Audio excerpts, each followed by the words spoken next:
We're far from there. We're still very far from there. But hi, hello, good evening, good morning, good afternoon, good night. Happy time zone. Welcome to my Friday evening already in the meantime. Wow. Bit later than I expected, but I actually feeling very tired, so I rested a bit this afternoon after work. Already watched the new episode of Drag Race, which I usually do on Saturdays, but anyways, it was also mostly filler. It was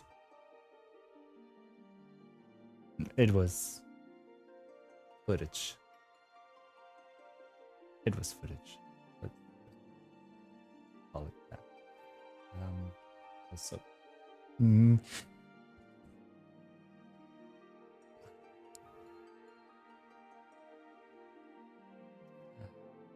I really need to get a new camera stand because this one is really not doing it for me. Anyways. Hi, Patty. Thank you for lurking and thank you for coming first as well. Good luck with the babysitting. And yes, you got the reference right, I think. Today, focus full on Final Fantasy 7. Wow. Final Fantasy 14. Wow. Final Fantasy 14 patch 2.4. Let's see how far we get through the story. Wow, brain, smart. Not really. Anyways, yes, that's what we are going to do today. Putting Gacha on a little bit of a streaming hiatus.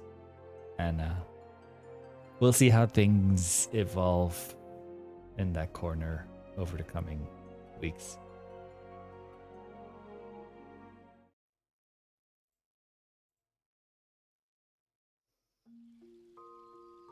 Oh, I didn't know you woke up in the bed if you logged out from your room. Nice.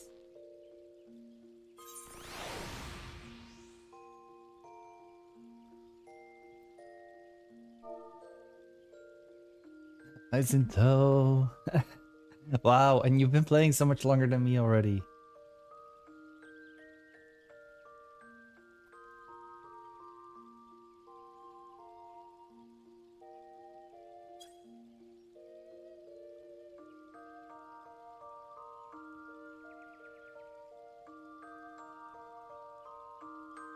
Years. But the thing is, I don't know, are there any places where you can find this? Also, if anybody is not following the Lovely's intro yet, please go do so right now. Hello, nurse. I promise you, he's not just a nobody.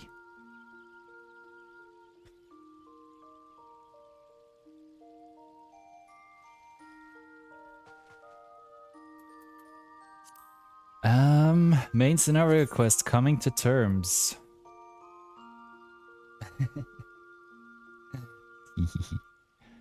That reminds me that I still want to continue. Zinto, have you ever played Kingdom Hearts on stream?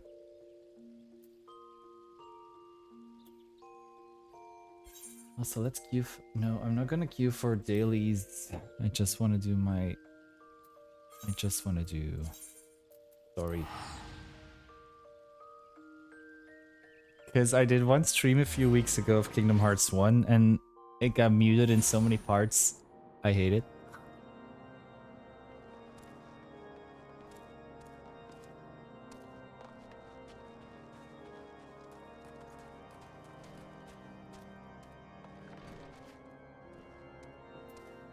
Oh, excuse my standing on your desk. But I will stay here. Ah, Tom. Ever welcome sight. Thank you, I get it a lot. Our hearts have been stoked blazing in preparation for your arrival. It would not do for such a distinguished personage to catch cold whilst enjoying our hospitality. Gesture is much appreciated. I fear I shall ever struggle in cold climes. Ah, good, Master Elfino. An honor as always. Likewise, Lord Orfan. Forgive us yet another imposition. I fear we have relied overmuch on your aid since you so generously assisted us in locating the Enterprise. Nonsense. Any debts incurred have long since been repaid. Besides, who can say what the future may bring? House Fortin may even seek the aid of your newly formed Crystal Braves. In any case, I'm simply delighted that the Holy See is at last willing to grant you an audience. No doubt your discoveries at Snowcloak helped justify the decisions. This recent resurgence in heretical activity is of grave concern to us all. Hello, hi cutie, thank you for coming second. How are you doing today?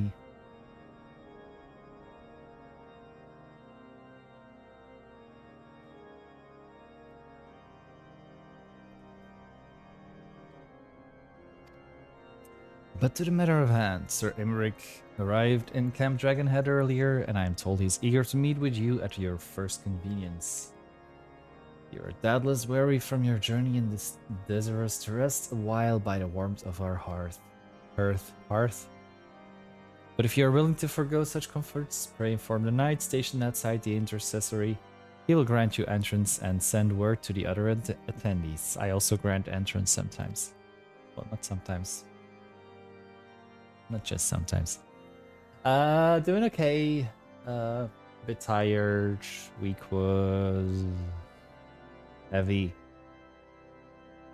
So like, yeah, it's already actually quite late to start stream for me at this time of day. It's almost 6:30 p.m. But the weekend has begun, and it's another quiet weekend before we shall have 3 busy weekends in a row. So I'm gonna really have to take advantage of it and just chill, enjoy, hang, play Final Fantasy, play loads of Final Fantasy. Dealing with allergies getting better, that's good. Exactly, better late than pregnant. As inviting as your hearth sounds, I think it's best we proceed to the intercessory forthwith.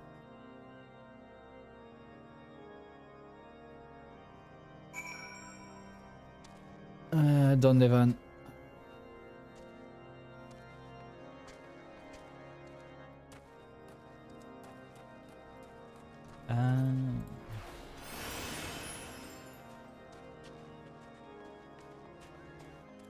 Am I going the right way here?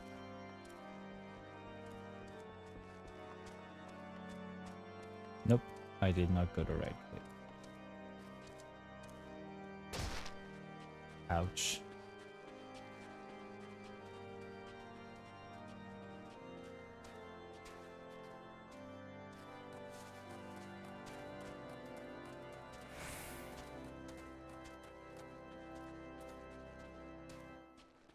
Oh, there we go.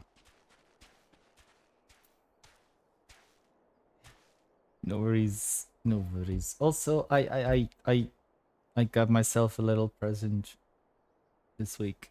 I got myself an MMORPG mouse with the 12 buttons on the side.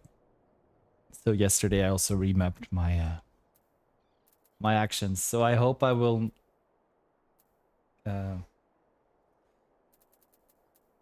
get the hang of things. It's gonna be different. Like now I just have to push a button. I can do most of it with one hand.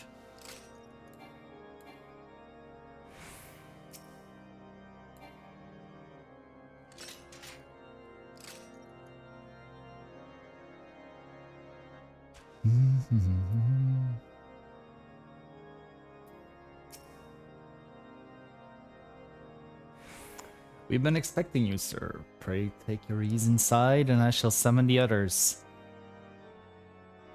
That sounds like a good time as well, though.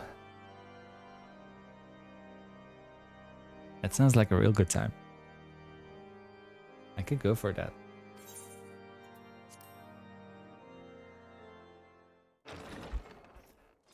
Well, it's waiting to be.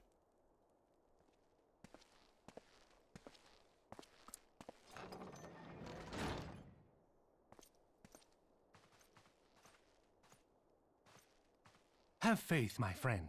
You need only state your case with confidence and clarity.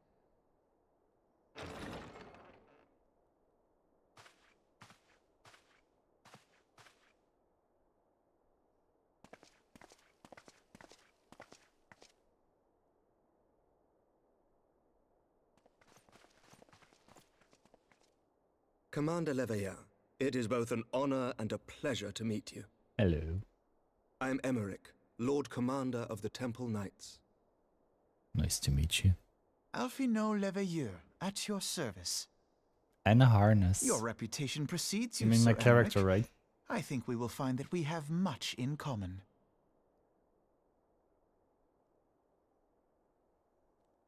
And gloves. Or sleeves. Speaking of reputations, yours towers over us all. Does it not? So I've heard. It does indeed, Lord Commander.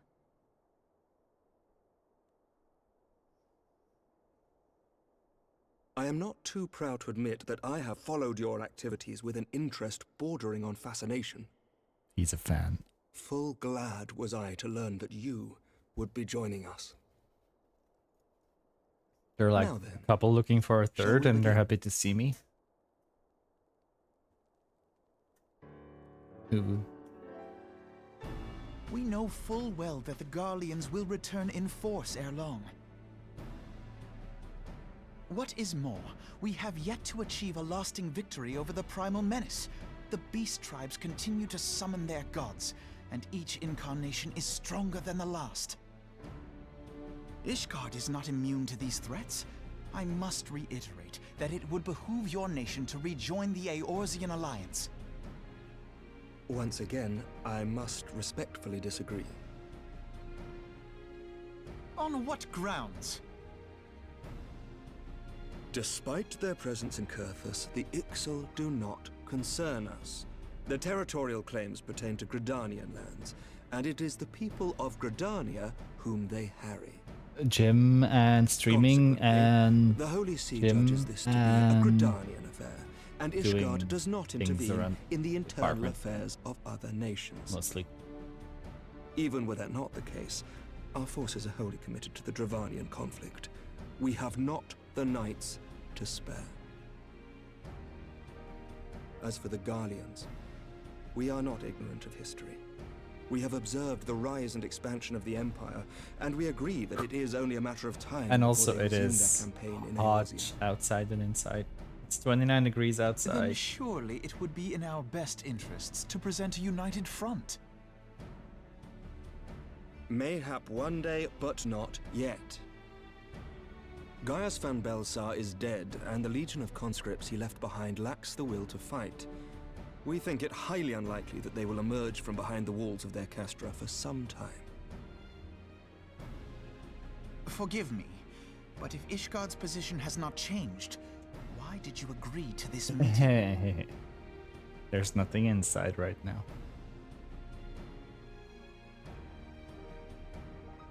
It was not only as a representative of Ishgard that I came here. Pardon? It is not within my power to change Ishgardian policy, regardless of my personal feelings. There is, however, one area in which I may exert a measure of influence. Concerns have been raised over the supplies House Fortin has offered to Revenant's Toll. These have led to calls for restrictions on the provision of aid to foreign powers. I can ensure that the shipments continue unabated. Sir Emmerich, we would be in your debt. No, you would not. For I require something in exchange. Here it comes. Of late, there has been a flurry of Dravanian activity, the purpose of which was not immediately clear. However, our astrologians have since observed alarming changes in the heavens. The dragon star waxes unnaturally bright, and there are whispers that it portends the resurrection of Midgard-Sorma.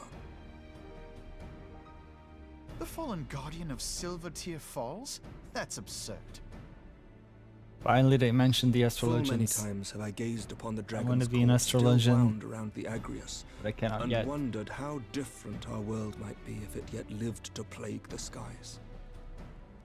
I do not know, and I do not wish to know, nor does any son of Ishgard. Yet the mere presence of Dravanian forces is not sufficient grounds to send knights to Mordona, whatever our astrologians say. As I told you before, we have not the forces to spare. But we do. So you will intervene on our behalf if we agree to watch over the Keeper of the Lake. Do you accept these terms? I do. I will see that you are kept abreast of any developments. I regret that we could not come to a similar agreement on other matters, but I understand that you are not at liberty to make such decisions. Nevertheless, I hope that what we have accomplished here today will serve to demonstrate to your countrymen that we can work together towards a common goal. Mayhap one day we shall look back on this moment as the first step towards a united Eorzea. Amen. Mayhap we shall, Commander. Wait, what? What in game? What in game? In game what? What did I say? What is the meaning of this? What is the meaning of this? The caravan, my lord. It's been attacked. It was Iceheart, my lord. What? By the Fury? All our precautions were for naught? Yeah, in the game. That's one of the healer classes. But I need to finish 3 more patches before I can access the quest to learn it.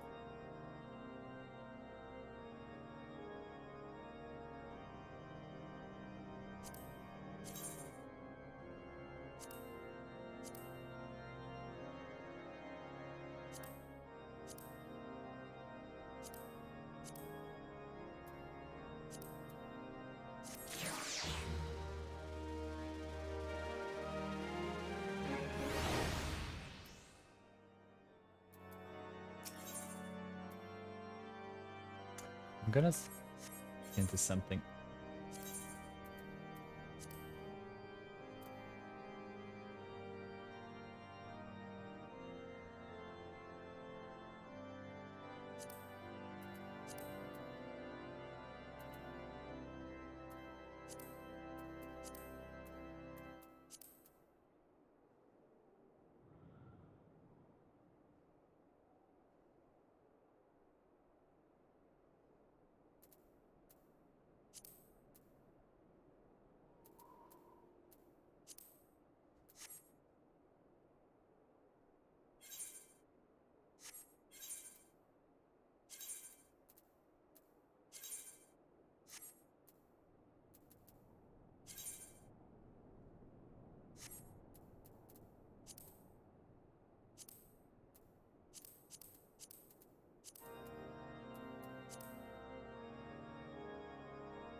Mm-hmm.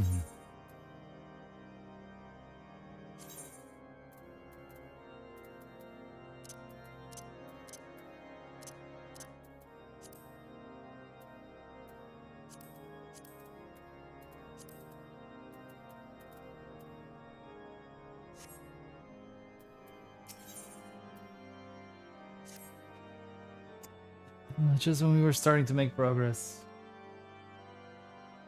And to make matters worse, the caravan they spoke of was bound for Revenant's Toll of all places. Honestly, were I so inclined, I should think the gods were conspiring against us.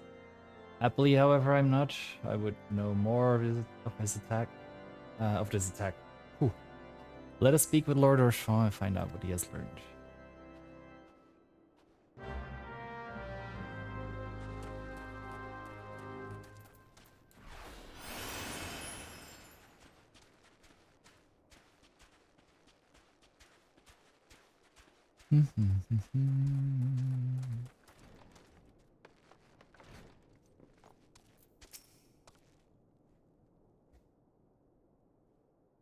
My sincerest apologies for the interruption, my friends, but the situation is such that we must act swiftly. If you would be so kind as to elaborate. Iceheart's heretics fell upon the caravan bound for Revenant's Toll as it was passing through Boulder Downs. It was an ambush, swift and ruthless. In an instant every knight was slain, every crate seized. Then as quickly as they had appeared, they were gone. It would be an impossible fear without knowledge of the route, knowledge to which only a select few are privy, I presume.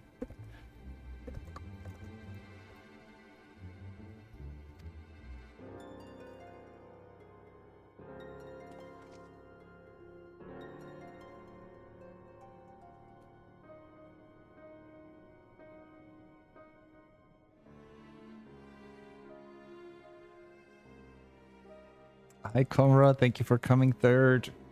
And I feel a sneeze coming up, but like, it's like, do you know the feeling when your sneeze is edging you? That's kind of the feeling I have right now. It's edging in my nose.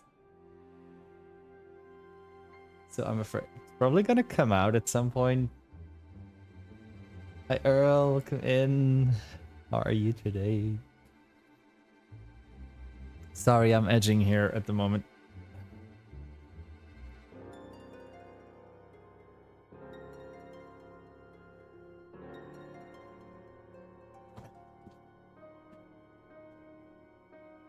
In the meantime, while I'm edging, please go follow the lovely Earl. Here, there, everywhere. Oh, is it a mount? Oop. It's actually a mount you can get there. Oh, and it's you have to go to the cafe, or what is it? I saw a commercial for it.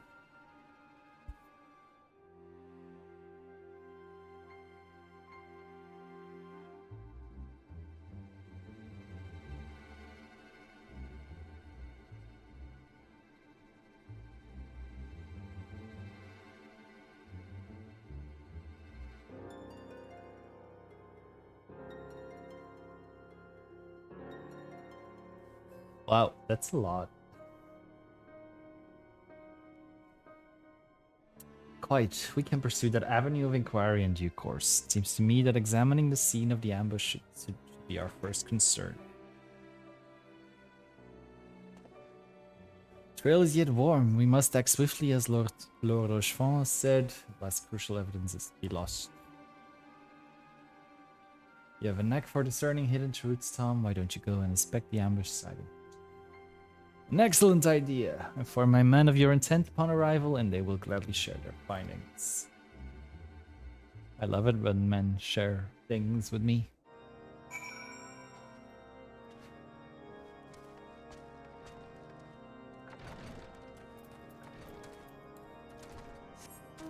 It's noon and hot, so I assume it's that, but they have a huge poster and there's kind of wild.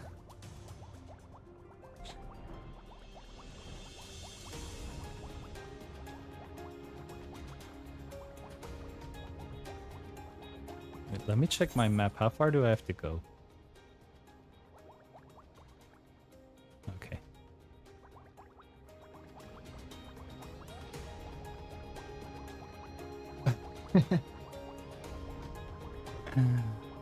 Alan, you're naughty.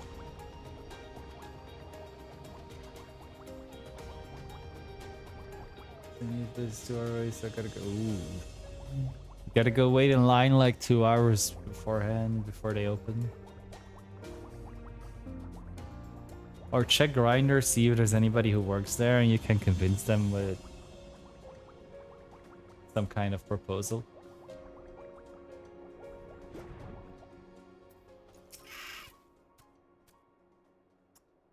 Move along, adventurer. There's nothing for... Lord Rochefort bid you speak with us? Then you must be... Beg your pardon, Scion.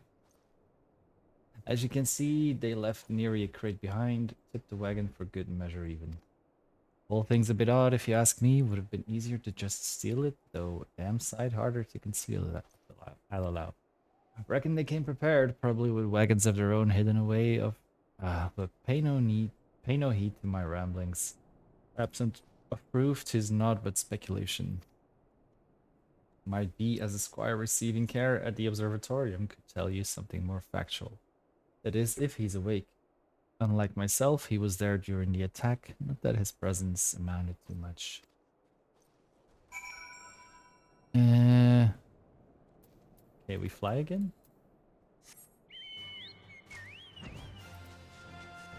I mean, back in the day, a friend of mine worked at the Disney store when they had the limited edition designer dolls. The first series of designer dolls for the Disney villains. And he kept he kept one for me a few times.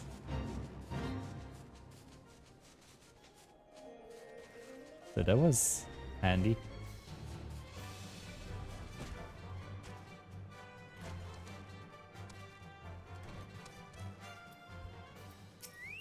Reviving Squire, oh my. You've come to ask about the attack, haven't you? We came upon them before the entrance to the Hall of the Seven Echoes. Pilgrims remarked them as lost and ill-equipped for a journey further north. Our leader called out to them and one stepped forward to answer. Slowly she approached, her silver hair flowing in the wind like melting snow. Just a young girl, I thought. Some poor lost lamb in search of salvation. Our leader must have thought the same. Else why would he let her draw so close? They exchanged some words I couldn't hear, and she leaned forward as if to kiss his cheek, and then he sighed and crumbled to the ground. I didn't know what happened till I saw the snow turn red. Then there was red everywhere. I tried to fight, but took a blow to the head, and by the time I came to, the others were dead and the heretics were unloading the wagon. I couldn't... I mean, they'd have killed me, so I just lay still and listened.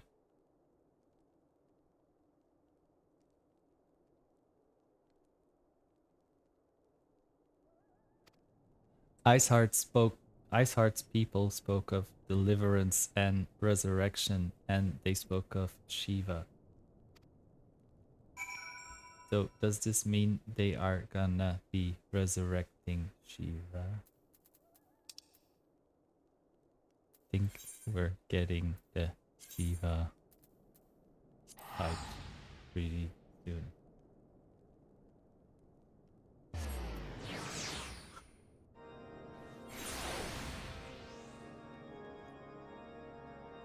Thank you for redeeming the peg bounce alum. And thank you for the hydrate. Everyone get some water because you're all thirsty bitches. Cheers.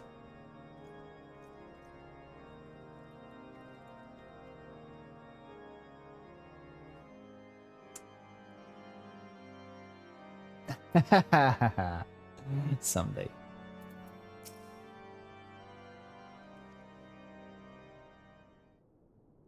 Ah, you've returned. What news have you for us? It seems Lady Iceheart does not scruple to sully her hands with blood. Who is this Shiva the heretic spoke of? Have you not read a single line of the Enchiridion, Master Elfino? Shiva was a traitor to kith and kin, an apostate who lay down with dragons. Now, we cannot expect all foreigners to know which guardian scriptures so well, particularly when it concerns the patron saints of heretics. Wait, you say she's their patron saint? Oh no, it all makes sense now. Lord Urshfon, what was the caravan's cargo? If I recall correctly, the Diamond Forge had requested a rather large quantity of crystals. You not see? Iceheart and her followers intend to summon Shiva as a beast tribe with a primal.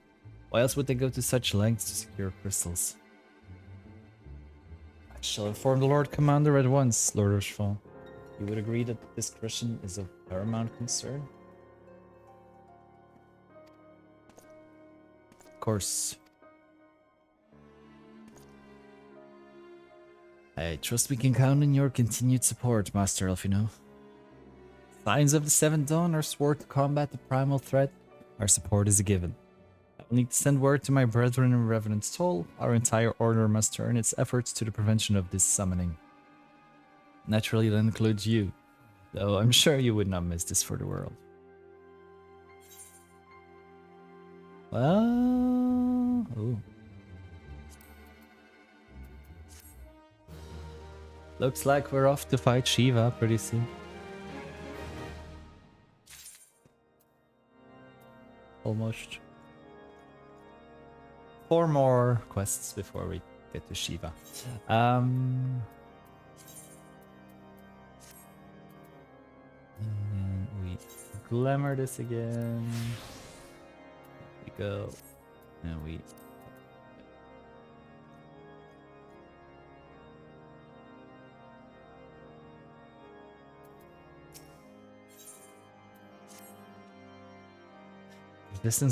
The persistent attacks on our caravan seemed little more than a nuisance at first. The heretics were a problem to be sure, but a relatively minor one. It was before I discerned the purpose behind their attacks, of course. Now they have my undivided attention. After apprising Minfilia of the situation, I shall summon a unit of Crystal Braves to assist us. As for you, Tom, pray join me in Whitebrim Front. Since the incident at Snowcloak, the Knights of House Durandère have redoubled their reconnaissance efforts in the region. It is my hope that they have information which may help us to determine precisely where the heretics are hiding. Given our mutual enemy, Lord Grimont should be eager to oblige us. I shall see you there then. Good.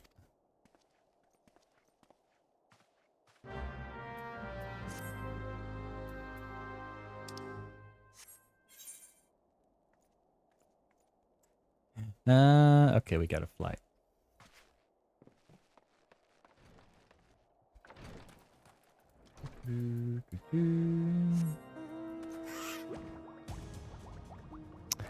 Lie on my testicle.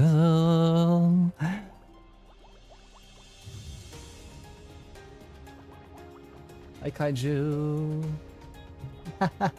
No worries.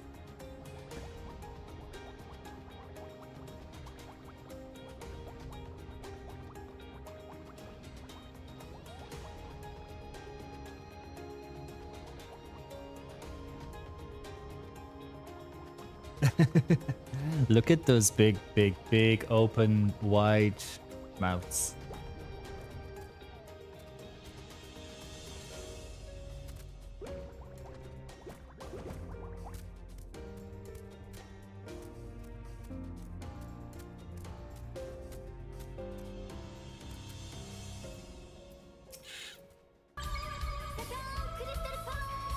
Average Gamer, thank you so much for following and welcome to the family.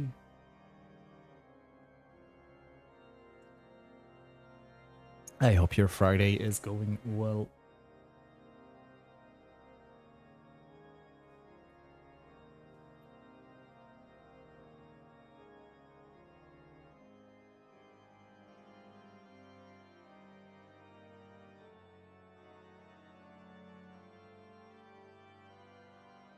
I am very intrigued by that emote, Alan.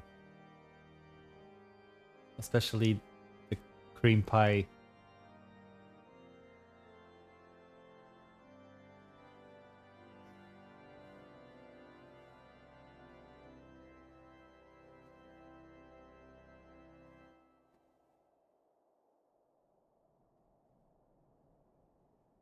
Maybe. Going right to essential necessary. Ooh, oh no, not good. What's general area are you in, if I may ask? And that's never fun. Like where I live, Belgium is not really a country with a lot of storms, but last week we had some major rainfall and heavy winds, which caused a lot of damage for a lot of people as well. Italy, ooh, fun. Are you also into Final Fantasy XIV? And make sure you're safe as well. Signs of the Seven Dawn wish to join the hunt for Iceheart? Your assistance is more than welcome, my friends. Considering the report I just received, I dare say your timing could be no better. Post of Hill and winds. Ooh. Yep.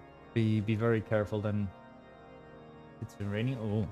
We got good weather since yesterday, and like at the moment it's still almost 30 degrees outside. And tomorrow is also going to be 30, and then on Sunday we're getting rain again.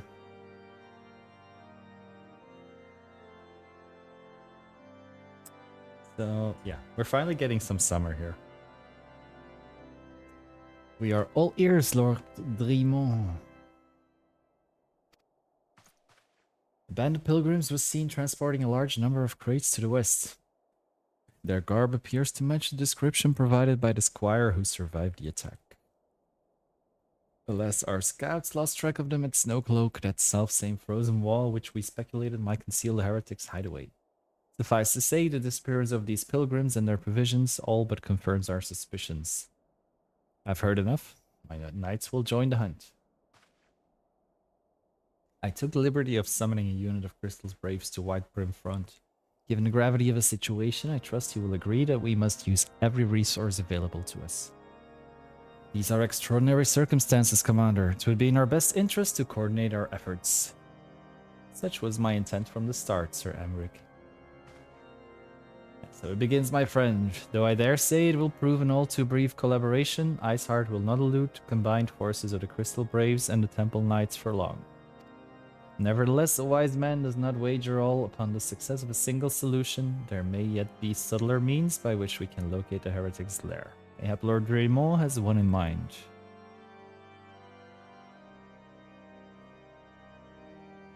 Yes, here that's the past years in summer that started to be common for to have like 30 degrees every now and then.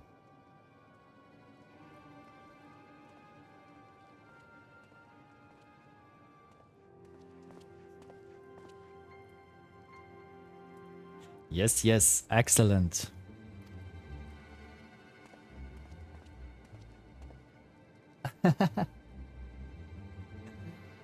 Is that a good thing or a bad thing, Kaiju?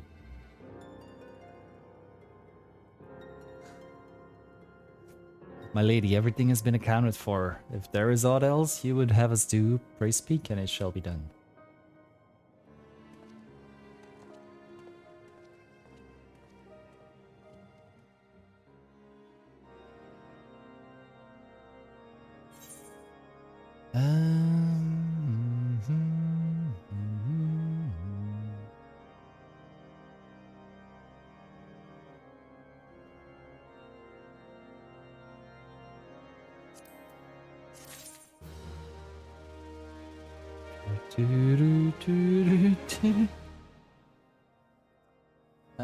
I just think it sure would be nice to see.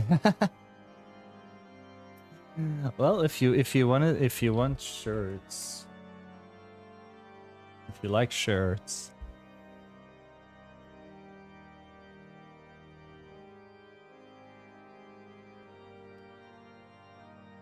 you're welcome.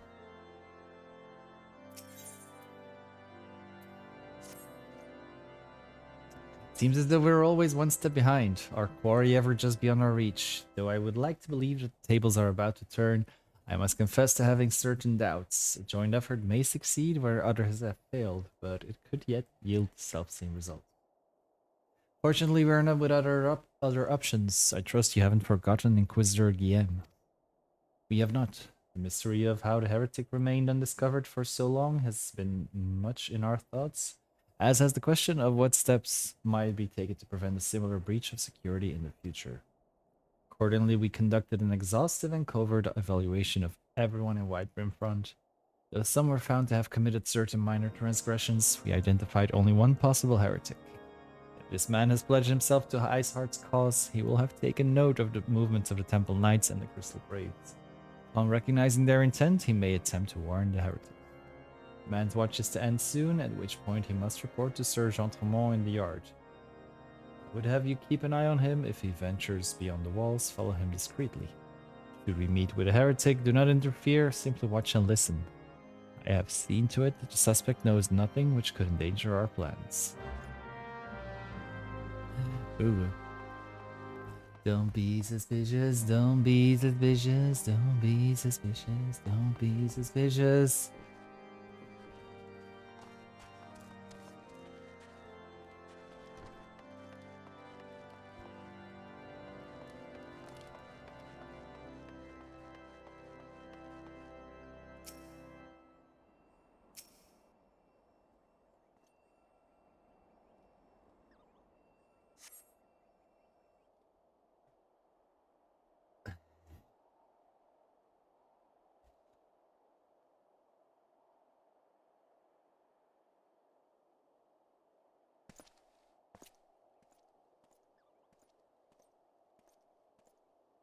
I am invisible. They do not perceive me.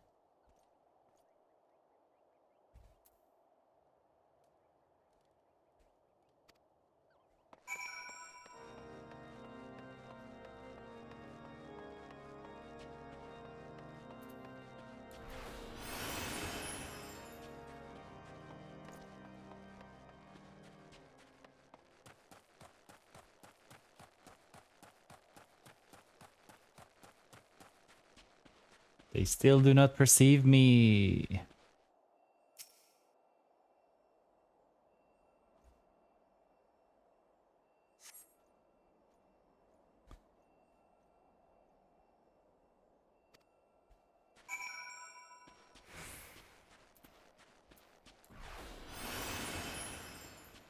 They still do not see me. I am invisible.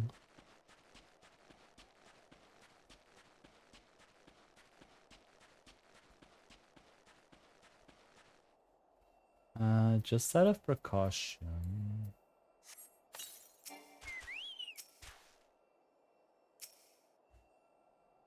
I'm gonna summon my big D.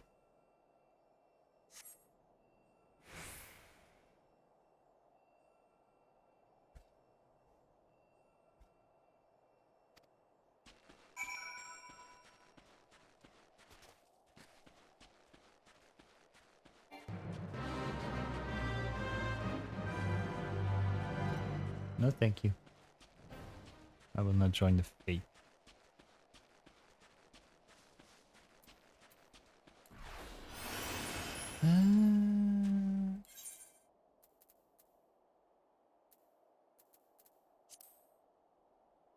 Let's summon this. Here we go. Ba-ba-ba-ba-bum-ba-dum-bum-bum.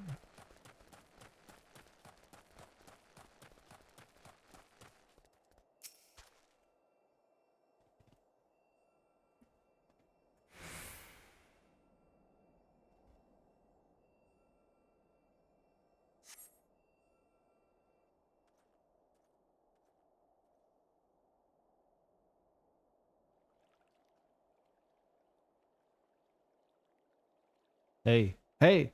Where in the seven hells are you? I'm freezing my bollocks off here.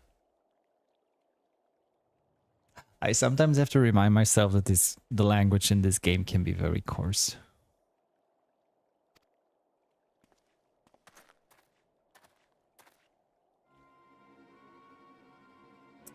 I'm here, you blundering oaf. Why are you late? Standing on the wall? Why else? I have duties to fulfill, you know. Your sole duty is to the...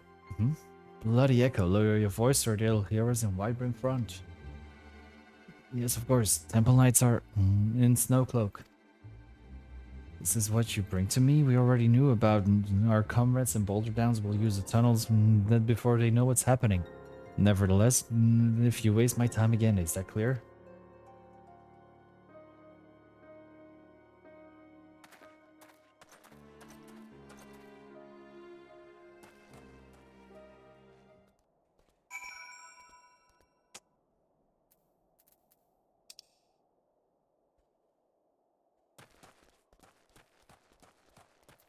We report. Oh, no, I don't want to teleport. I wanted to... Hello.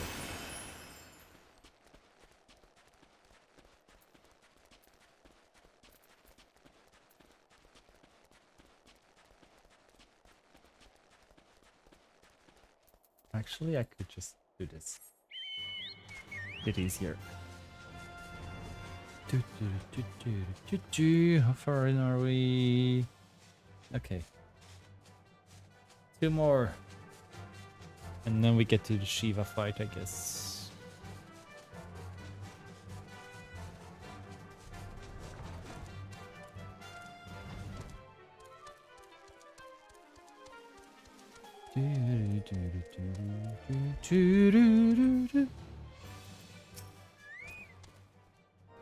Well, your investigation bear fruit.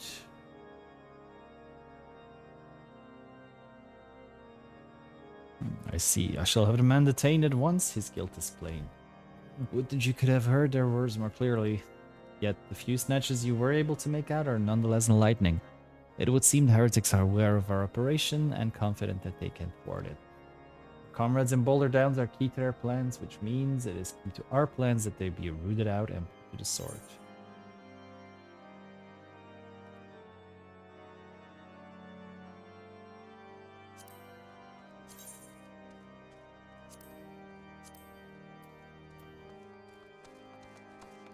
Ooh, they be fancy.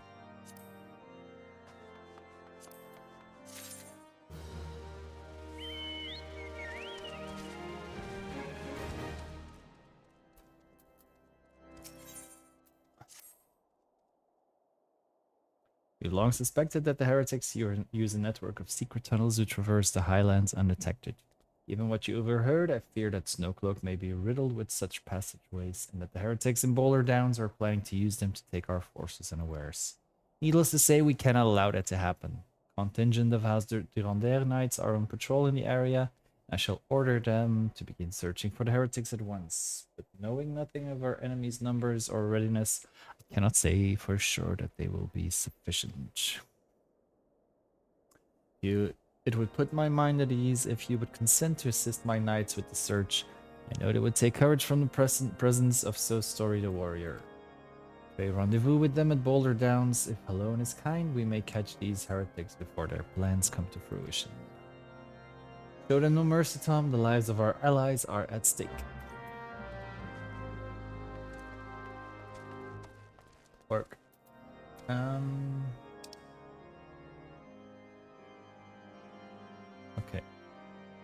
Okay. Okay.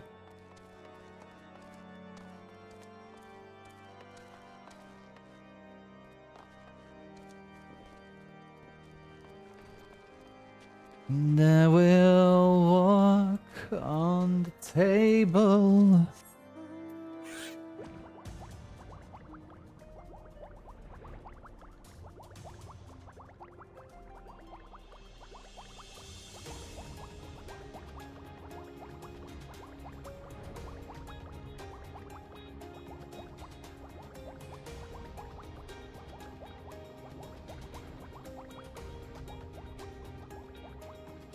Oop.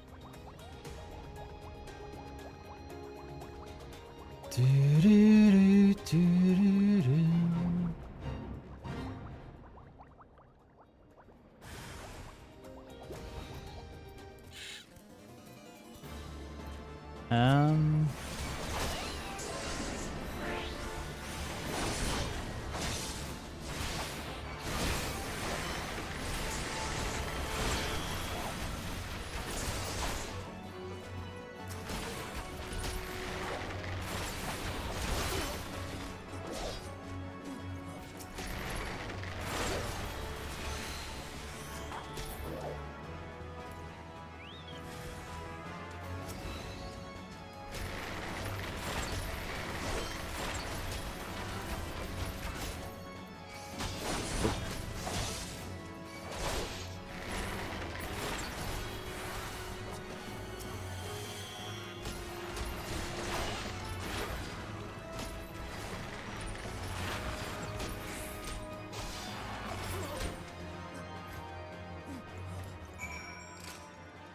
Okay, that was strange. I think that was my first actual fight without pointing and clicking on my abilities. It's gonna take getting used to.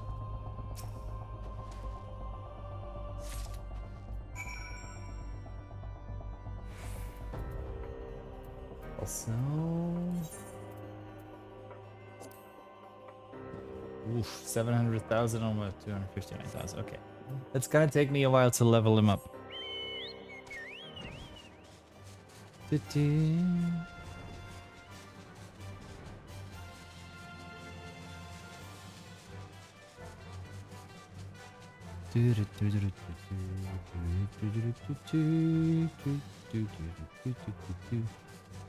We'll be flying over the mountain when we come.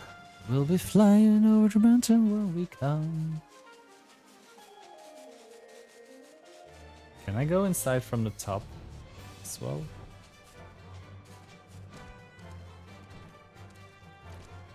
No. There he is.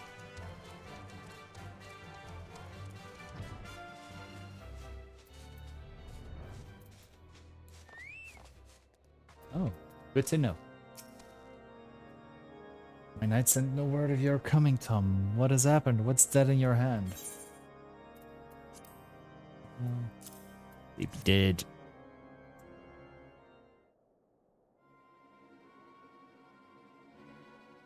By the Fury, those were veterans with years of service. And now they lie dead in the snow. Their bodies must be recovered and... No. We have not the men to spare, not now. Not while Iceheart prepares to summon an abomination. The heretics you dispatched were not of sufficient number to contend with the combined strength of the Temple Knights and the Crystal Braves. There must be others, and I'll wager they are on their way to Snowcloak as we speak. To make matters worse, it seems the traitor you followed managed to pass the heretics something of value after all. Parchment you recovered is a timetable of the guardsmen's watches at our outpost in Snowcloak. The traitor was stationed there long before he aroused our suspicions that we had caught him sooner. With this information, the heretics would know when the watch was weakest. They could use their tunnels with impunity and prepare their ambush. Timetable has not changed, you see. Of course, it will be changed now, but the heretics may already be in position. House Durandère must send reinforcements even if it means withdrawing knights from the Stone Vigil. I can see no other way to safeguard the lives of our allies. Bum bum bum bum bum bum bum.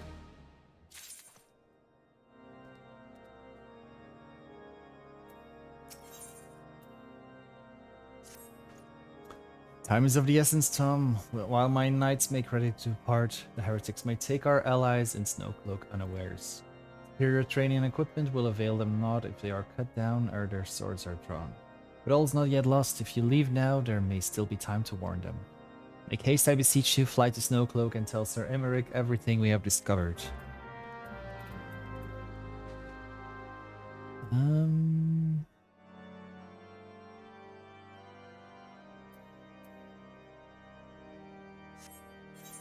Okay, so it's over there.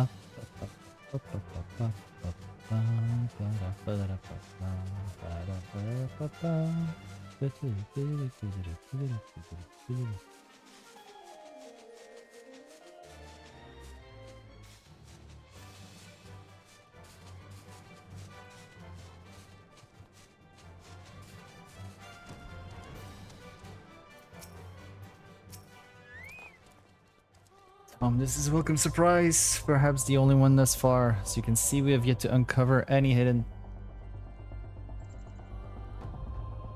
You have my gratitude. Truth be told, we suspected the heretics might be plotting such an attack. Now that we have confirmation, I shall place my knights on high alert. Has Commander Leveilleur been informed? The Braves must be made aware.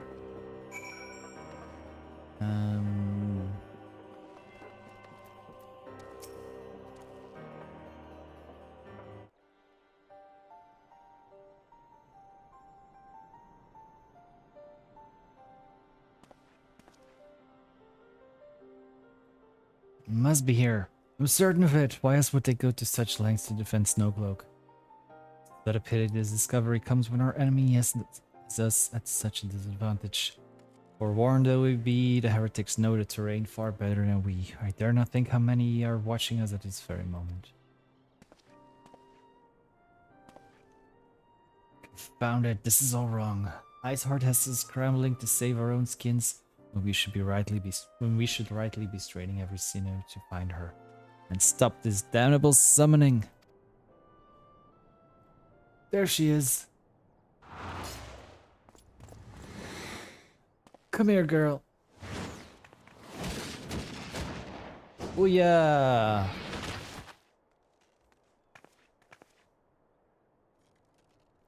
That was close. They didn't hurt you, did they? Only my pride, Ida. There will be others nearby. We must see that they are given a similarly warm welcome. Commander Levier.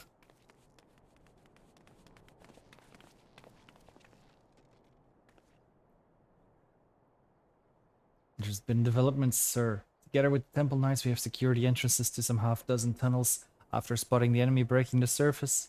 But that's not all, sir. We think that one of them may be important. Certainly the heretics near flung themselves upon our swords to defend it. Aha, just as I suspected. Amongst this warren of tunnels lies the entrance to Iceheart's lair. Some of the others were going in. A moment, Elfino. The tunnel in question is barely wide enough for 2 men abreast. We cannot say with any certainty where it leads, much less what is waiting for us there. They're my people. They're my allies. Furthermore, we have no way of knowing how many heretics are still lurking here on the surface. What if they were to converge on this point after we enter the tunnel? For all we know, we could be funneling our forces into a trap. I take your point. If the tunnel is indeed as narrow as you say, greater numbers would be more a hindrance than a help. Should we encounter difficulty, our own allies would become an obstacle to escape. Change of plans. While we rendezvous with Sir Emmerich and keep the heretics at bay here, you will go wherever the tunnel leads. Yay! I'm cannon fodder again. If you find Iceheart at the end of it, do not let her escape. You venture into the unknown, so see that you are prepared for anything. I suggest you call upon your allies, though not too many or Papalima will sulk.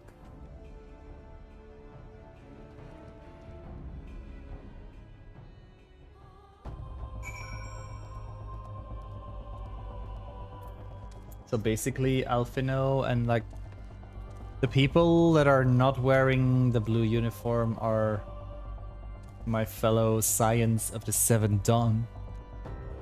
And the ones in the blue uniform are like a new battle force that we just assembled underneath us. The entrance to the tunnel, sir, is just over here. Had we not seen heretics breaking the surface, we would never have noticed it.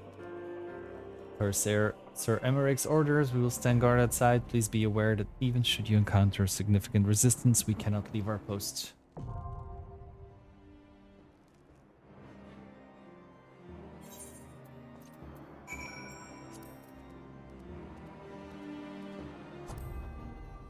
No clothes.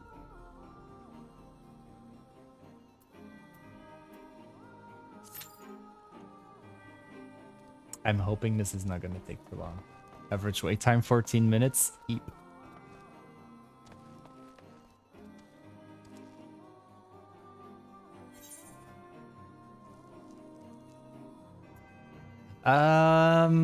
Not exactly, no. Not really. Story-wise, only in the story. But in reality, now, like, I have to do a dungeon now, which requires a party, so I'm queuing now to find other players to join me. But story-wise, they are my allies and we fight together and blah blah blah. In the meantime, I continue working on my hunt list for experience while I'm queuing.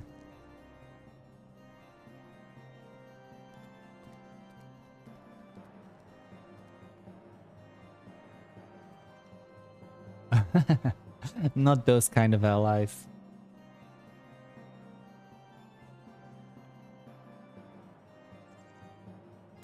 So let's go to Upper Lenosha, Oakwood.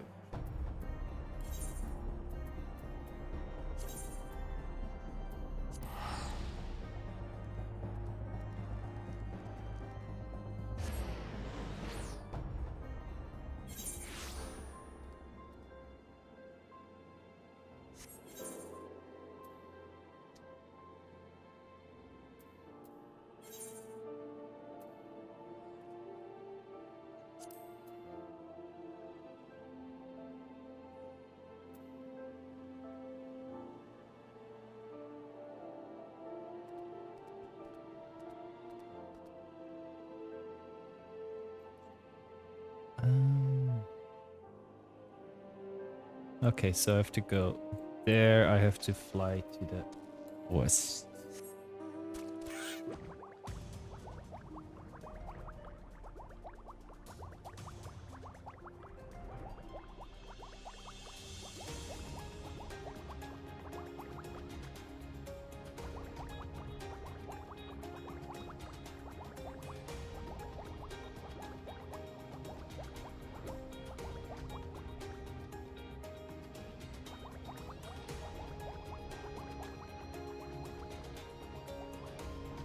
Don't mind me just flying on my ball sack.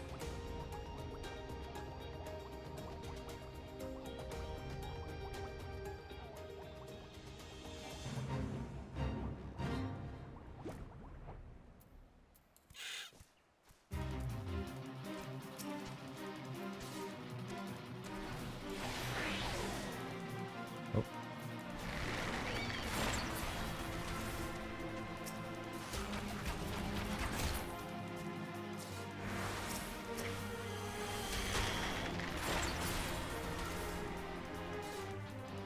I know, right?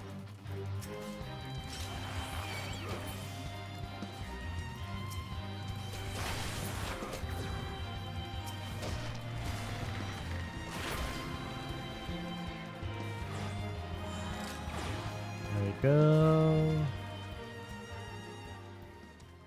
That's 5 stone shells. Do I need anything else here in the oak wood? Yes, I do. Forest Yarzone. Yarzone's... Forest Yarzone. What do they look like?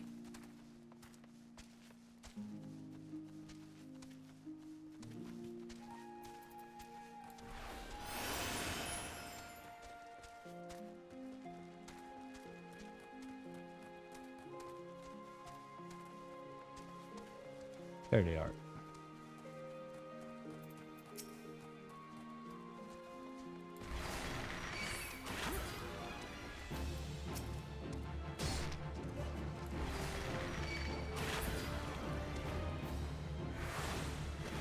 Okay, that's 2. Oh boy.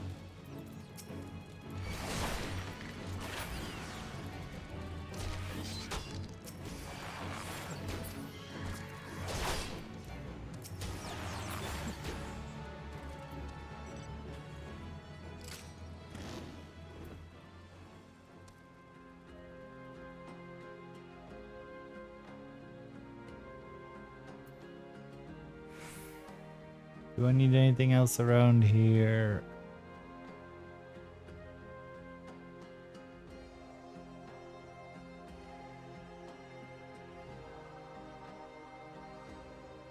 Nope.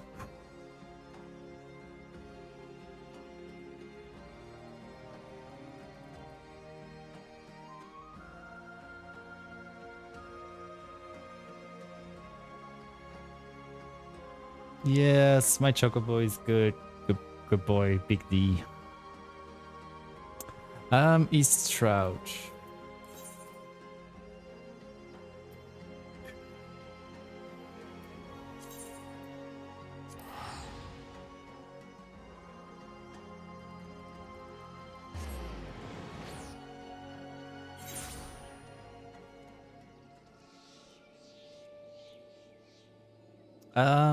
Bramble Patch.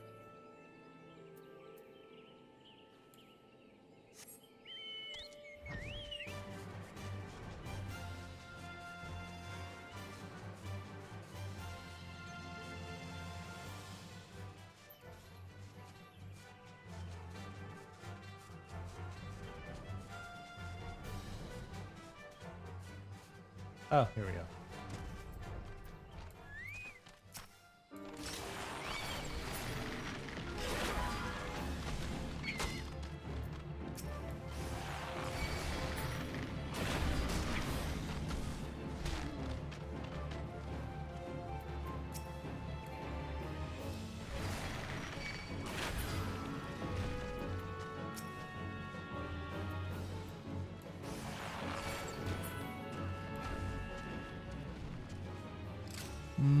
I need one more.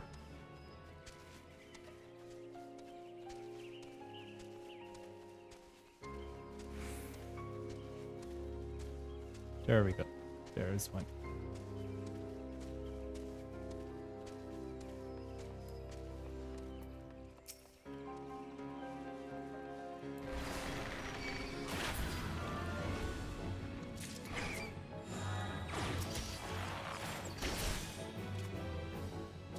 Anything else in the East Shroud? Jumping Jigger. What the- Should be around here as well.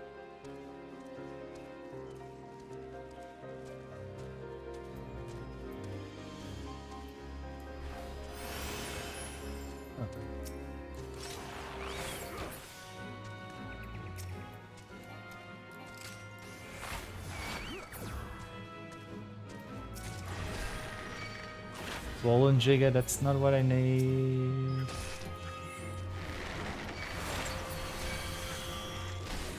Oh, I got him.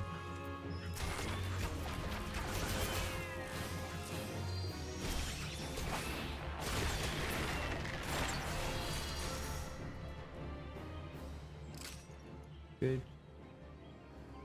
Anything else in the East Shroud? No.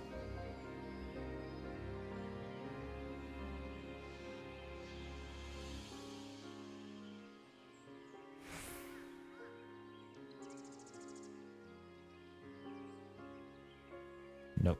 Okay, what's next? Western Tunnel and the football.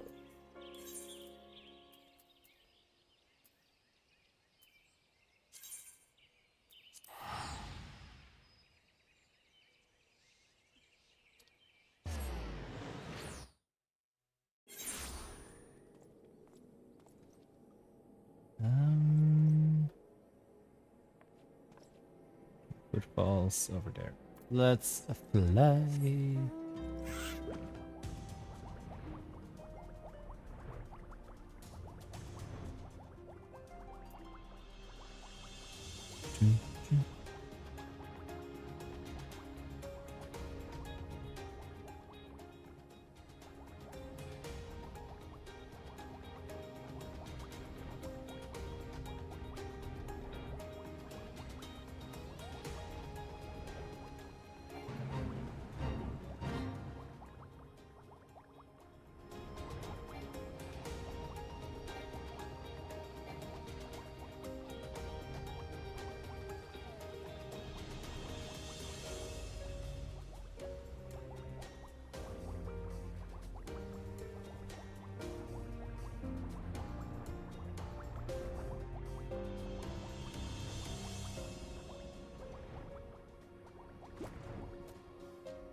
Wait, is it maybe the wrong weather for this?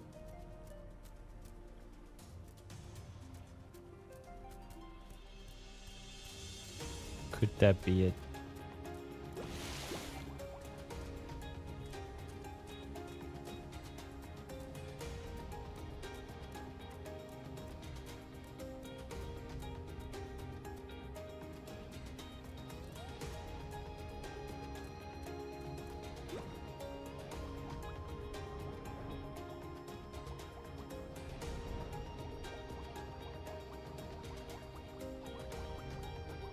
Thank you for the hydrate frog and thank you for the posture check. Although I am sitting properly today. Cheers.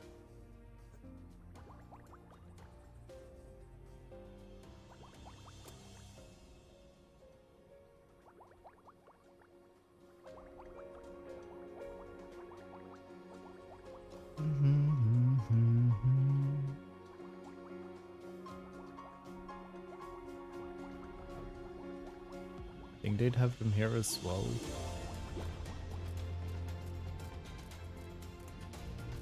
Or maybe other things I need.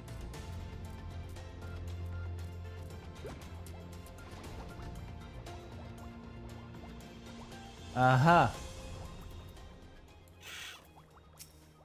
Gotcha.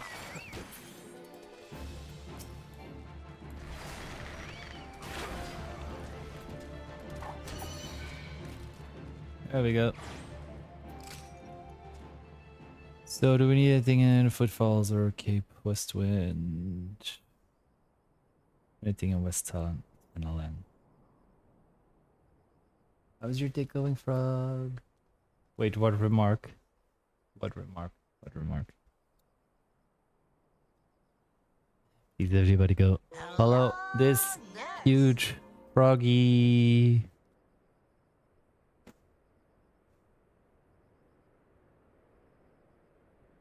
Trout, East Tunneland. Oh, wait, this was West, right? Yeah. East Tunneland, South Tunneland, North Shroud, Central Shroud, East Lanosha. Okay, so we go to South Shroud up.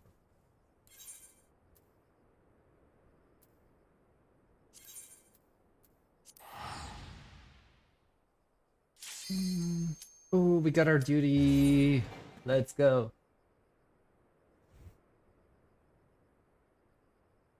Oh, I hope you don't have to be on it too much.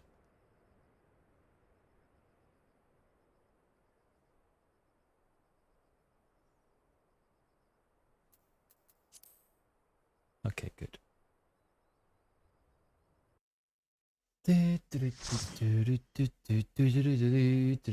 So, Alan, we finally found 3 companions to do this dungeon with us now.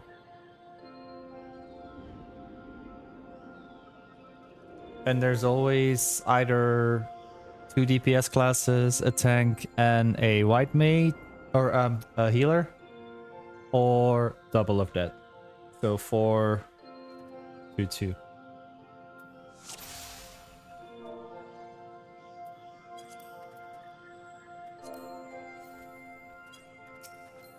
Oh.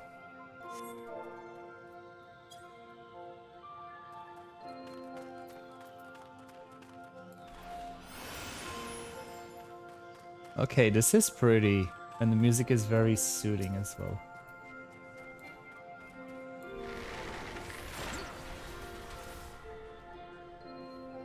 Something tells me I don't want to... I knew it. I don't want to get too close to those ice crystals. Ooh. How many more hours is that?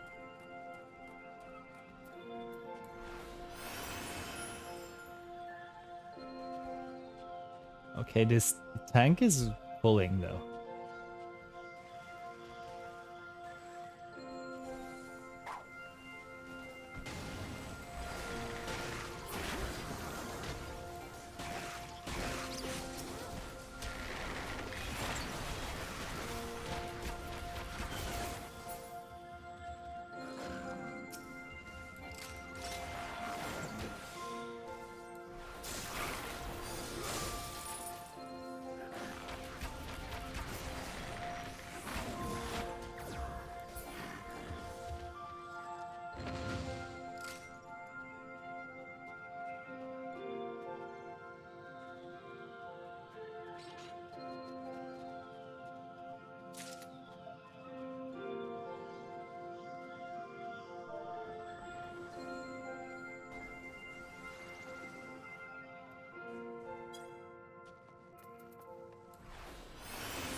Oh.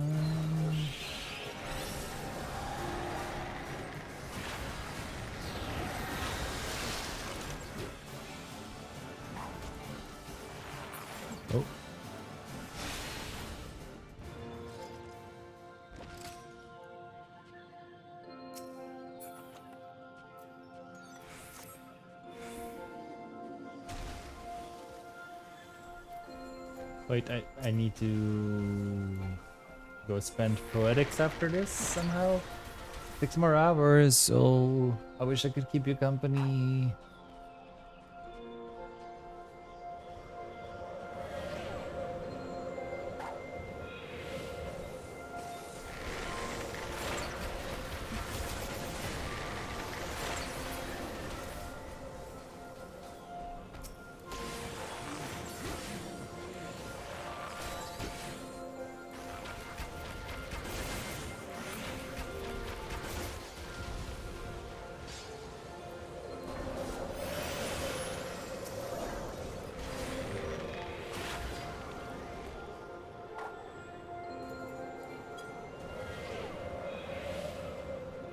Oh fuck. I am messing up again.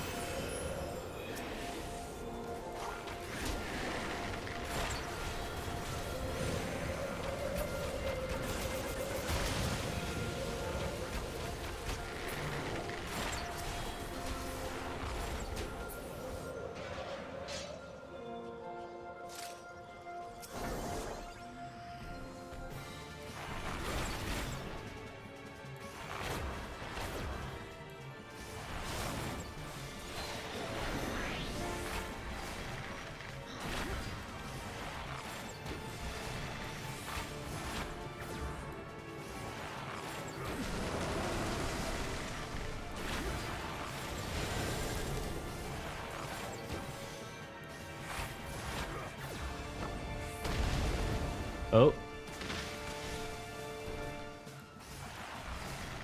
So I'm guessing jump when he jumps. To brace for impact.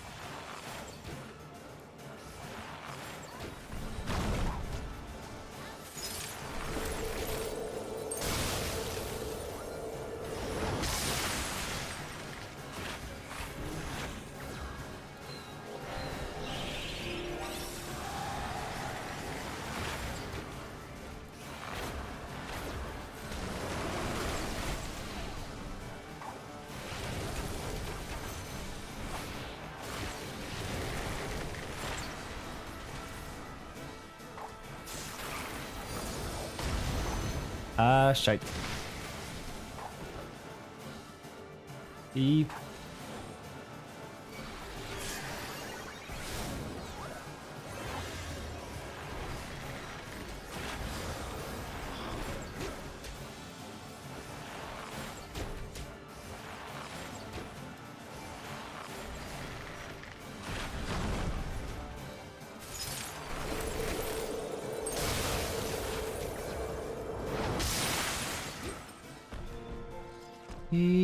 That was scary.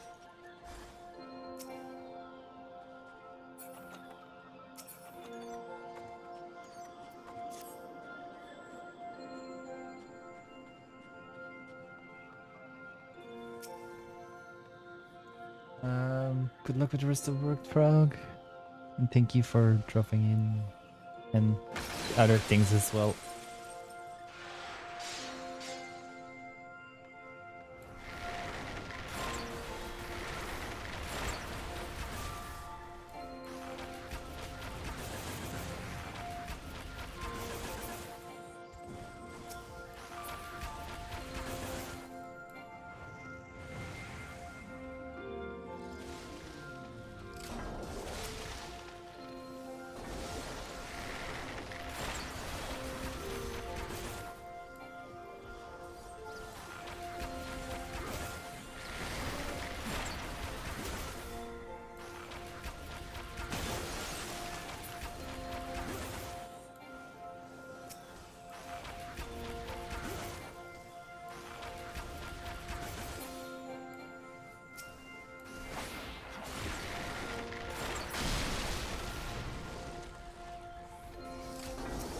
Oh.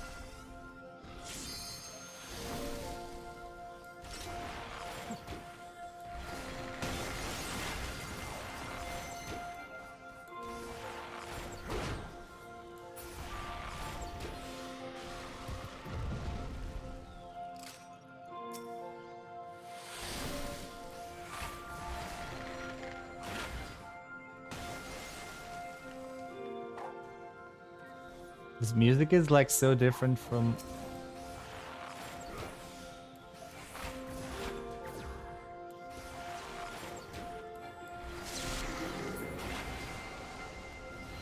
oh shite.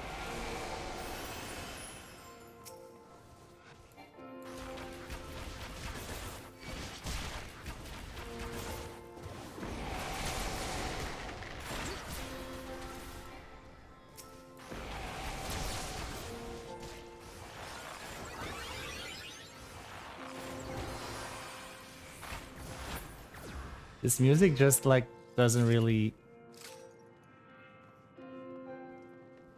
fit fights. Ooh, is it like a Fenrir or something?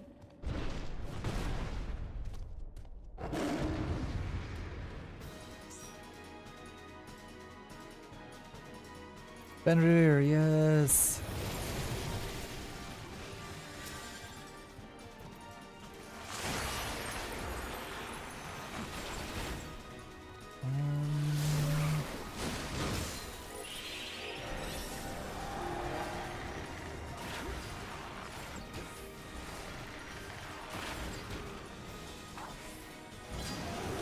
Oh.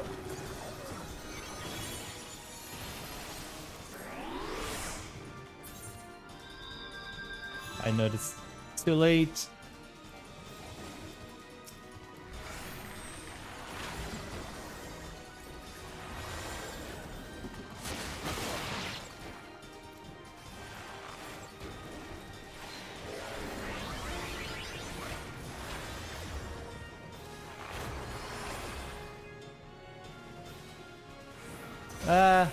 Right.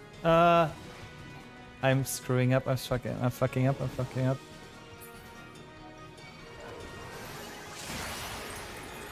Thank you. I'm sorry.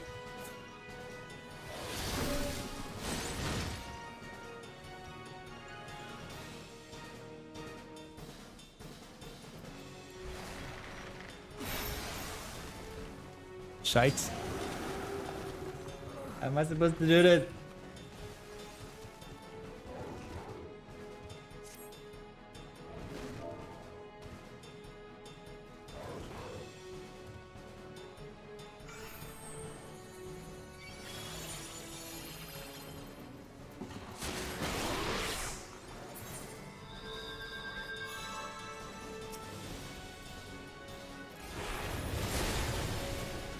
Are you kidding me?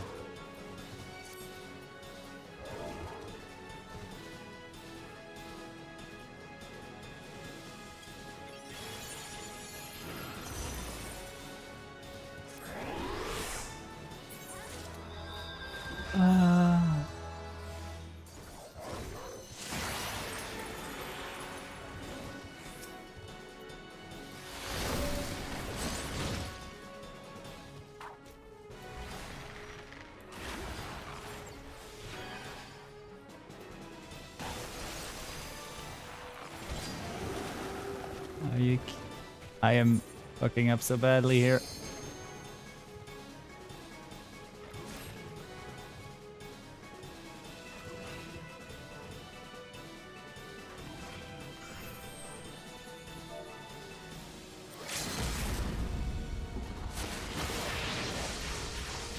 Can they do it? Can they do it?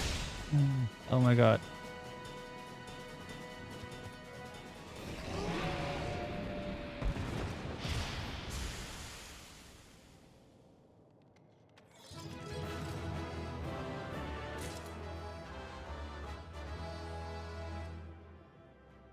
Oh my god. Thank you so much.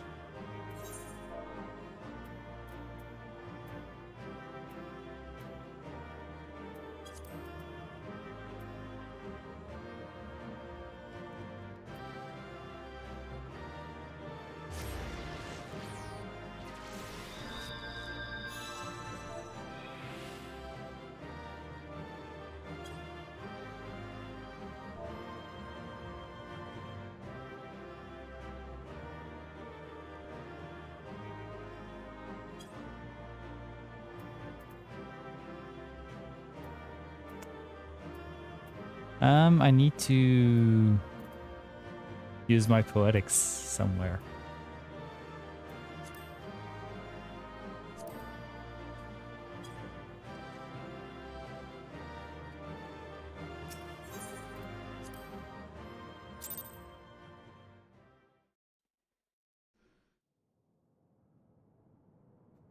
The tales do not do you justice, warrior of light. Uh-oh.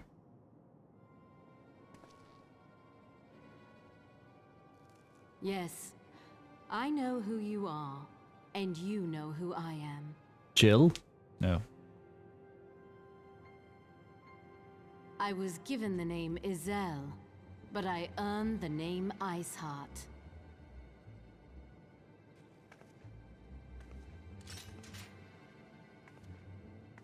This endless cycle of hatred, of bloodshed, of sorrow.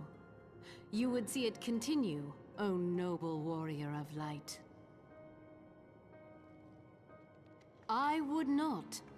I will not. I will bring an end to this war between dragon and man, no matter the cost. Oh. But then... In time, you will come to understand that what we do for the greater good.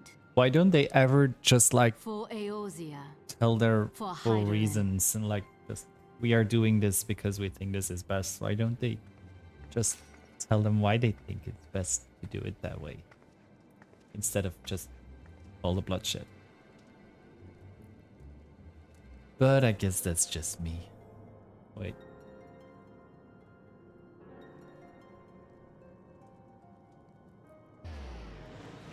It's an etherite?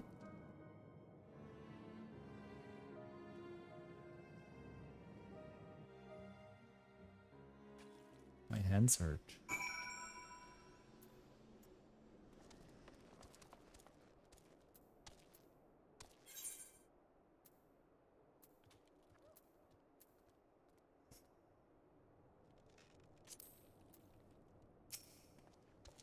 It took longer than I expected. Yeah, I know I was queuing for so long. What news, Tom?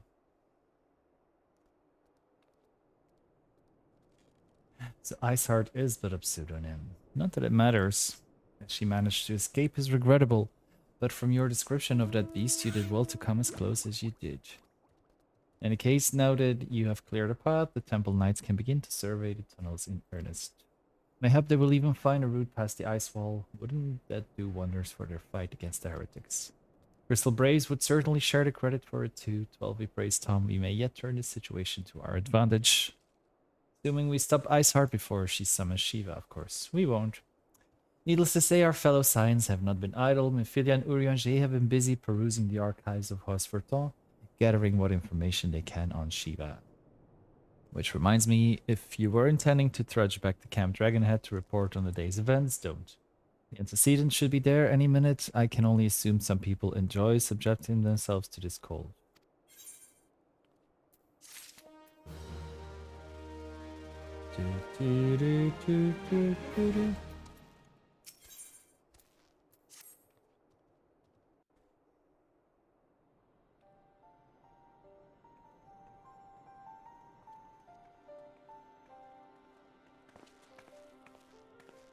Antecedent, you come to us straight from the archives of Hosferton.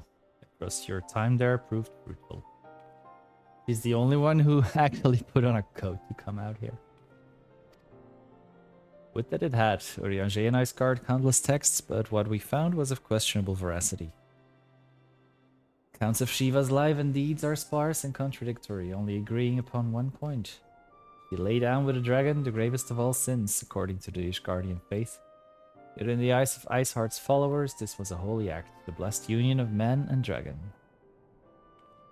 How such a thing could even be possible is quite another question. Suffice to say, I very much doubt that we will find a useful answer in the archives of Hosferton.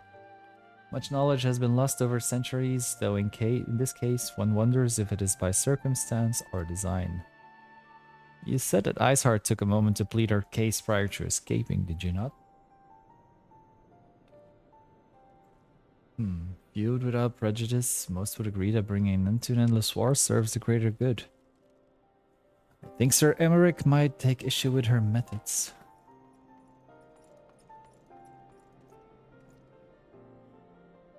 I do not care if a few stragglers manage to escape. Until the sappers confirm that the tunnel is safe, the men are not to search it.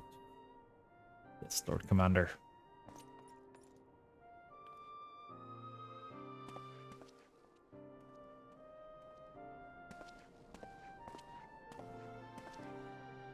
You pursue your foes with less zeal than I had expected, Sir Emmerich. Lest you misunderstand, I do not deny that our enemy has given us good reason to be prudent. I merely meant, you being a man of faith, that I had expected a certain single-mindedness. After all, was it not by the will of alone that your ancestors came to this land? Why they took up arms against the Dravanians? What would they have done in your position, I wonder? There are those who believe that faith is a renunciation of free will, that unquestioning devotion is required of all who would live a life in service of the Fury. That righteous fervor may well serve a knight on the front line, less so a leader of men. We are all at liberty to interpret the scriptures as we will. I choose to believe that the Fury would value the lives of her followers over the deaths of her enemies. But I would not presume to speak for the Knights of Eld. It was a different time, a different era, and scripture tells us only so much. Would that it told us more?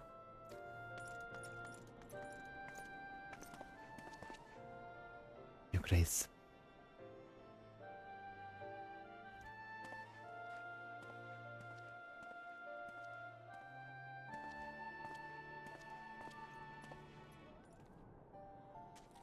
The man is awfully pragmatic for a servant of the Holy See.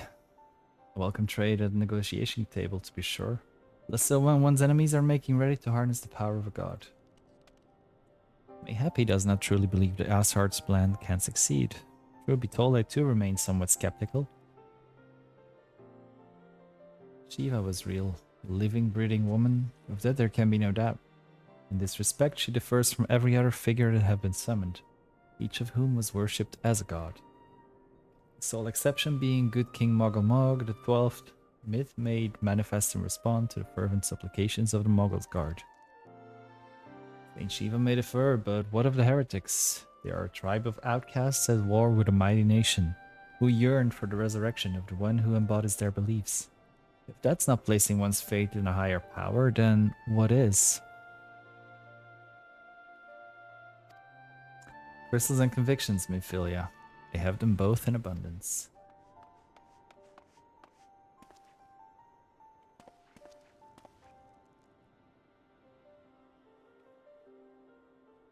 Can that truly be all that is required?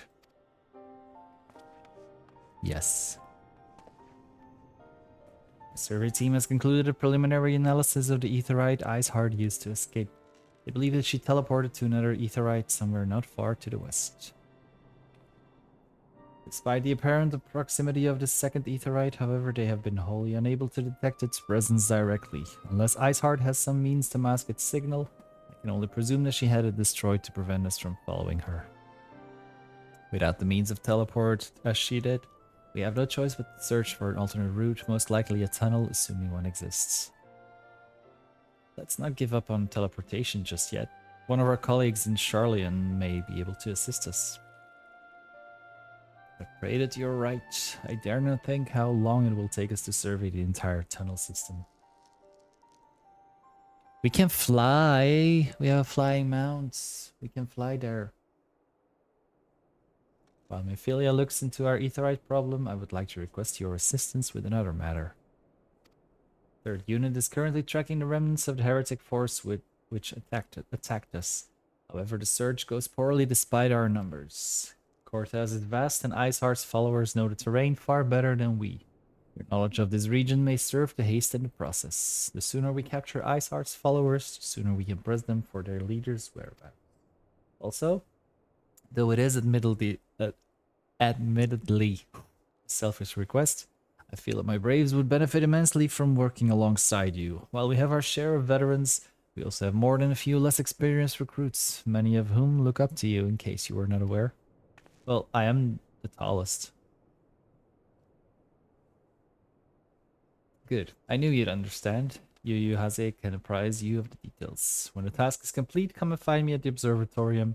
Captain Liebert and I are there to discuss the latest developments in his investigation. Hilbert. Oh. Temple Knights shall hold Snowcloak in our absence. Let us leave them to their work. Ours is more pressing.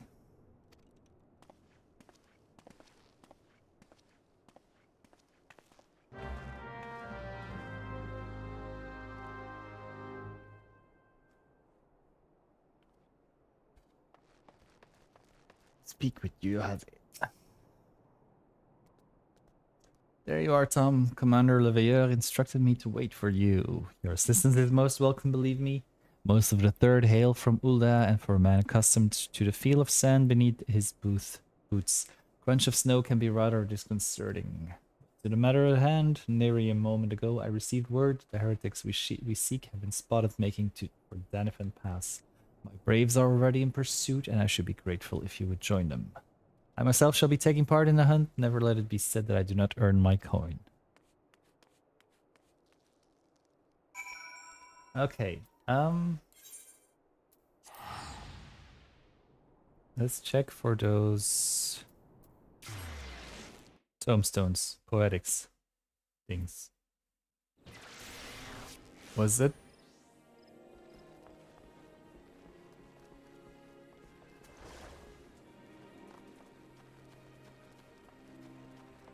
Was it this one?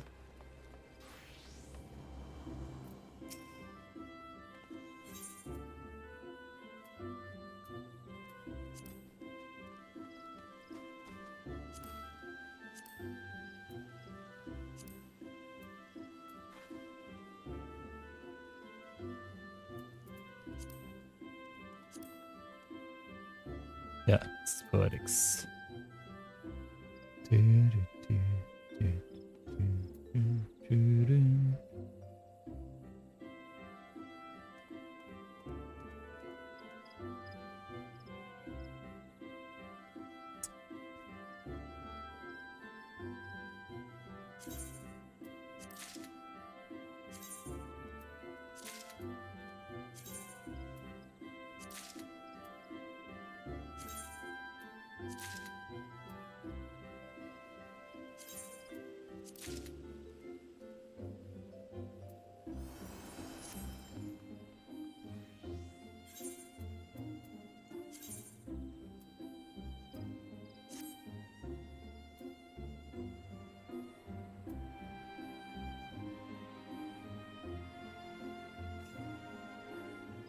It's alright, I guess.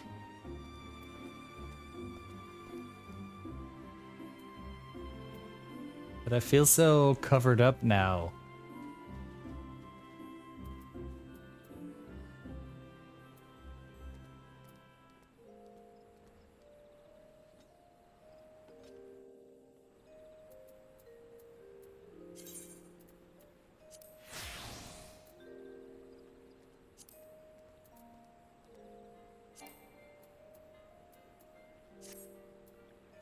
There we go.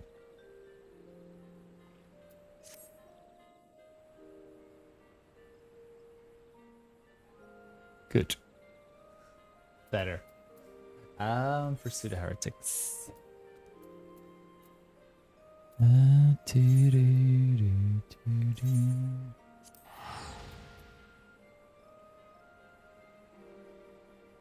For the greater good, how far in we are we? 1, 2, 3, 4, 5, 6, 7, 8, 9, 10. Including this one, we have 10 quests to do.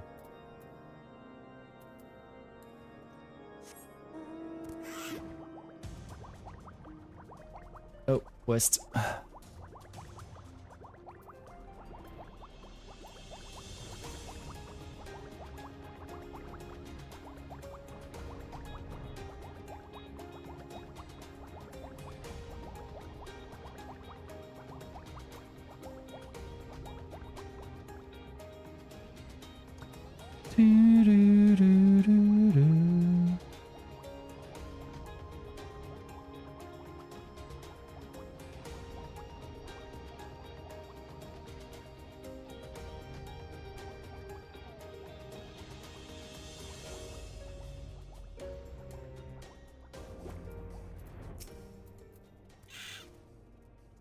Tall's balls, my ankle is on fire. Caught my boot on a rock or something and twisted it as I fell.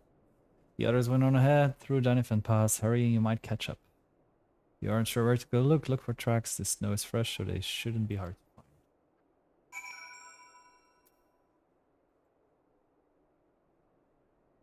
I know.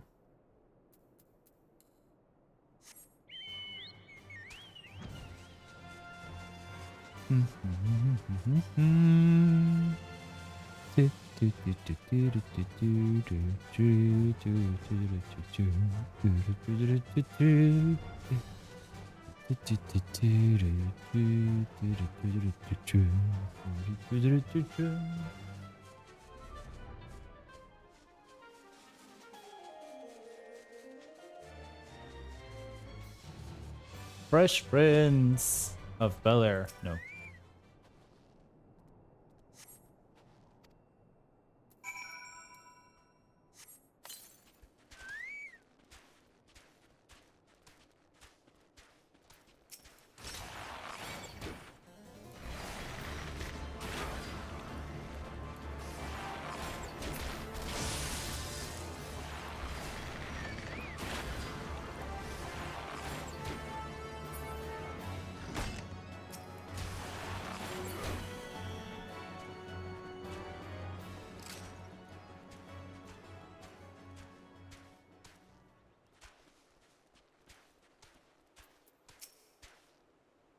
Scion, what are you doing here?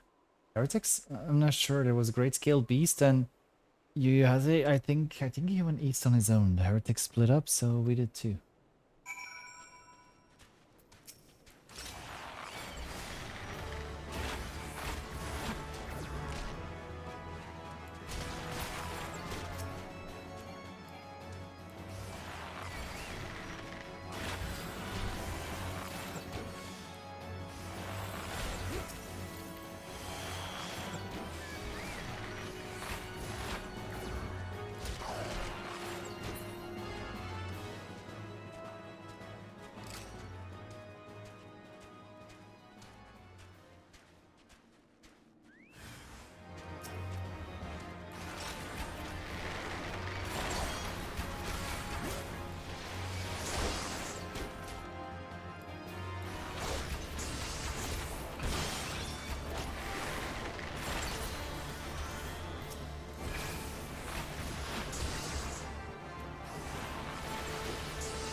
How embarrassing. I was so intent on following heretics' tracks that I almost failed to notice they had doubled back. Almost, mind you. One tried to sneak up behind me and got a knife in the gut for his troubles. I thought myself alone, so I started searching the dead man's knapsack for anything of interest, and lo and behold, before his friends found me, I came upon this. Withdrawing groups of 3 or less to the observatorium, give the signal and wait. The merchant will be waiting, be late, and be left for dead. Speaks for yourself, does it not? They can't possibly mean to rendezvous inside the place, so we should restrict our search to the surrounding areas. Let me rephrase that. You should restrict your search to the wilderness around the observatorium. I'll need more than a moment's rest to recover from these wounds. Of course, everything always comes down to me.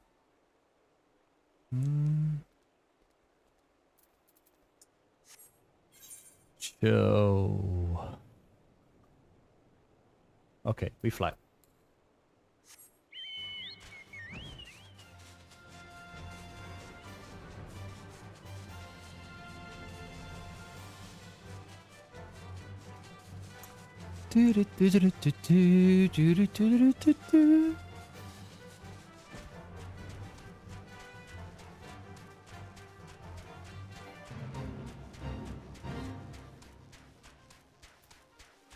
Right.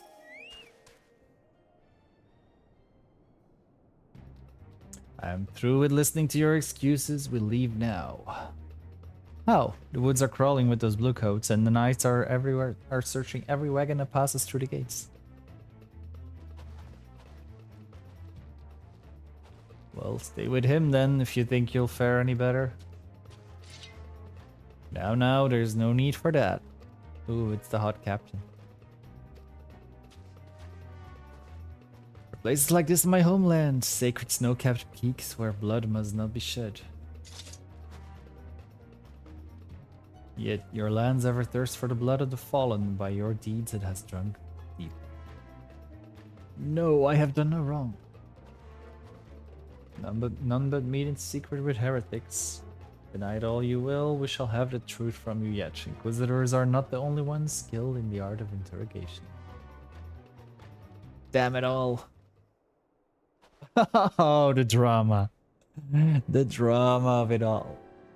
Fancy meeting you here, Tom. I presume your work with the third brought you hither. What a tangled web. Lest you wonder, we came not for the heretics, but for the merchant who has been conspiring with them. He came to our attention during the course of our investigation into the Ivy. They beggars belief, I know, but it seems our favorite Garlean spy may have been providing assistance to Iceheart. Were it not for the efforts of Lady Yugiri and her shinobi, we might never have discovered this connection. Master Alphino is too kind. I fear my people and I have done little to aid your search for this spy. We long to strike back against the Empire and weaken their influence in this land, to prevent the tragedy which befell Doma from recurring. Days ahead in the work they promise will require a very particular set of skills which I am fortunate enough to possess. If you will allow it, I would accompany you until the investigation is complete. Yay, of course. That's a most generous offer, Lady Yugiri, and one which I gladly accept. Thank you. Though I may disappear for a time, know that I shall never be far and shall always be watching. Comforting thought. Come, Tom. Let us wait inside for Captain Hilbert to return and deliver his report.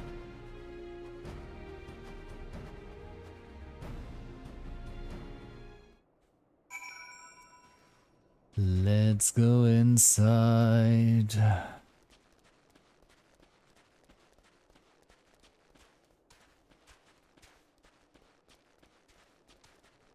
I was this close to summoning my my mount and jumping over. Wow.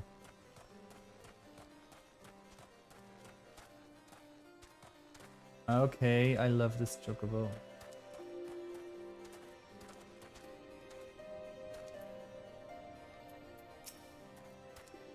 Captain Hilbert seems confident that the merchant resolve would swiftly crumble when pressed. If so, we should have new information ere long. As to whether it will bring us any closer to learning Ivy's identity, I would rather not say. Given our adversary's cunning, I shall consider us fortunate if we are spared another wild dodo chase. Gods know we have far more than enough to occupy our time as it is.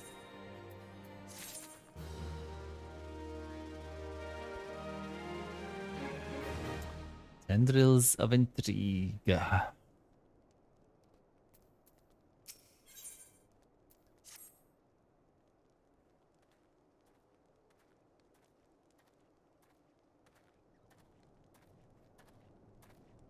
Enter Hot Captain.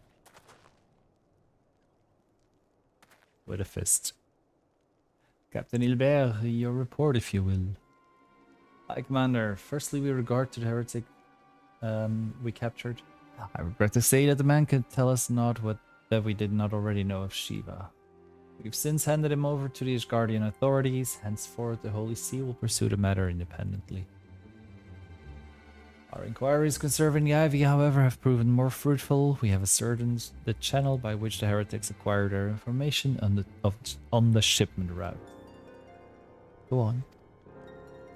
You will recall the flame we first identified as being in the Ivy's employ. From him, we were able to trace a trail of conspirators, each taking us closer to his master.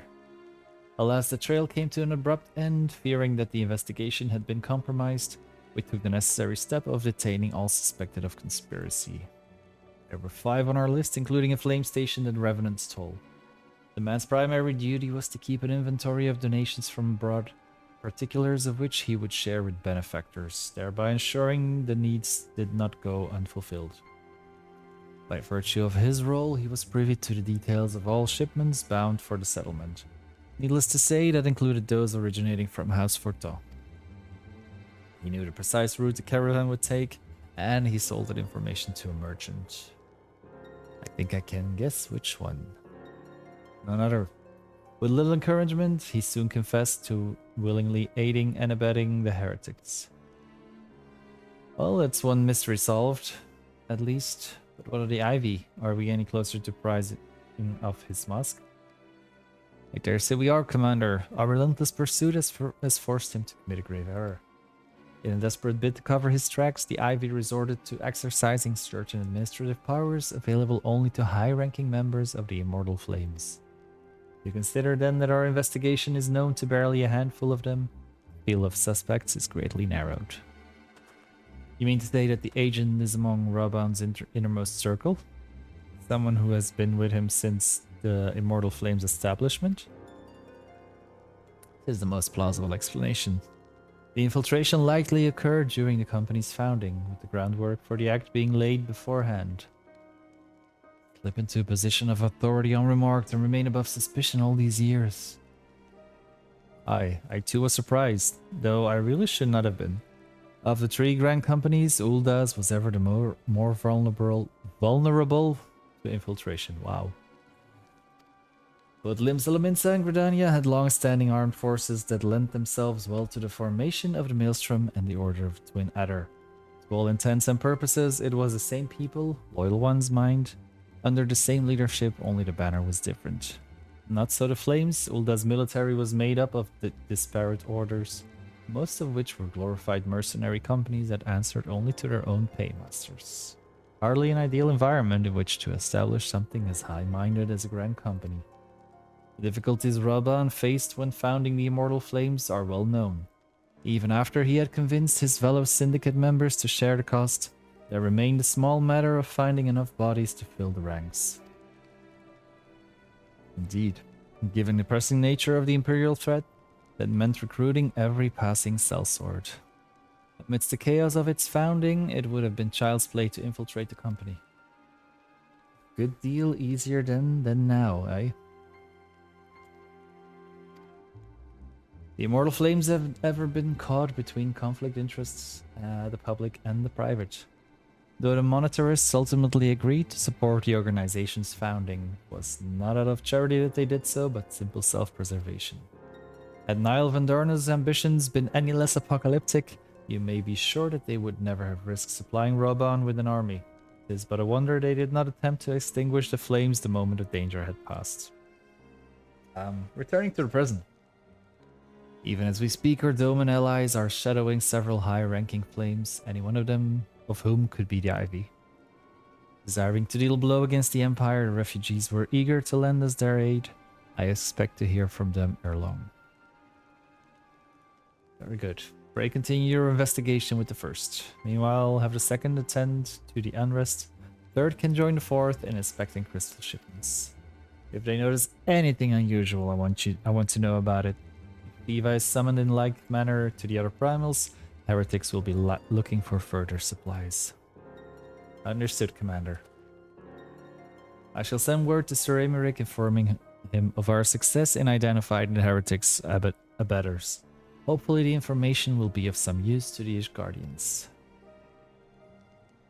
It is time, Commander. Yes, I am aware.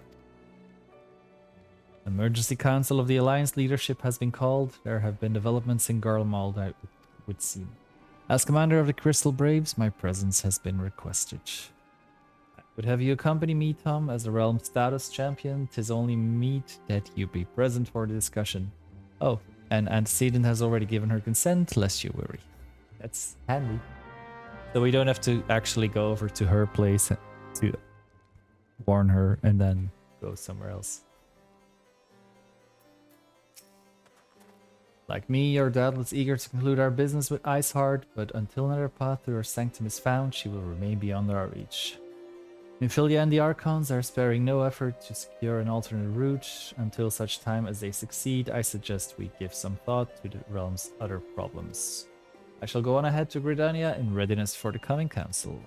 Meet me at Nofika's altar, and we shall make our way to the Lotus Stand together. Let's go.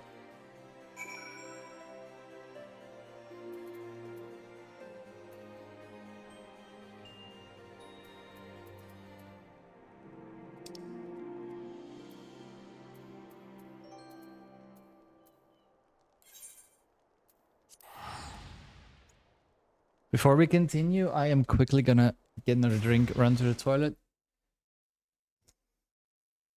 Oh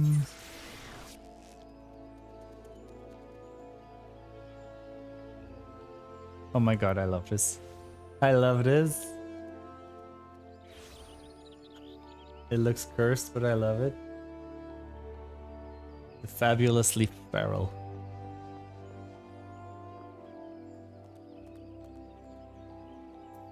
Okay, I will be right back.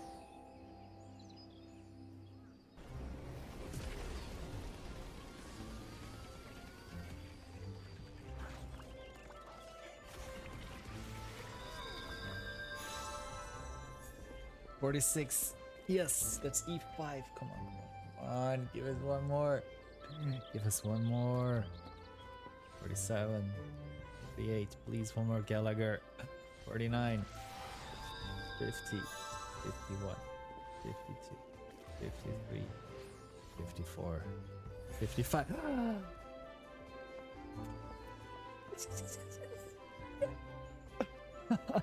Yes. Yes. We need to print screen this one as well. In the end, he came 2 times in one temple. He loves me.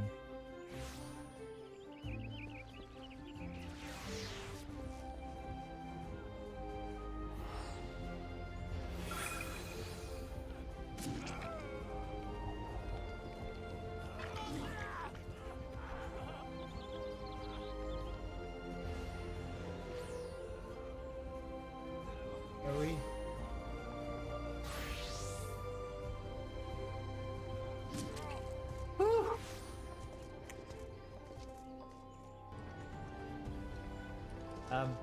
Tifa, darling, why are you arching your back like that?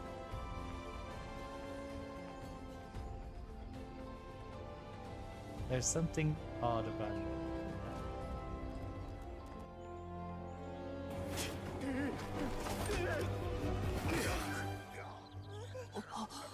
俺がそんなに怖いか。銃を向ける勇気すらないと。待て。メロピネ要塞では死刑や拷問は禁止されてる。公爵だろ。身をもって範を示すべきだ。ああ、確かにそうだったな。じゃあ今日からそのルールは廃止だ。ここじゃルールはただあんたらを縛るための道具。公爵が誰かを殺すのに理由なんて必要ない。わかったか。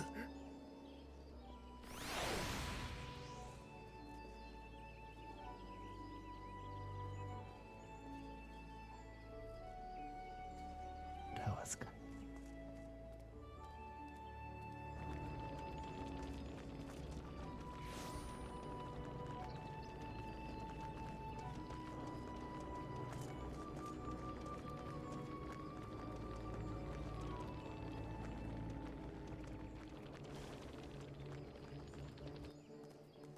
And we're back.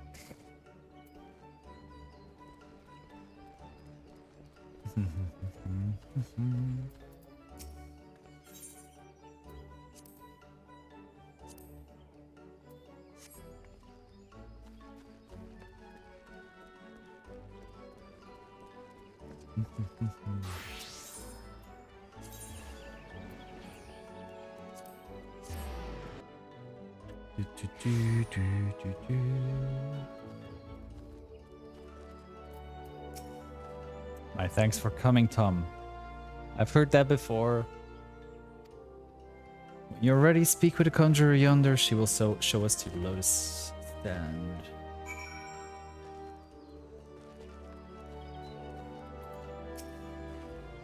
The Alliance leaders await you at the lotus stand. Will you be joining them now?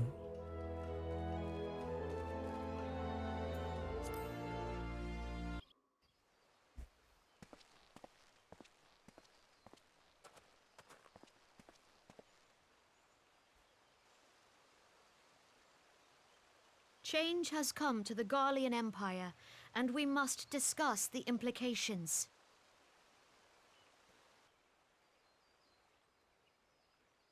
The rumors are true then? The War of Succession is ended.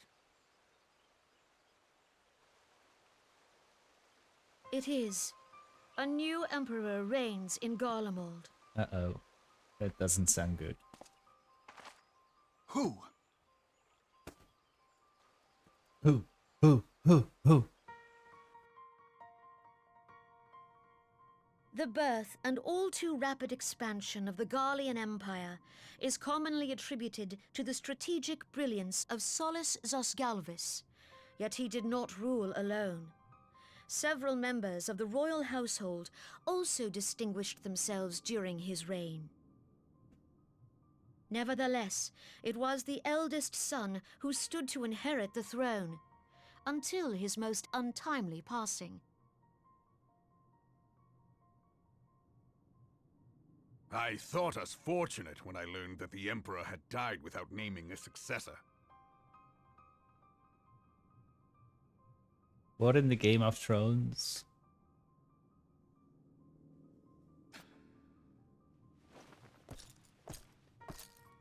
Would that the Garlean Empire had died with him.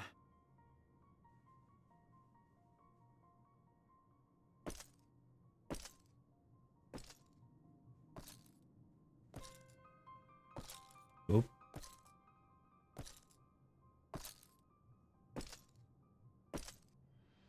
'Twas the grandson and his uncle who had the strongest claims, was it not?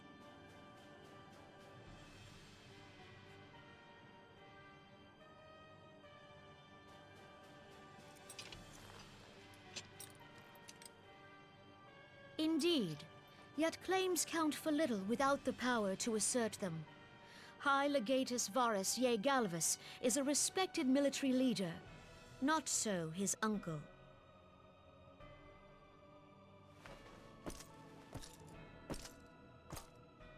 So young Varus has torn the crown from his uncle's grasp and taken his place at the head of the Empire.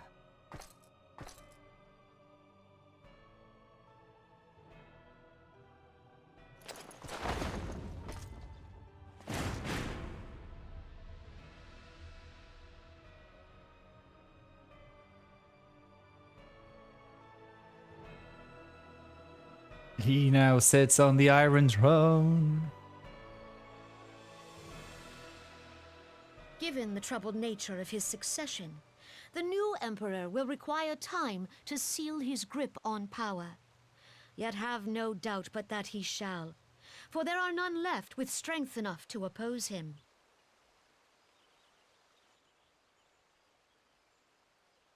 Since the success of Operation Archon, the remnants of the 14th Legion and the forces occupying Alamigo have done naught but fortify their positions. Raban But is you can making be me sure weak in they'll my be ready knees. to march on us again, if their emperor gives the word. When, not if. They say this Varus was so set upon Eorzean annexation that he spoke out against the Meteor Project. Plainly, the new emperor's intentions are of great concern to us all.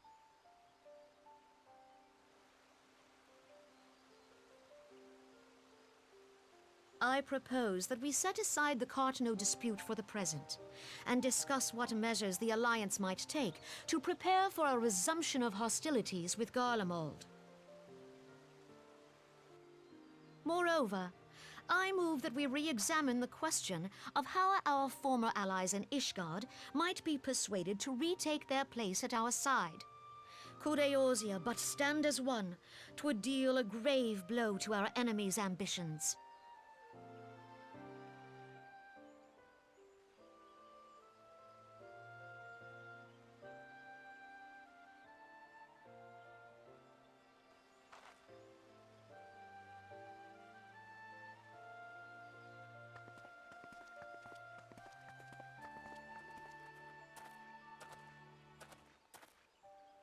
Well, I suppose we should be grateful that they have finally acknowledged the inevitability of Imperial attack. Who knows? They may even do something about it. If only the leaders of Ishgard would follow their example and stop hiding behind their gates, praying for the coming storm to pass them by. But that is a discussion for another time. At present, I am more concerned by the fact that the Alliance's mooted preparations will be made known to the Garleans many moons before their coming. So long as the ivy eludes our grasp, no secret is safe.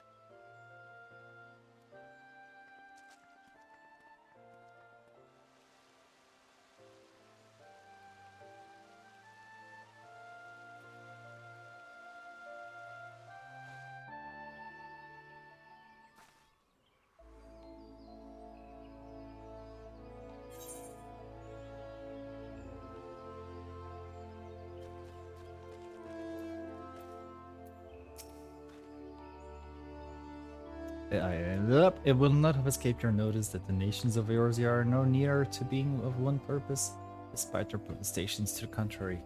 Plainly, the threat of a resurgent Garlemald is not enough to stir them. And the reason for this? Deep-rooted mistrust amongst the citizenry. The nation's leaders can come to all the understandings they like, but their unity means little unless to the common folk. Take Lominstance, for instance. Though Admiral Merlewhip outlawed piracy over a decade ago, foreigners still pictured the nation as a haven for grog-swilling, wooden-legged cutthroats. And likewise, the Gridanians are mocked as hermits who talk trees, and the Uldans scorned as swindlers who worship coin. Not that such sentiments are entirely without grounds, of course. Take that pillar of Uldan society, Teleji, Adeleji, for example. But that's beside the point. The fact is that people are wary of outsiders, whether they have cause to be or not. On that basis, one could argue that the conflict at Cardno is necessary evil.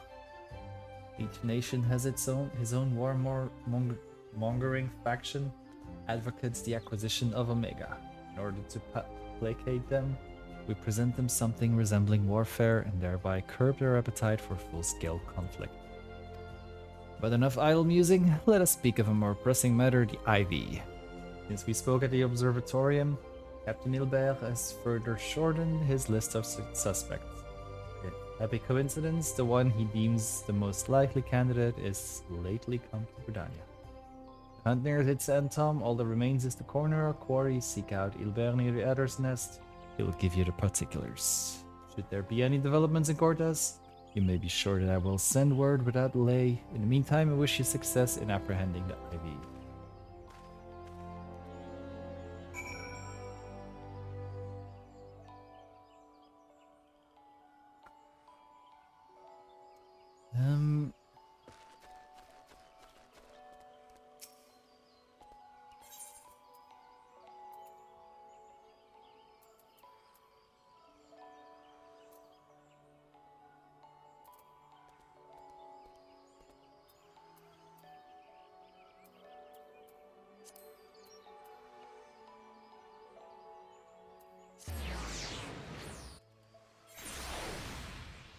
Wrong.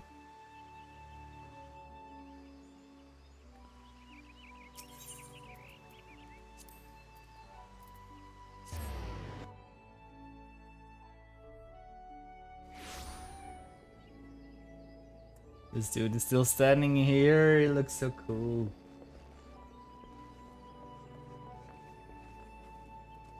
And the shoes.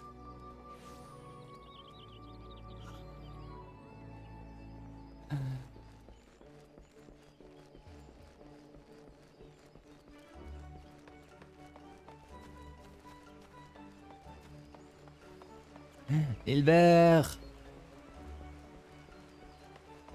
I am here for you.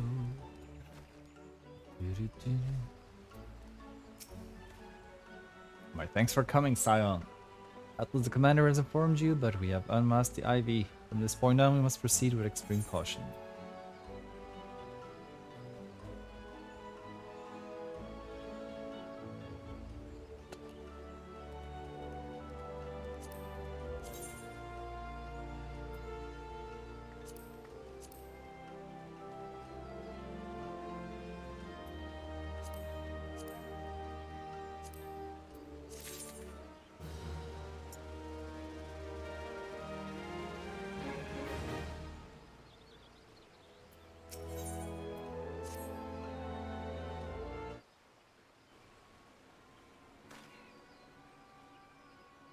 Listen well, because I shall say this only once. The spy we have been seeking all this time is none other than Flame Marshal Eileen Roy, Roban's second in command. Prior to joining the Immortal Flames, she was a mercenary of no small renown. They say her skill with a polearm had to be seen to be believed. With Guardian birth, she is the highest ranked foreigner in the Immortal Flames, barring the Flame General himself, of course. When he informed the Grand Company, Raban chose people based on their worth, whence they held was of no interest. The monetarists saw things differently, however. Having funded the Enterprise, they reserved the right to reject candidates nominated for high-ranking positions.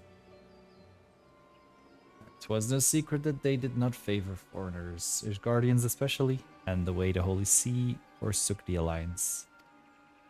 Yet the monetarists did not raise so much as a murmur of protest when Roy was appointed to her post. Nothing strange, is it not? Could it be that the Ivy has some hold over the monetarists?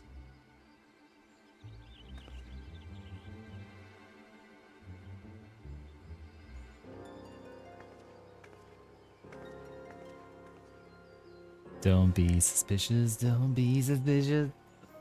But these revelations are secondary to our current mission. Of foremost interest to us is Roy's presence here now. As you may be aware, it is a duty of the Flame Marshal to command the Immortal Flames in the absence of the Flame General. While Raban attended the Council of Alliance Leaders, she should have remained in the Hall of Flames. Woman has no business being Gridania, yet here she is nonetheless, and on some pretense. She's up to something, mark my words. Even as we speak, I have a dozen men trawling the Flames records for evidence of Roy's guilt, but if we can catch her red-handed, we shall have all the proof we need. Which brings me to the plan. I have people watching the city gates, the airship landing, and the docks, every point of egress. He cannot leave without our knowledge. All that remains is to shadow her until she betrays her true purpose. Can I rely upon your eyes, Scion?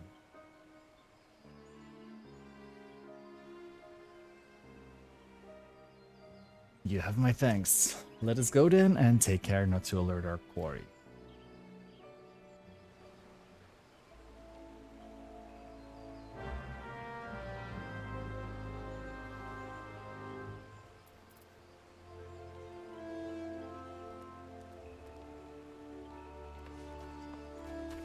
Who is that girl I see? Is it Ivy?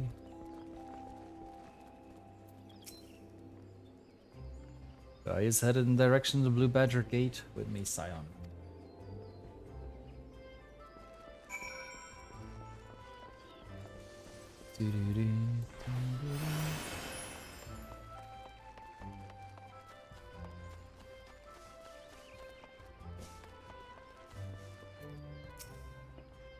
So Rai has entered the Carline canopy, meeting someone perchance, or could it be she means to board an airship?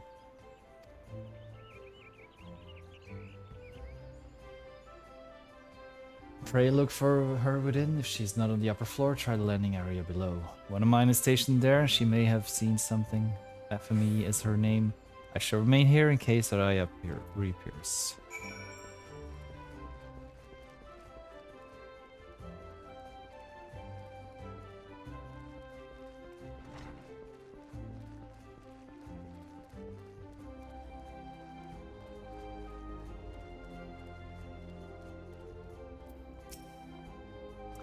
Me, such an unexpected pleasure. What brings you here?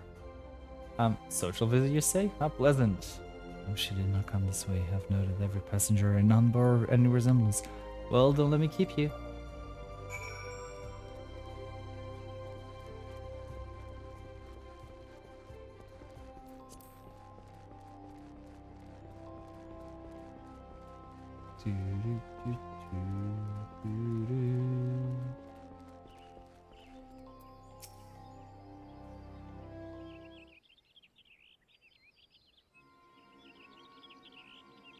Nowhere to be seen, you say? And you're sure she did not board an airship? Well, that's what your crew told me. She did not come back out either. Where in the Seven Hells could she have gone? The roost, how could I forget? Greetings, good sir. Might I interest you in some Muntoy tonic? Cup a day imbues a man with great vigor, if you take my meaning. Perhaps another time, friend. Wait, the necklace. You're a shinobi of Doma. The woman you seek has left Gridania by way of West Shore Pier. He was attired as a merchant, but these eyes are not so easily deceived. I wish to take your search to the East Shroud. Rest assured that we shall continue to support you from the shadows. Ah, look at them being helpful. Take the 12 for the Domans. Were it not for their unique talents, Roy would have disappeared without a trace.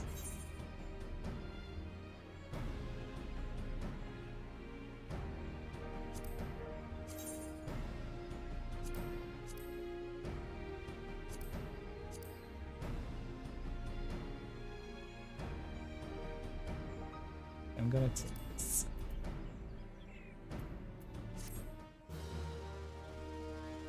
Bum, bum, bum, bum, bum, bum.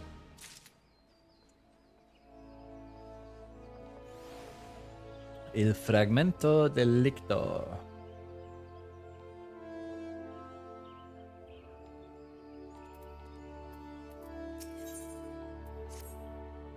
Our hunt leads us to the East Shroud, Scion. I suggest we follow Rai's example and take the ferry from West Shore Pier. If doubtless wish to make certain preparations, see to them while I go on ahead. I shall wait for you at Sweet Bloom Pier.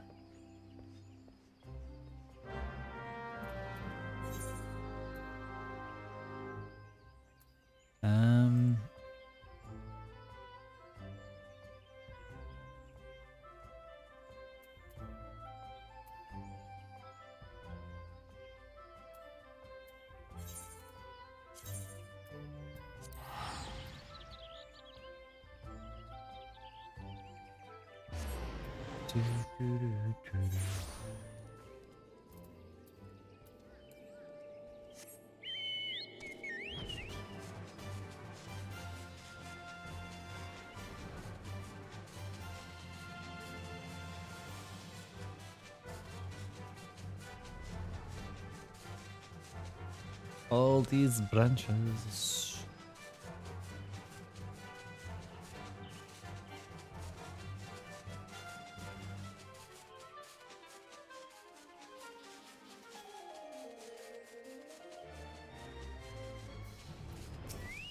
Oh.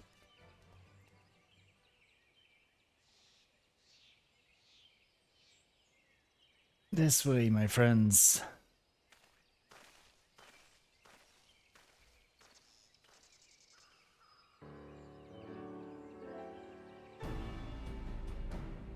Your quarry makes for the Hawthorne Hutch. If Rai is truly the one we seek, we can expect that she means to take contact with her Garlean masters there.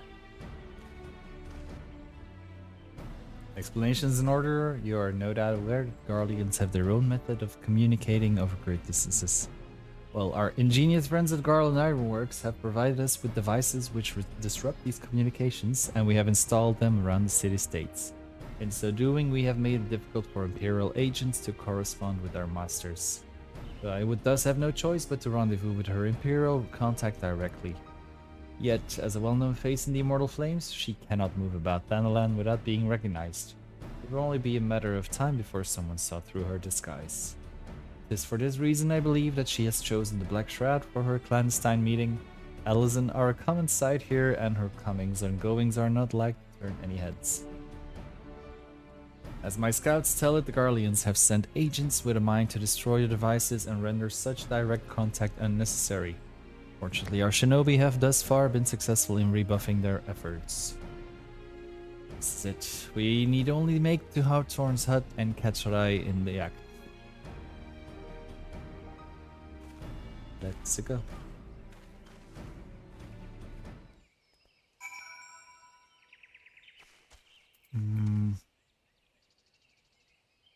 And how do we go there?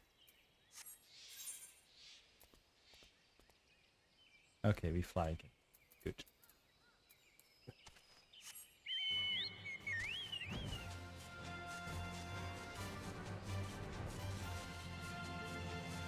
My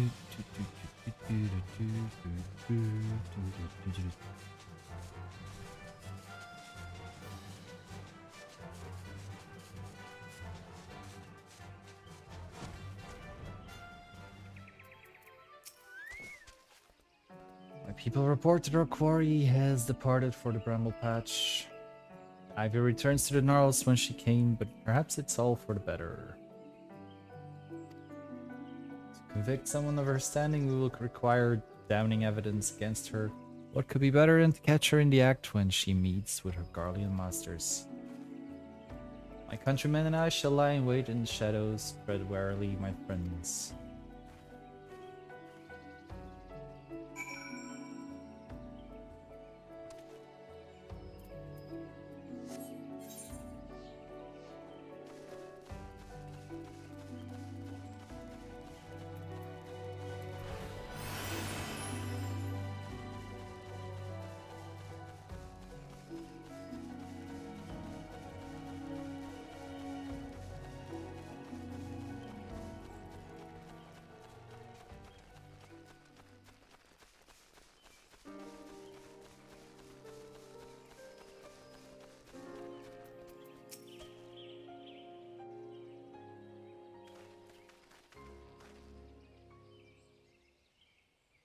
Just beyond, Roy is in conversation with an individual clad in the manner of an adventurer, an imperial intermediary, no doubt.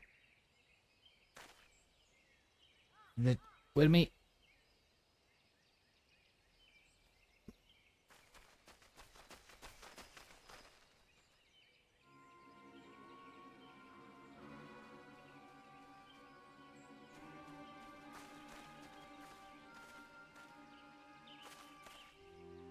Play Marshal Aline Roy.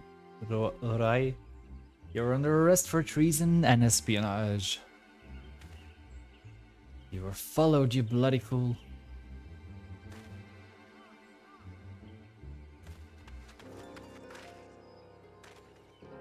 Damnation.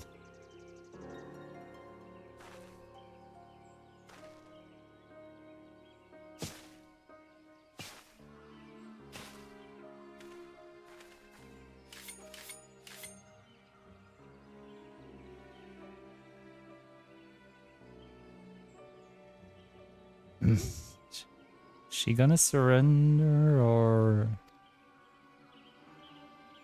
You are unarmed, my lady, and scarcely garbed for battle. But if you wish to fight, you are welcome to try.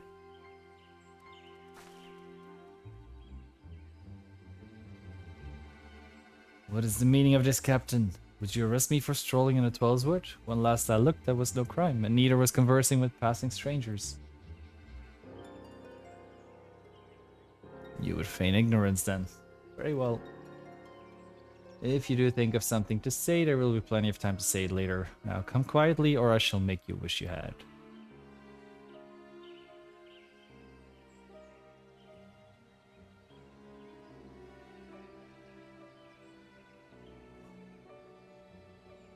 I will offer you no struggle. After all, I have naught to hide.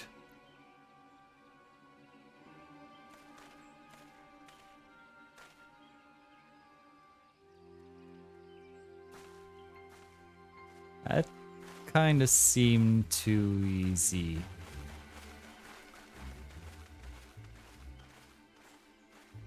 Or not. Arrows. I'm liking it a lot, but I'm kinda trying to get at least to Heaven's Ward because I want to learn Astrologian. And I need to get to Heaven's Ward for that, apparently. How are you? At the moment, I got like a quest list here. I did Fenrir for the first time earlier. And I think Shiva is gonna be coming up later. Because we're not trying to prevent Shiva's resurrection. Summoning, whatever. Even a warrior of Rai's renown could not have hoped to escape by force. Despite her claims, her surrender does not bespeak innocence, but an awareness that her position is untenable. If the ivy does uproot it, it is to be hoped that the tendrils she entwined around the immortal flames will gradually wither and die. Mayhap then the people of Ulda will have the grand company they deserve, but let us speak at the present. If I may ask, what will you do now, Tom? Welcome back, Frog!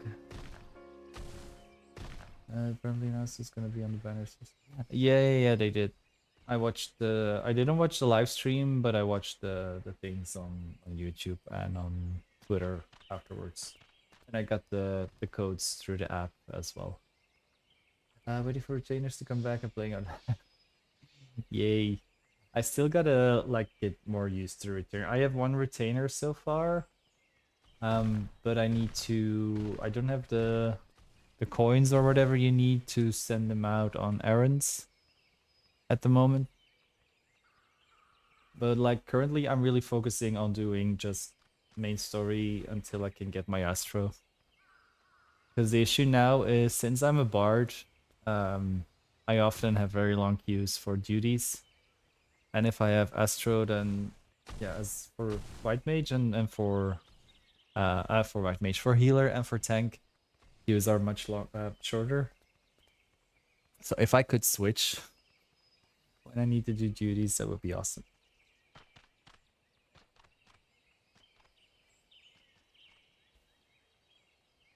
So the Scions seek a way into Iceheart's sanctum. And I dare say you are eager to return to the Rising Stones. Pray do not let me keep you. Fear not, my countrymen and I shall tend to the aftermath. You need not waste your talents here. And speaking of talents, have you considered training in the art of the shinobi? You have the aptitude for it, I believe, so please give it some thought. Till next time, my friend. Grand Company, you can trade seals for venture coins.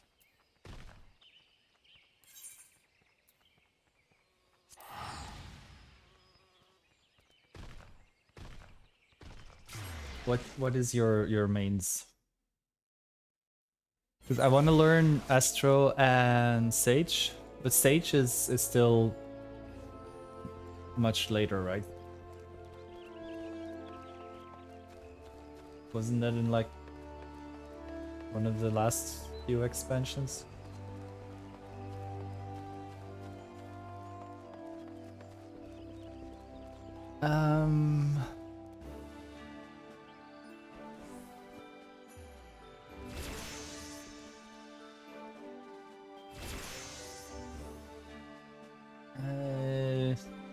Do you know with whom I can trade in the things?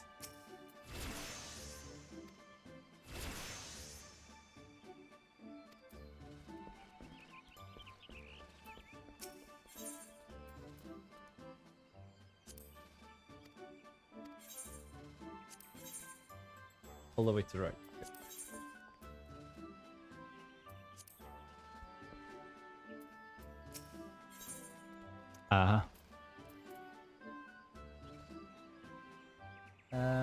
And then what were they called? Venture coins.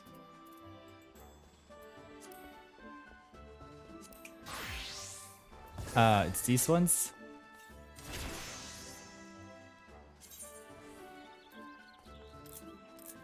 Thank you.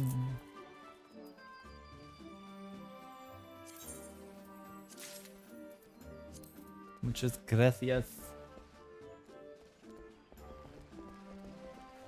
I'll quickly go send them out again.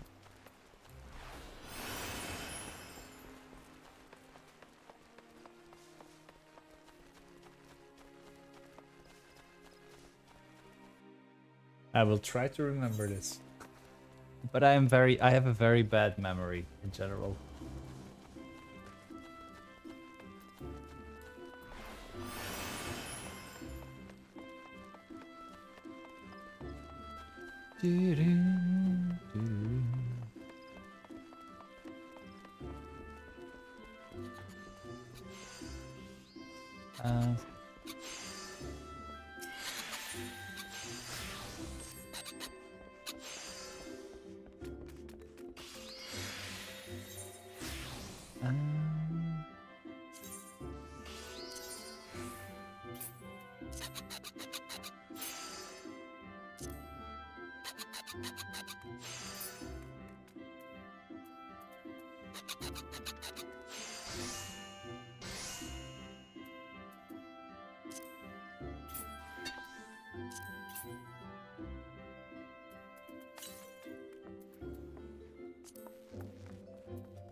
Avenger.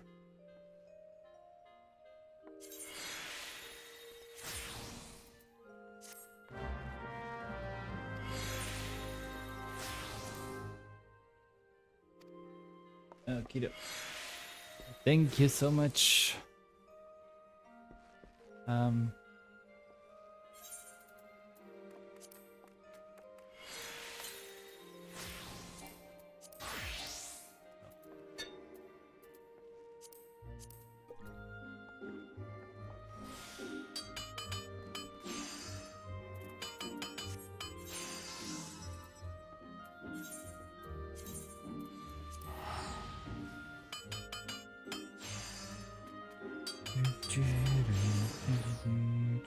What server do you play, by the way? How do you prefer to be called? Let me ask you that as well, because I'm doubting between Rose, Dark Rose, RP. What may I call you by?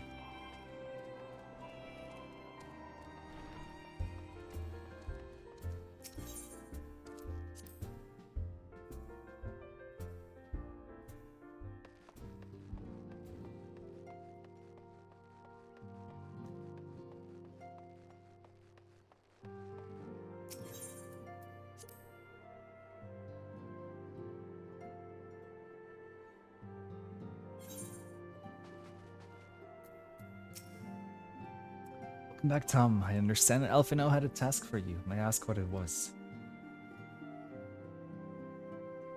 Charge of treason and espionage against Elinurai. I can scarce believe it. Could there not have been some manner of misunderstanding? No, it avails us not to dwell on it. Whatever truth may be, we must trust to the authorities to uncover it. Let us speak of another matter. At least report that we have made progress in our efforts to find a way into Iceheart's sanctum. Okay. Thank you. Also nearly finished with the third book in a series. What kind of series are we talking about here? Because I think for like the past 20-ish years, the only books I've read were manga and comics. I don't think I've actually read any books after finishing school.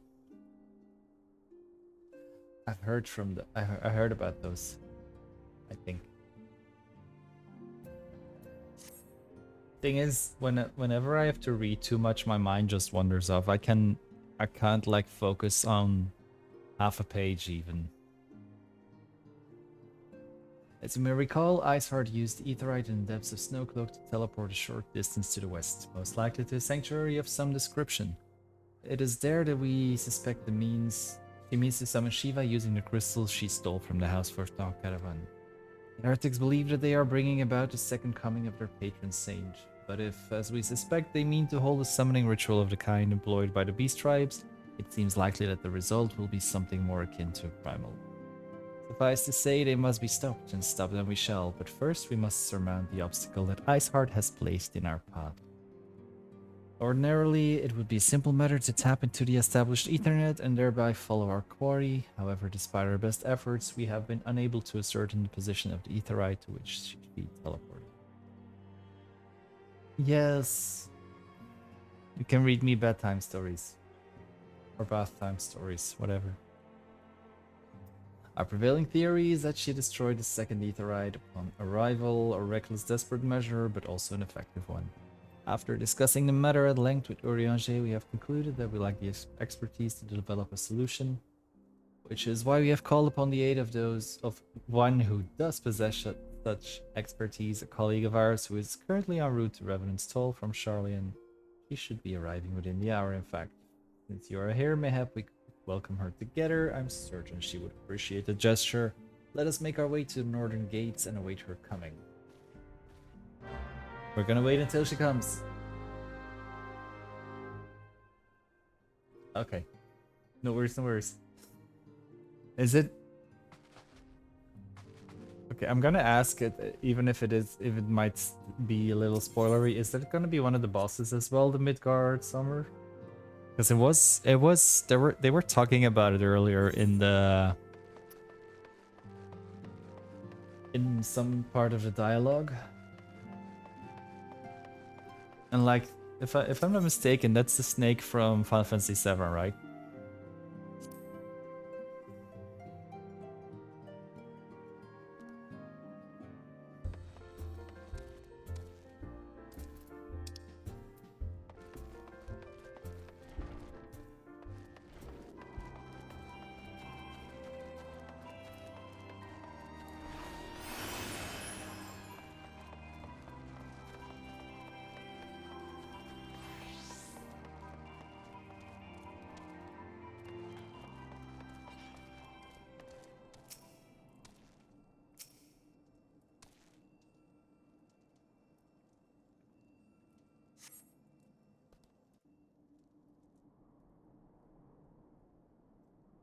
That's the items never played this. Fair enough. Fair enough.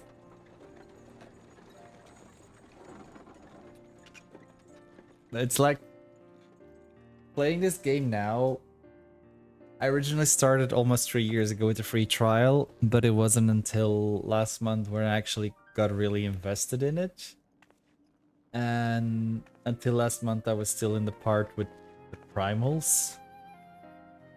I think I'd only defeated Ifrit or something up until last month. Am I right? And now I'm like, None other. I want to continue the story. I want to catch up because so many thank you people for I know traveling so are far on completely such caught short up. They're notice. in Dawntrail. I want to level classes. I want to do so many things. There's just, yeah, too much to do. Moonbreeder is an accomplished Charlian scholar and an authority on Aetherite technologies. She has Ooh, a played an scholar. invaluable role in our search for a means to capture Ascian souls. Charmed, I'm sure.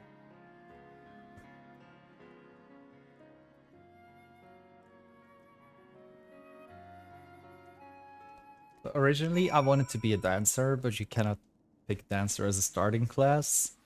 And I prefer my ranged DPS characters. So that's why I started out as archer to go to bard. But so aside from bard, I want to do dancer and picto now as well. And then healers, I want to do astro and sage, definitely. And I'm still undecided as to which tank class will be my first tank class.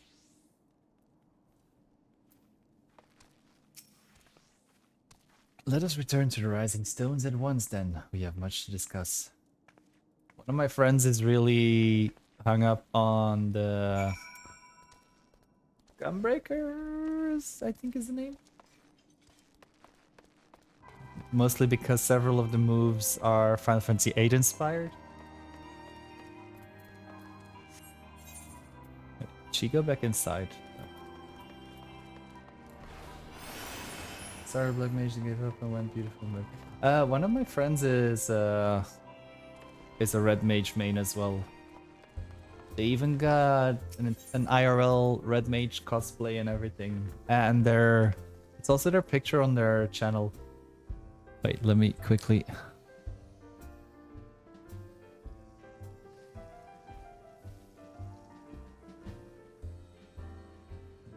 I hope I write this correctly. There we go.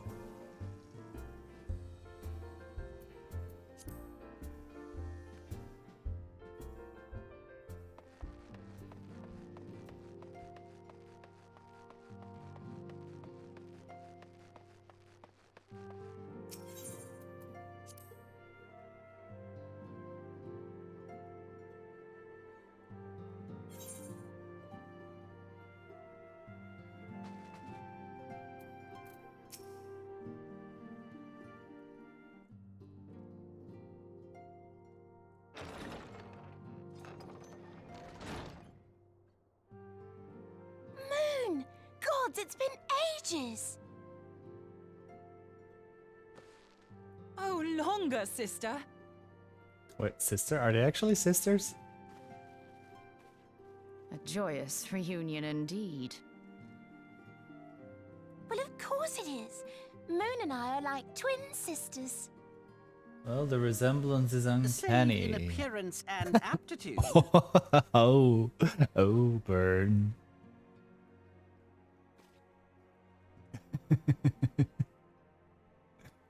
Oh. Everyone, if I could have your attention. We have with us an esteemed guest who has come from Sharlayan to assist us. I bid Moonbreeder join us here that she might share with us her extensive knowledge of Aetherites. Also, as many of you are already aware, she has been overseeing our research into white auracite, a sample of which she has been good enough to bring with her.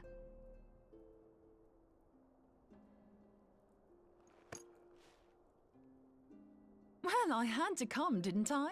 You'd have to be bloody daft to turn your nose up at a chance like this. Where better to conduct my final tests than a land so steeped in ether you can taste it? And a white mage for healer. 'Tis plain the passage Why don't of the you play years any hath more, done Frog? little to dampen thy youthful spirits. And nothing you at can all carry to me. reform thy youthful manner.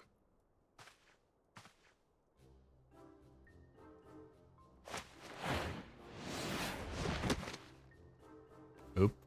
That's a- Oriange, where in the hells have you been hiding? Also, joyful reunion. I want somebody to hug me like that as well. Usually, I'm the one giving hugs like that, and I actually lift All up this way, people when and I'm that's hugging what you them. have to say to me. I much preferred when you were pleading with me to drop everything and hurry to your side. What was it you said? None save thee can satisfy this need. That's odd. Go on. So Square Enix did not want your money. Thine artless attempts to misrepresent mine all too innocent motives do thee little credit. When I was in Mine Sydney intent, last year, as well thou the knowest, was but the to Twitch impress friends I upon thee the met there, gravity of the I circumstance. picked up most of them, I Lest thou think. doubt, a deiform entity shall shortly be summoned, save if thou and no other grantest my compeers thine aid. You In still English, haven't found it, Oriange. then? You're missing Aetherite. We have not. No. We know that Iceheart teleported to an Aetherite not far from the first. Yet even after careful analysis, we could not locate the second beacon. We now suspect that the heretics destroyed the second Aetherite to impede our pursuit. Our allies continue to scour Snowcloak for Iceheart's sanctuary, but we have no guarantee that they will find it. Yet it must be found, for even now Iceheart prepares to call upon Saint Shiva. Saint Shiva, I'm sorry, but if the Aetherite's been destroyed, then that's that. Although, you're absolutely sure she used the first Aetherite, are you? She didn't just use teleportation magics? One of our own bore witness to her escape. I can say with absolute certainty that Iceheart used the Aetherite. What if she just made it look like she used the Aetherite? In that case, there might be a way, so long as the ethereal current is still flowing. Truly? How? Her eyes, though. We use the current to recreate the beacon. As you know, Aetherites are a bit like lighthouses. We use them to reconstitute our physical forms when crossing the ethereal sea. Without them, we'd lose all sense of direction and our essence would dissipate. However, we don't rely solely on these beacons. There are currents of ether which flow between them, currents which help guide us to our destination. Now, these currents will gradually dwindle away to nothing if an Aetherite is destroyed. But if even a sluggish flow remains, we could theoretically use it to direct a surge of concentrated ether towards the void left by the beacon, and thereby fill it up again. Like opening the floodgates to fill a dry riverbed. Though, correct me if I'm wrong, but would we not need a veritable reservoir of ether? In concert, we might manage to channel a sufficient volume, yet that is not my chief concern. To direct the flow of so great a volume of ether with the requisite precision would be a nigh impossible task in itself. I will be trying to find ether, I think. I barely succeeded in facilitating travel to an unattuned beacon. That which you describe sounds considerably more difficult.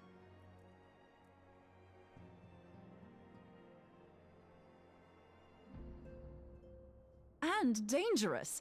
Every person who has attempted to teleport in this fashion has died in the process.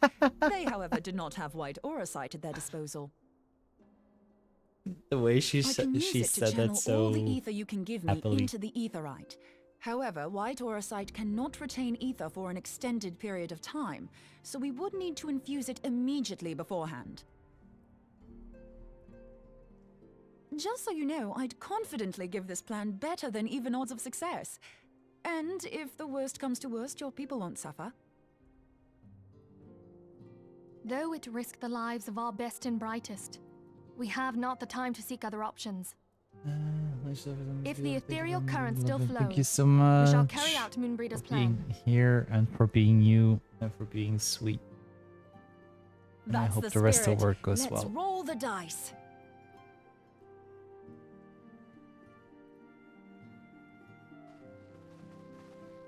Let's roll the dice. What is this? Aventurina Starro?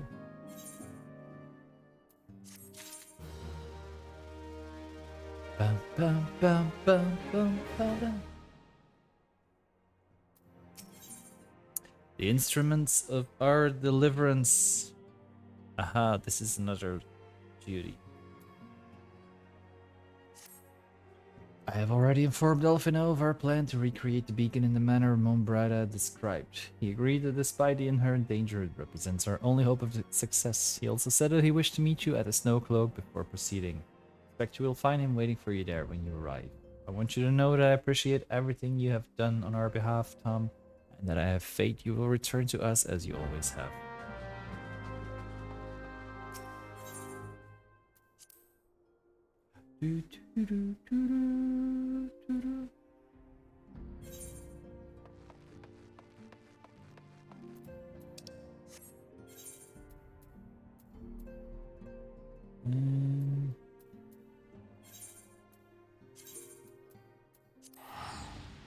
Should have just done that in the first place.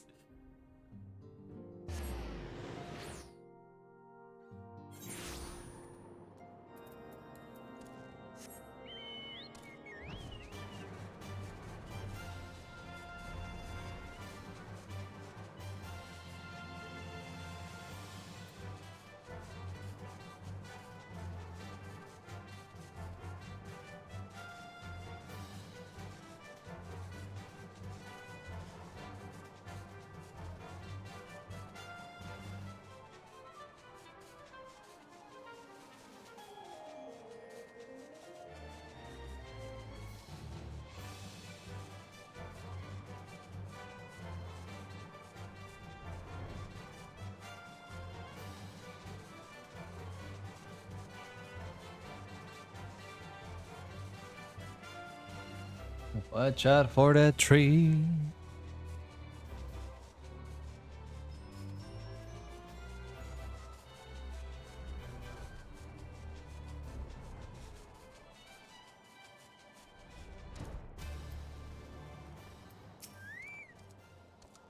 See, Tom, I was starting to wonder if you were having second thoughts. Bitch, please. Captain Ilbert sends his regards. By the way, he attends to the interrogation of Eleanorrai in Ulda even as we speak. But I shall not distract you from the matter at hand. We can discuss the Ivy upon your return. Trust that, by which I mean to say, the others are waiting for us at the Aetheryte after you, Scion.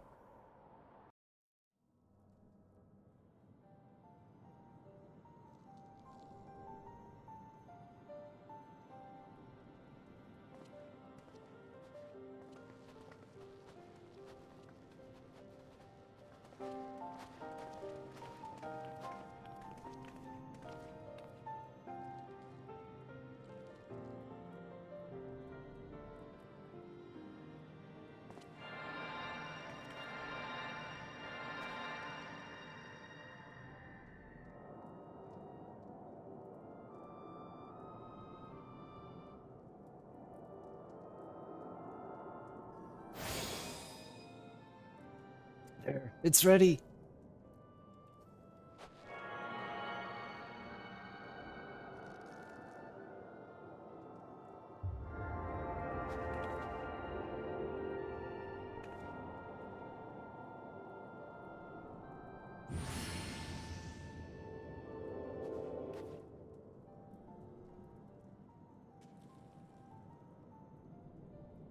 Huh, it worked, I think. Try tuning to the ether right now. Feel for the current and try to locate the beacon.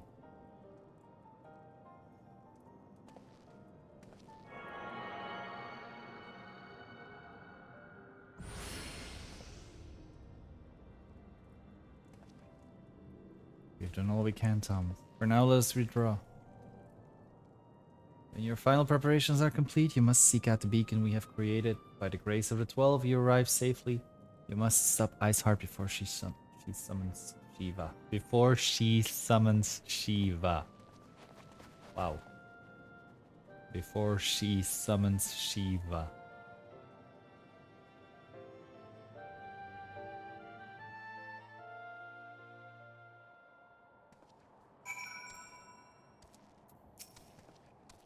We cannot ignore the possibility that our actions have alerted Iceheart to our plans.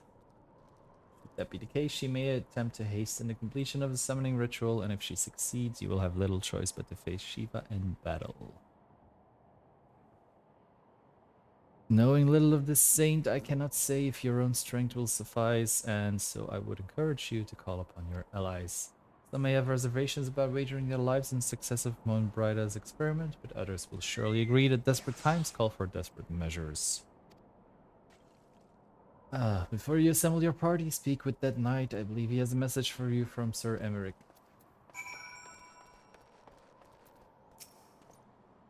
Sir Emmerich regrets that he could not be here in person and asks that I read to you this letter. Ahem.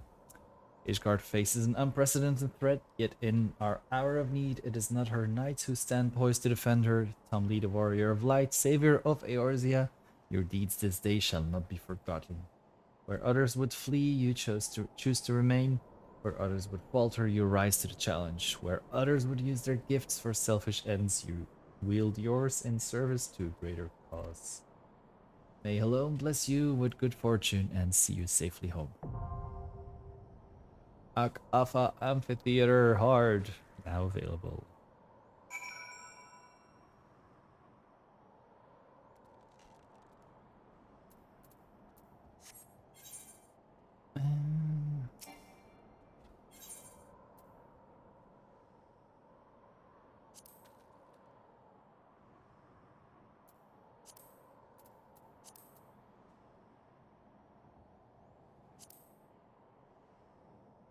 For as long as the nation has worked with Ravania, there has been a guardian. Is this a Shiva? No. Is it?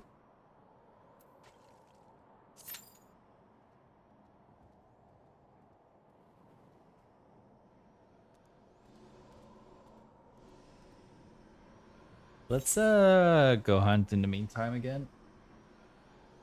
South Shroud, Upper Pass.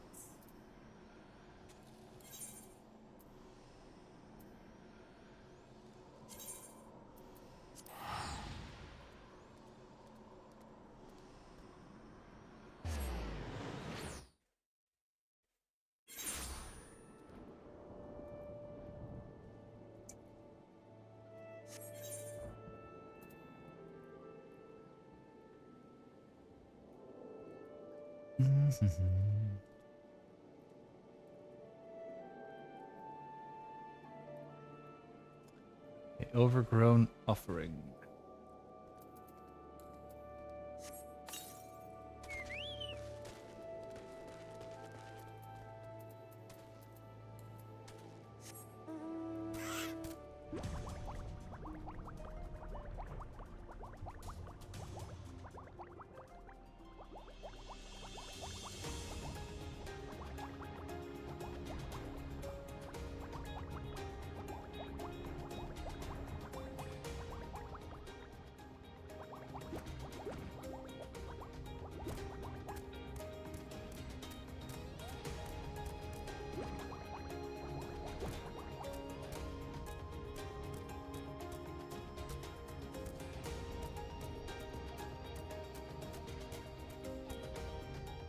What those things look like?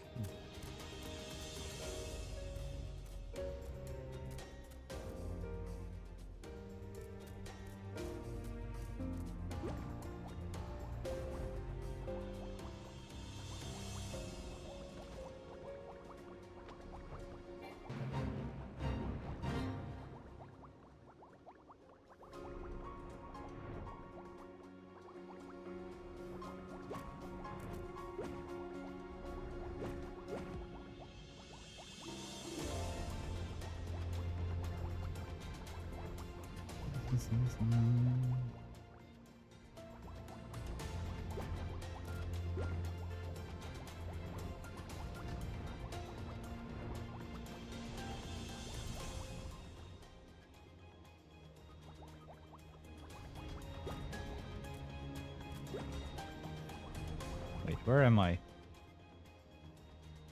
Oh, there.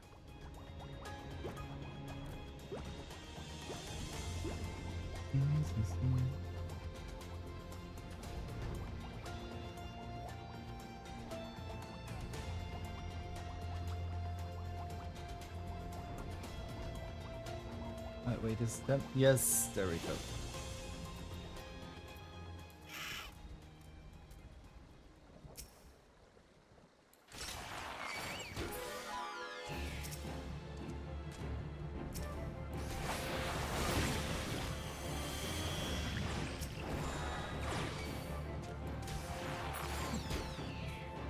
Okay, that was that. I'm still in the South Shroud. It's North, Eastern Tunnel, Southern Tunnel, North Shroud, Central Shroud, Eastern Lunosha. Let's just continue down the list. North Shroud, Alder Spring.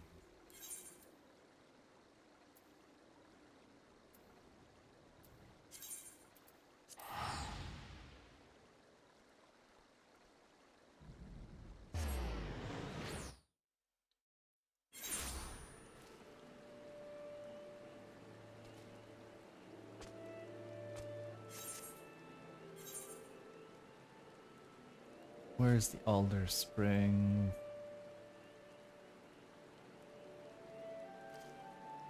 Oh, there we go. So we go south.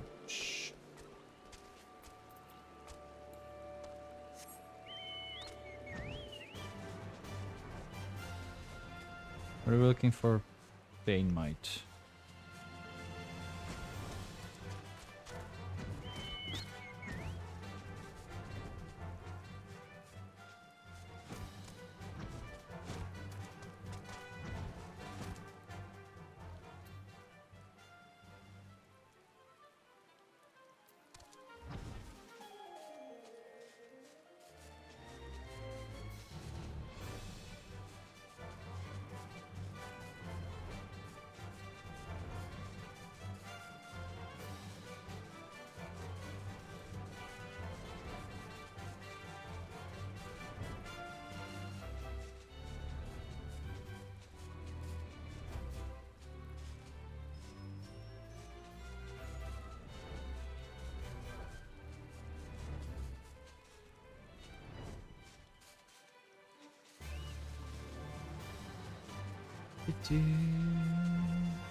I've been here.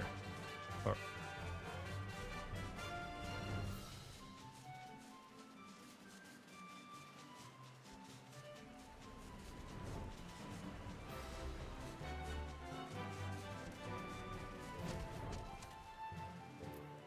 there we go.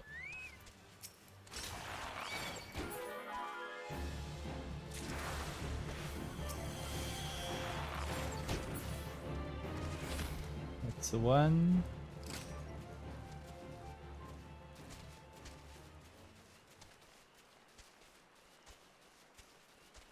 Now we know what they look like. There we go.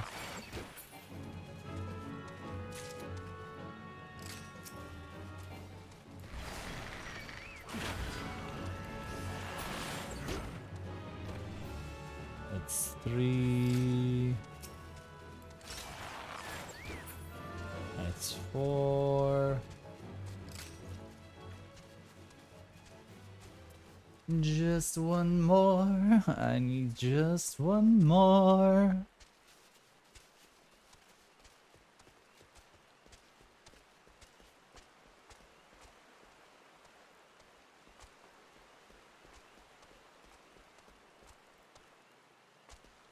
Gotta wait till it respawns. Probably gonna be the easiest, quickest. I know. I don't know. Wait.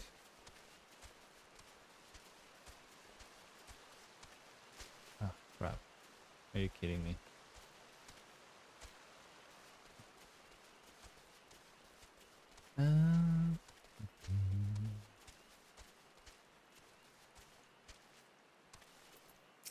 Oh, I gotta get those as well.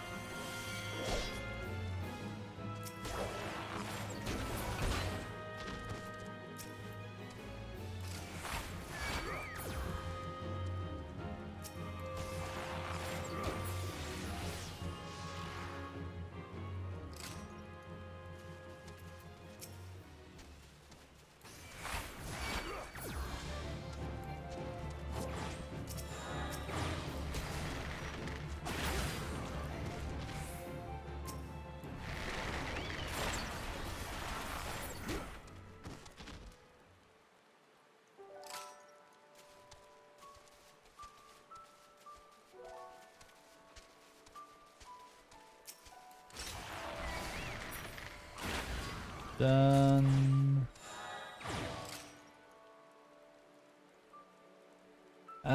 Still North Shroud here. East Townland, South Townland, North Shroud, Alder Springs. Is this a Ziz?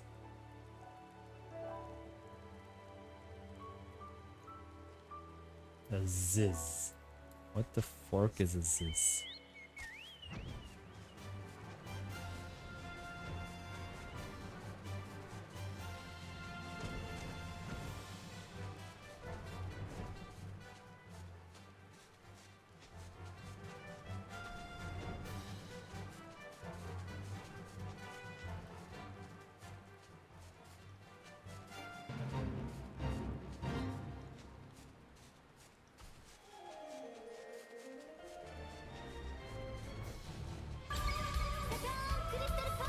Rose, thank you so much for following and welcome to the family.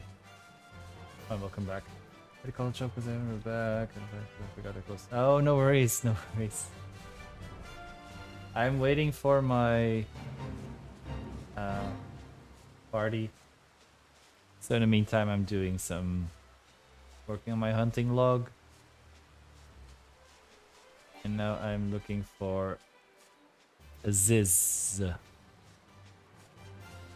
Where am I?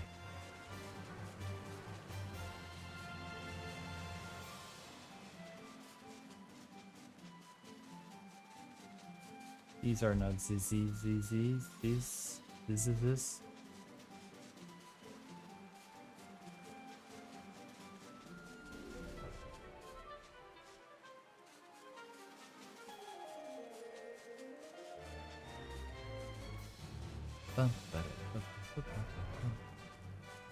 Nope.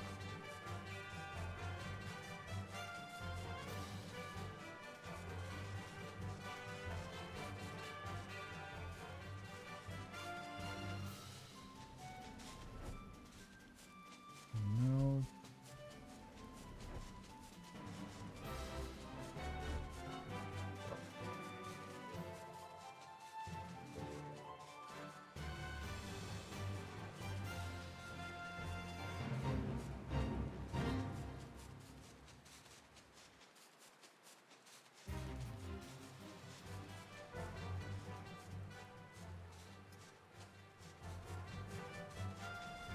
Ziz, where are you?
Building.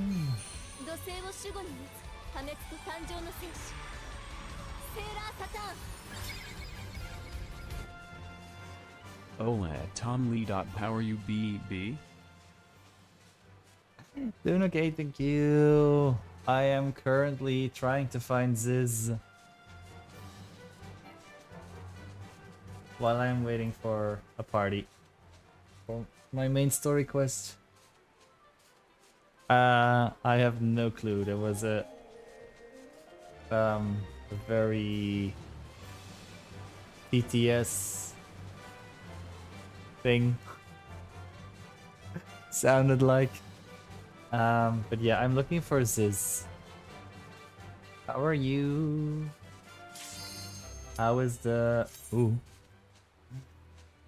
We're gonna be fighting Shiva, I think. Or is this not yet Shiva? I don't know.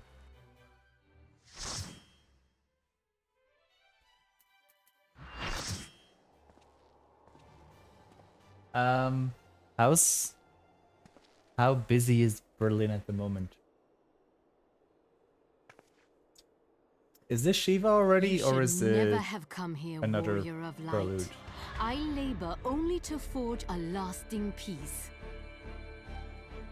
A peace you would deny us. Yeah, I know out of several people ignorance who and are blind in No Berlin matter. this weekend. I'm a If it bit is jealous. our fate to be at odds, then it is mine to strike you down.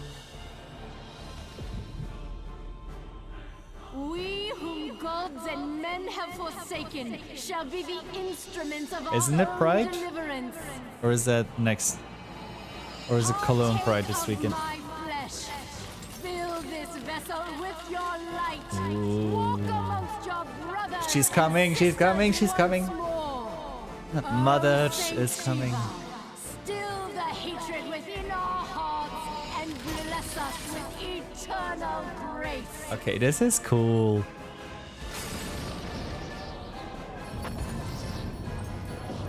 Alright, alright. Okay, this is cool, this sequence.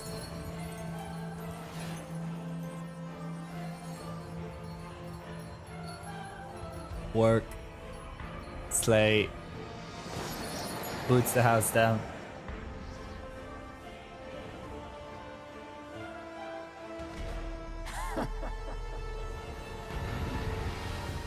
Work.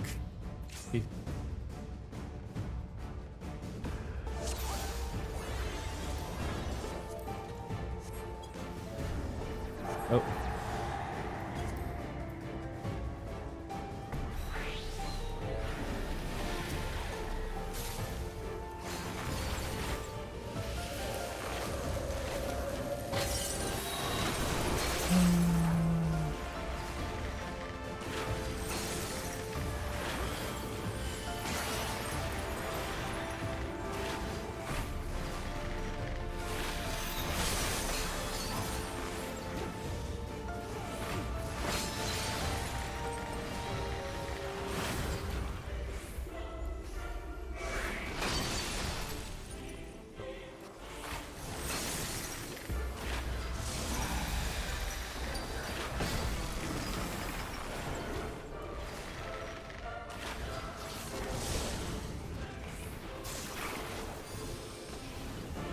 Oh fuck.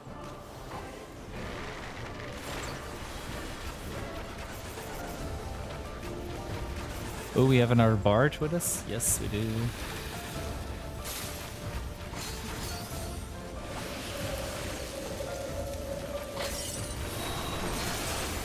Oh.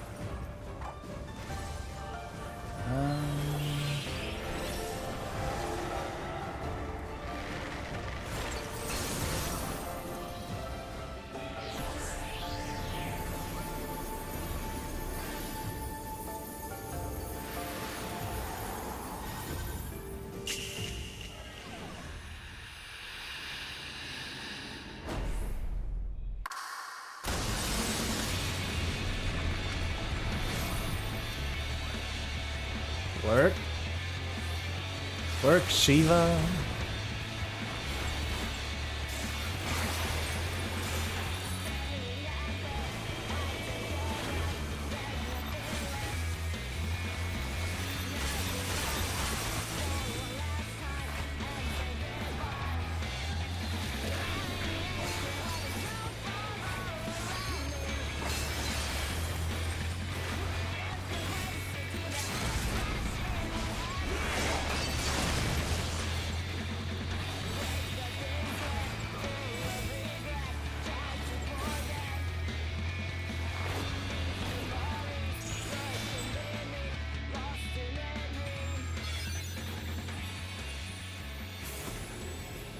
That was fun.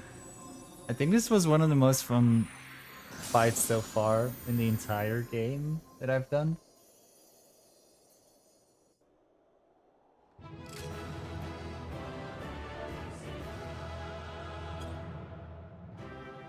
Oh. Am I the only one who stayed to watch the cutscene? Wow. Well, so far Bard is the only thing I've played, so I can't really compare yet. And until I finish everything from ARR, I'm stuck with Bard. Well, not stuck, but I'm staying on Bard. And as soon as I get to Heaven's Ward, I'm gonna start Astro. Fool. Blind, bloody fool. It took me almost 15 minutes to get into the fight. You, of all people, should understand the suffering war begets. That no sacrifice is too great if it brings an end to the violence. Mine is the righteous cause.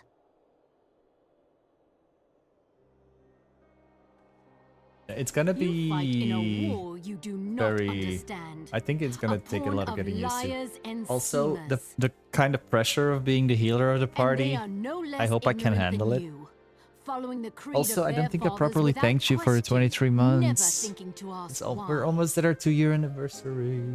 Trapped in a delusion of their own creation and blind to the truth.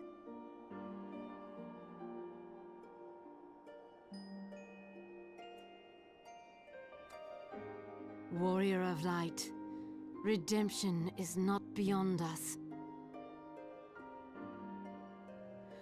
We who walk before may lead those who walk after. Seek the keeper of the lake. See with eyes unclouded. Do not squander a mother's gift.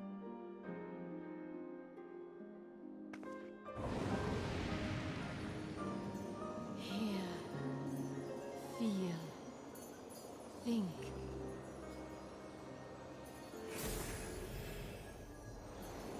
But mostly, I want to learn something different than a DPS so that I can have the shorter queues.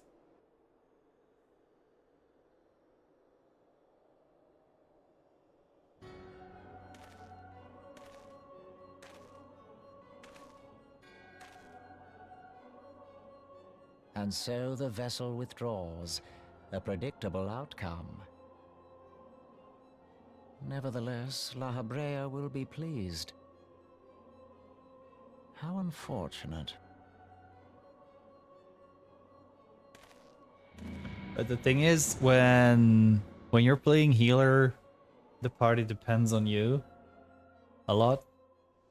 When you're playing tank, you have to really trust that your healer takes care of you. So both of those really kinda scare me. By the 12, you're alive. I mean, of course you're alive. Why wouldn't you be? Iceheart did what? And you're certain about that, are you? Trevanians are skilled with glamours after all. If you say that's what you saw, I believe you. It's just that I've never heard of a primal being summoned like that before. You sure you're not injured? Head trauma has been known to cause hallucinations, you see. No? Fair enough, I was only asking.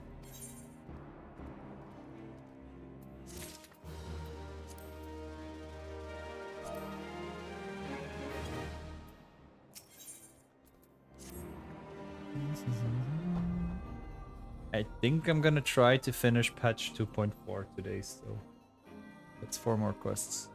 If you ask me, there's not to be gained from mulling over the implications of your story in the freezing cold. Let's save it for the rising stones, eh? I'll get everyone to meet us there. For that, you'd best pay a visit to Whitebrim Front and speak with Alfino. He's probably worried sick about you. That, or he's busy playing in politics with the Guardians. Either way, I'm sure he'll be delighted to see you hale and healthy. Speaking of which, you don't have a headache or anything, do you? No? Blurred vision? Oh, no reason. See you again soon. I like her.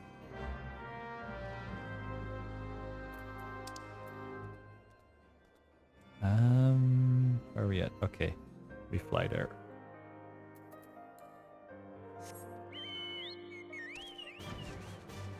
Choo-choo.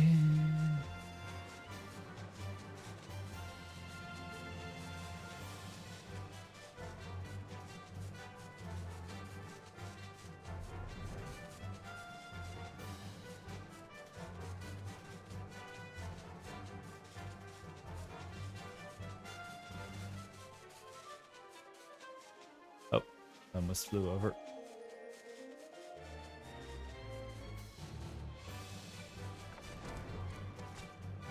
I should have.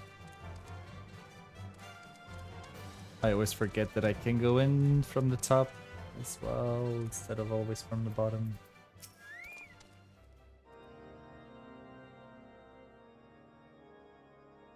There he is, and none the worse for wear. Was there ever any doubt that a warrior of light would succeed? I think I speak for us all when I say that I should like nothing more than to hear the stirring tale of your victory, if you'd be so kind.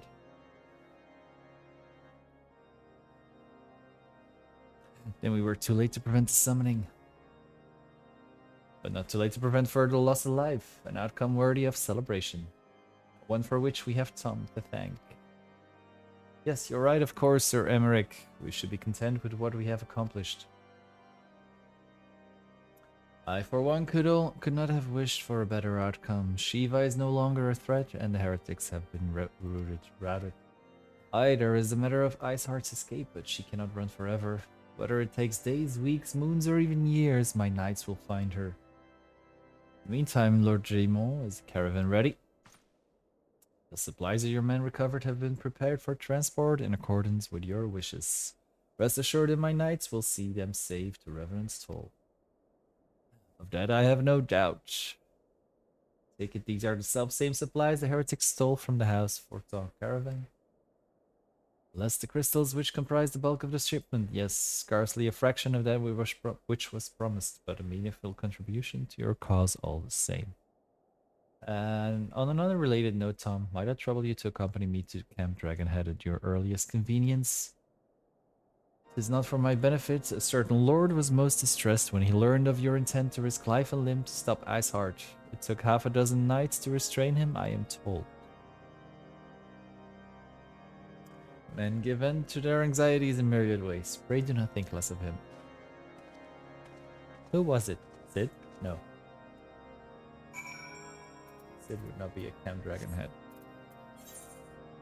Who is waiting for me?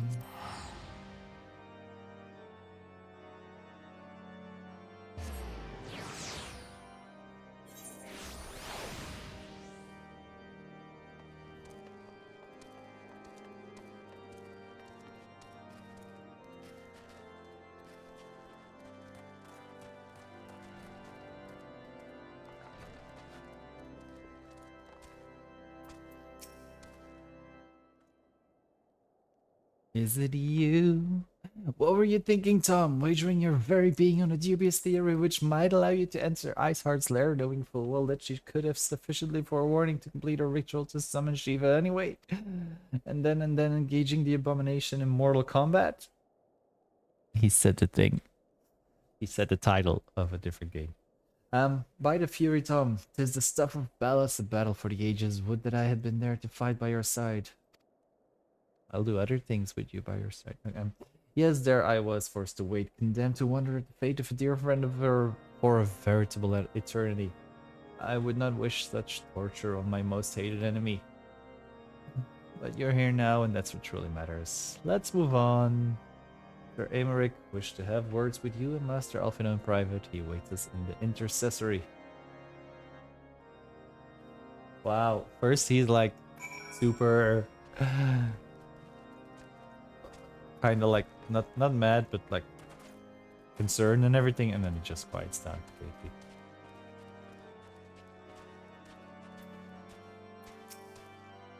Greetings, sir. I shall show you in at once. Let's go. Let's continue intercissoring.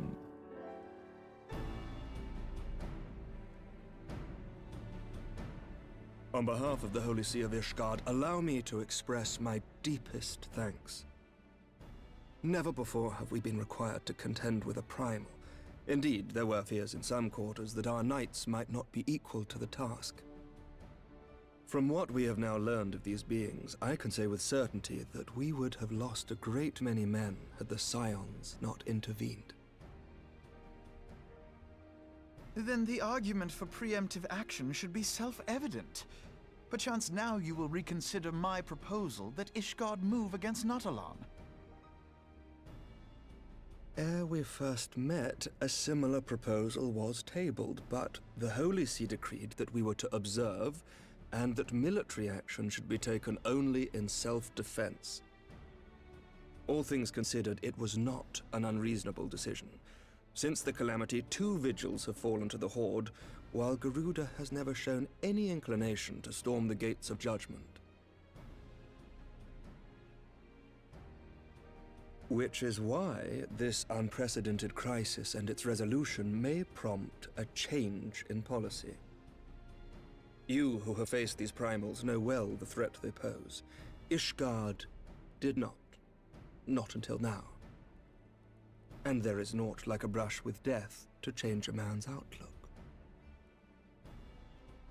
At the very least, this should silence any lingering objections to our arrangement with Revenant's Toll. The Holy See may even feel moved to grant us its formal endorsement. So far as it is possible, the Scions shall be compensated for their service. We should be grateful for any aid you can provide. As a gesture of good faith, I shall withdraw my previous request. Your people are doubtless needed elsewhere. That will not be necessary. That We will not too be have necessary. a vested interest in watching Dravania's movements. I see. Once more, I must thank you. Sir Emmerich, if I may, do you truly believe that Midgard-Zoma could return?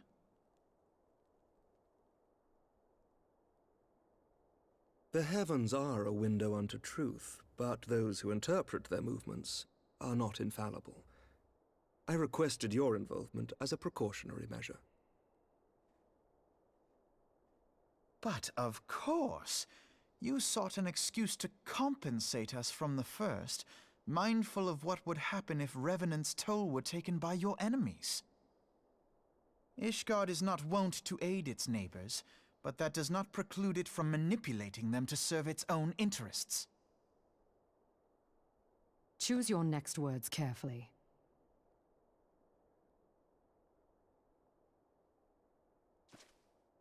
Do you know what sort of man becomes Lord Commander of the Temple Knights? One who comes from good stock. I did not. Yet here I am. Now, why do you suppose that is? Because I swiftly learned to tell the difference between words, deeds, and beliefs. You are correct, Master Leveilleur. Ishgard desires to see Revenant's Toll flourish, as it would present a troublesome obstacle to our enemies from the south. We are so glad to be of use to you. As we are to you. Ours is a mutually beneficial arrangement, lest we forget, one born of necessity. The dragons grow more restless by the day, and the heretics harry us nigh without cease. We have contended with such troubles for centuries, but there are limits to even our endurance. Oh, I want to test Yet his as a pauper endurance. is loath to part with his meager possessions, the leaders of Ishgard are not wont to render up their trust to outsiders. But with perseverance on our part, they may yet be made to see the light. Nevertheless, one must take care when walking the road less traveled. He does remind me of Sir Pogi a Emmerich. little bit. I shall make a point to remember them. I must apologize for my earlier outburst.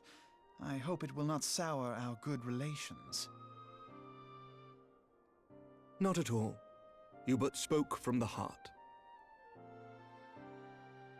I trust you understand that at times my duties may prevent me from meeting with you. On such occasions, my second in command will speak for me.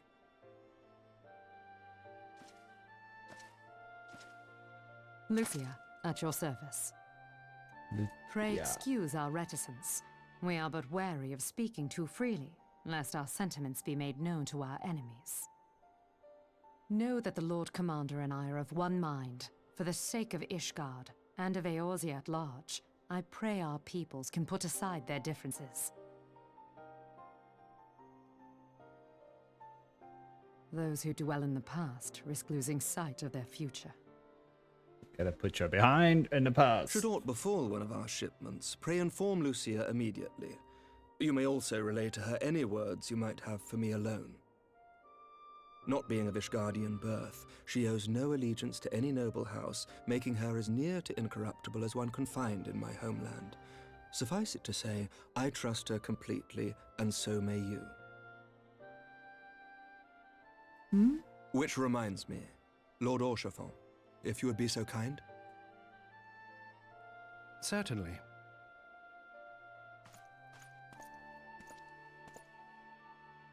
In times such as these, trust is ever in short supply.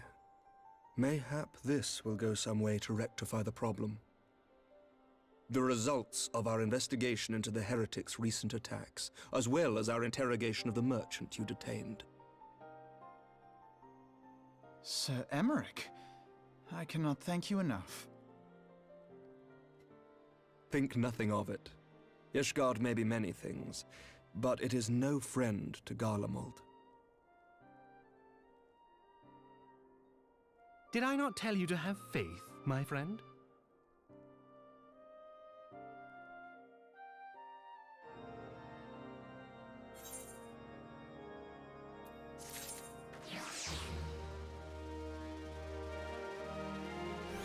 Three more to go.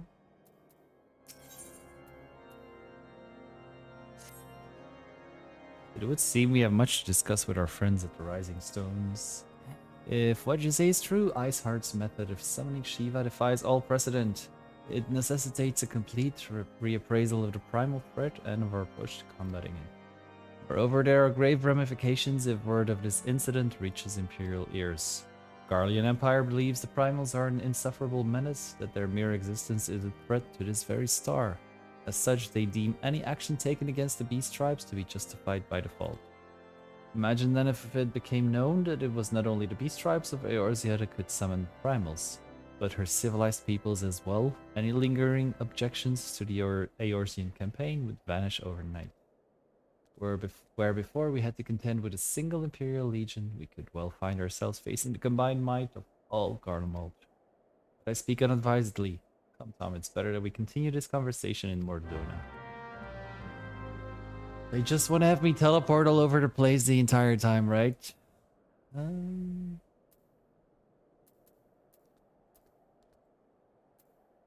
Ah, crap.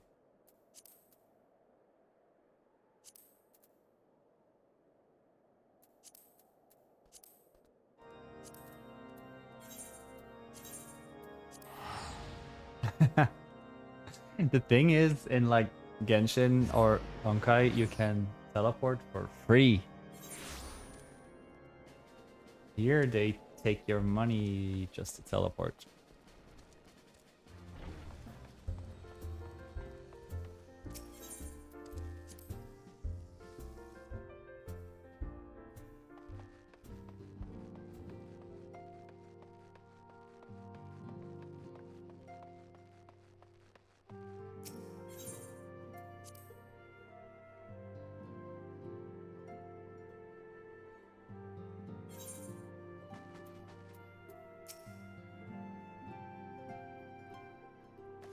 Words cannot well express how glad I am to see you return to us hale and whole. True. Needless to say, I'm starting I'm to most get eager to hear your more account money of that which occurred in Kurthis, since I started assuming you're selling ready to stuff. speak of it. Excellent. I shall summon the others at once.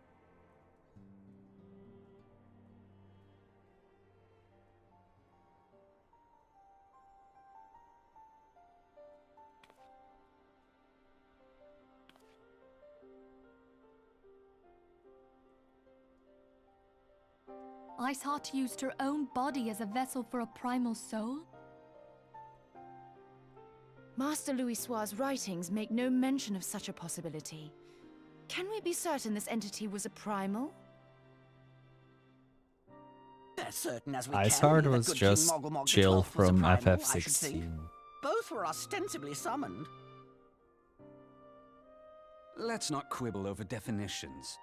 Of more concern is the implication that Iceheart retained her will, even after she was possessed. We are talking about a mortal, wielding the power of a primal. It can't possibly be that easy, can it? There must be some sort of sacrifice required. Or maybe she's just special? What qualities this woman possesseth, I know not, but full sure am I that she was groomed for this role. Few are privy to the secrets of summoning, and but a single party standeth to profit from their dissemination. Well, I wouldn't presume to comment on how the lass came to know about summoning, but I will say that what she summoned was a primal. How is the that? readings were the same. Are they different from when you played it? Strange as it all sounds, it's really no different from what you've The faced game before. should look better than after you played it. Then mayhap it is time that we re-examined our previous encounters. Pack I your have no things, clue. Ida. We're going back to Gridania. Yes, sir.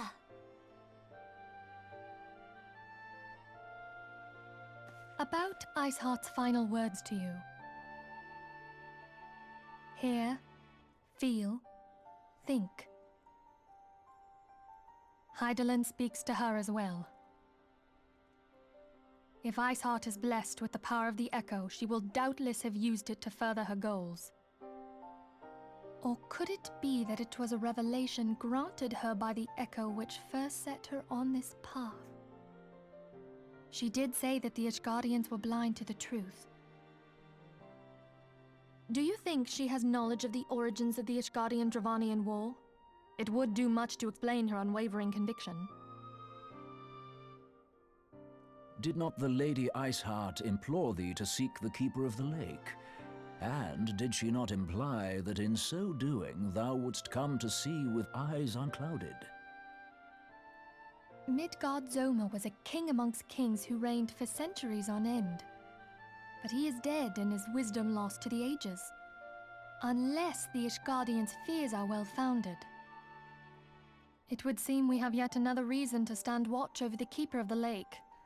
For a mercy, we are well positioned to do so. Iceheart, Keeper of the Shiva, Lake is in Ascians, 2.5, and I Midgard believe. Zoma.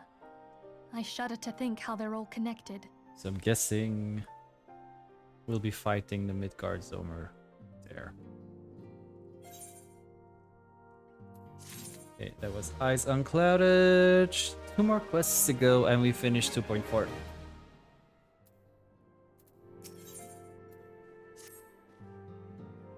I mean, scour the annals for knowledge of Midgard's armor. Given this great age, I dare say he appears in more than a few. You hear that? Commotion outside? Would you see if aught is amiss? Wait, what? Why is there a commotion outside? People fighting?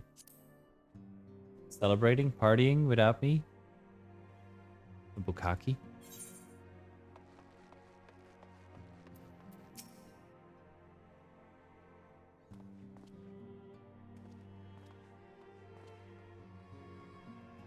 Tom, 'tis well that you're on hand. We have a problem. Rai has escaped. Oh, crap.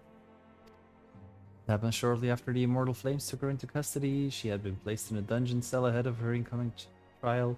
Apparently, the accommodation was not to her liking. Turnkey was found slain along with 2 guards. Explained she received inside help. Citizens report seeing Rai quitting the city via the Gate of Null with a bloodied spear in her hand. She makes for Castrum Meridianum, I'm certain of it. With her fate in Eorzea as good as sealed, what recourse has she but to flee to her imperial masters? Even as we speak, Captain Idelbear and the First are hot upon Royal's heels. Pray make haste to Camp Blue Fog and join the hunt. As she...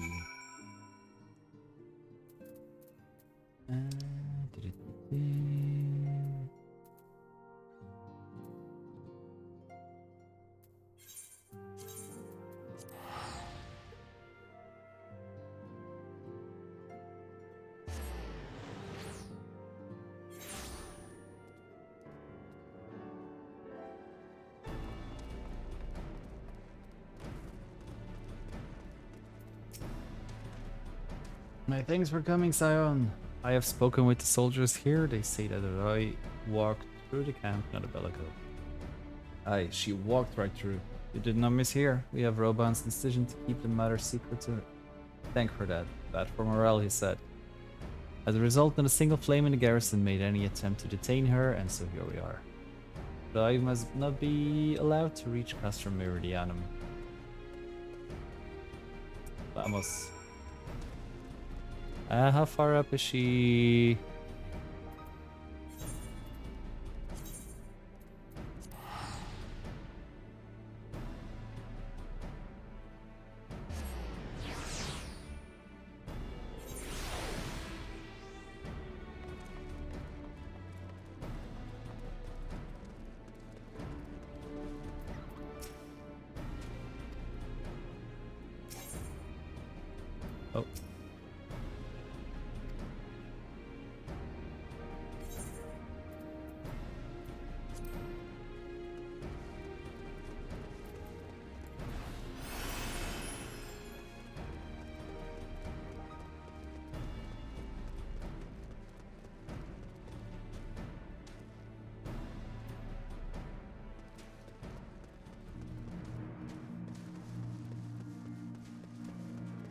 Uh-oh.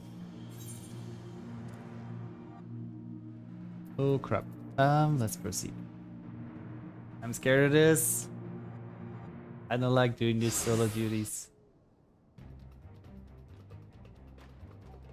This wretched was with Roy. Wow. He threw himself at us that his mistress might escape. He didn't blink when we cut him down, not even when he started screaming. No loyalty even to her own, the goddamn harpy. With me, Scion, we almost have her. Well, I hope at least he's gonna... Ooh, is the hunky captain gonna fight with us? I love it. I love it. I love it. I love it. Oh crap. Imperials.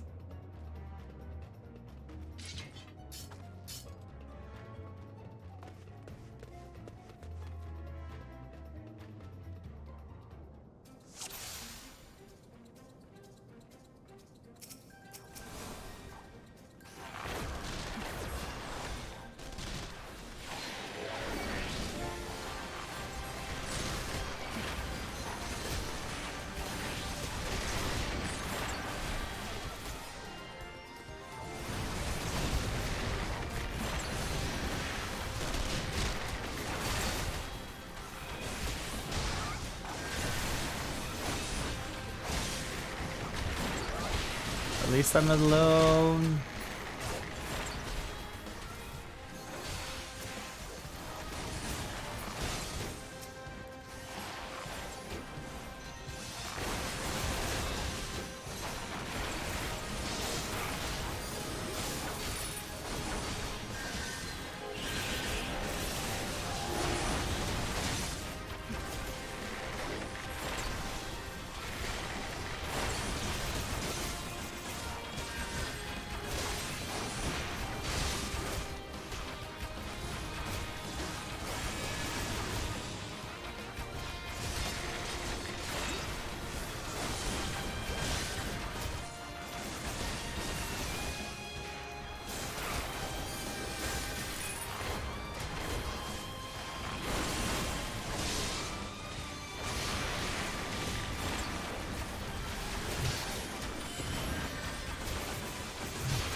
Why is she not dying?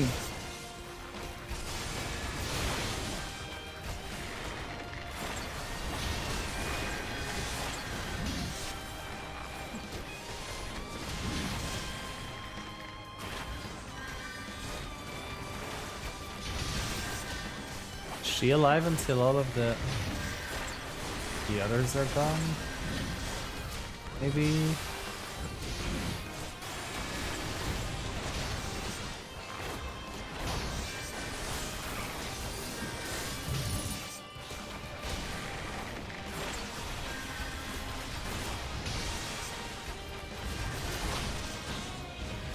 Wait.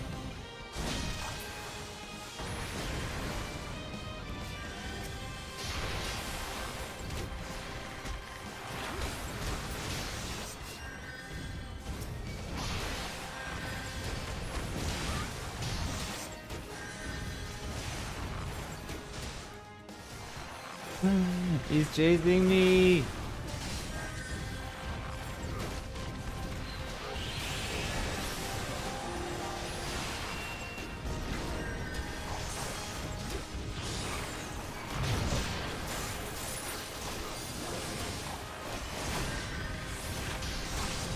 almost gone. It's almost gone.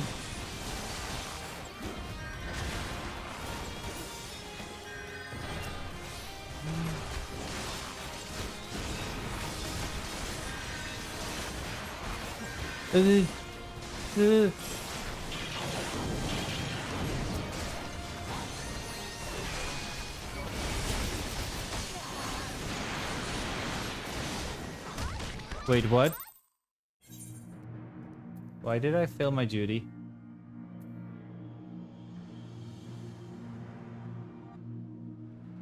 Did I not do it in time?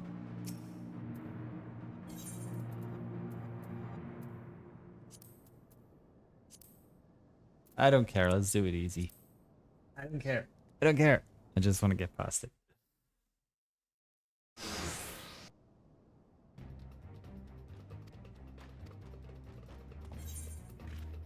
What does it say?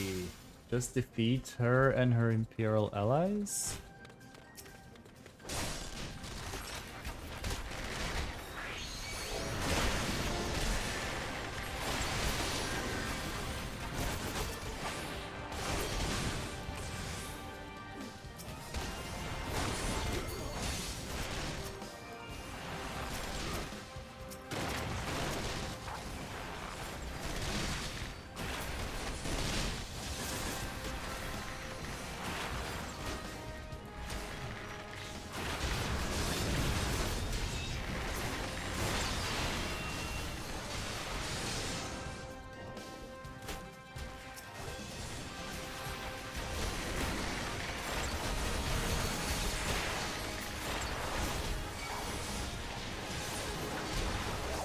Oh, what did I do?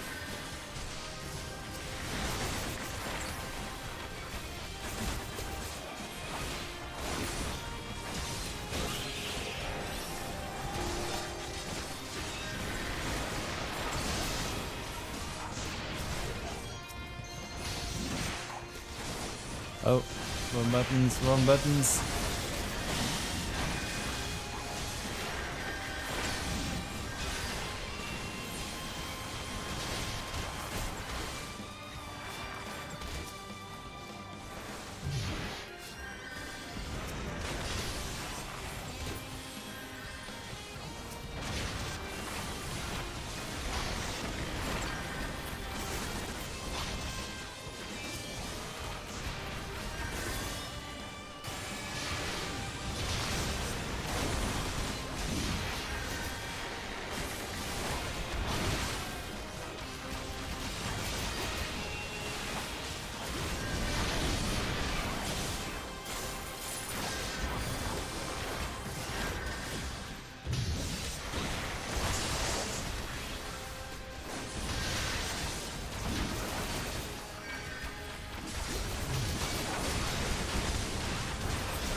Shake.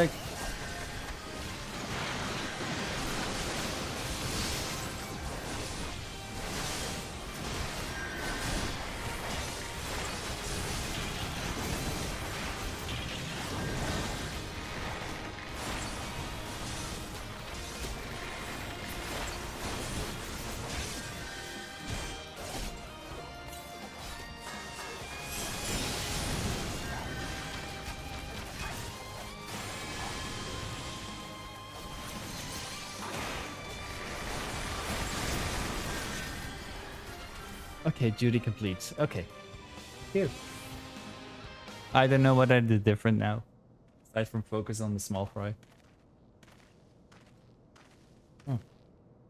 Oops. Bind her and do it tight. Yes, sir.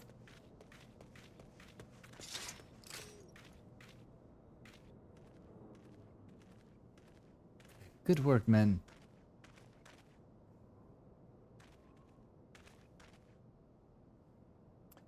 She and her Imperial cronies pushed us close, but we were better. First try!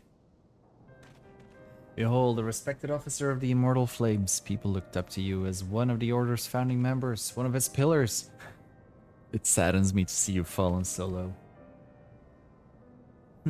What would you know of low? You, spoiled little lording who has never known what anyone. People such as you take wealth and birth for granted. You think it your God's given right to rule over others. You know not of our plight, the injustice that we low-bornish guardians must endure. To the noble lords and ladies, we are not people, but resources to be consumed. I did what I had to do to survive. Stealing, killing, even whoring myself. It's no fault of mine if fools imagine me a paragon when I joined the Flames. To hear you tell it, one would think you the only person ever to have suffered. Hi Zero, welcome in. How's you going? I don't think I have the follow H command on.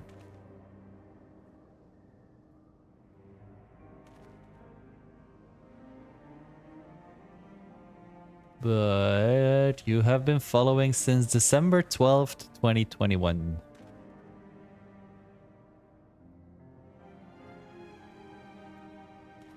In case you've forgotten, Raban himself was born into poverty, as was I. We lived hand to mouth, with little more than shirts on our backs. Hunger was our constant companion. How are you? How's your week been? Yet never did we bemoan our lot in life, nor did we begrudge others for their fortunes. We accepted the hand that we were dealt and played it to the best of our ability. Life was a battle, aye, but no matter what fate threw at us, we took it on the chin and came back for more. Everything we have, we fought for. How are we any different then? 'Tis true that we were both mercenaries of lowly birth. And 'tis true that we both had our fair share of struggles. But whereas I sold my sword, you, Marshal, you sold your comrades. If life has taught me one thing, it is that you never betray your own. I would sooner cut off my own arm than raise a hand against a friend. But enough talk. You will return to Ul'dah to face justice, and the people whose trust you have dragged through the gutter.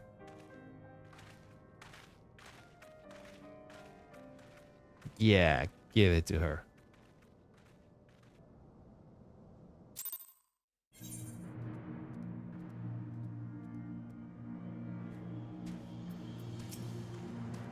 So much as a hint of remorse.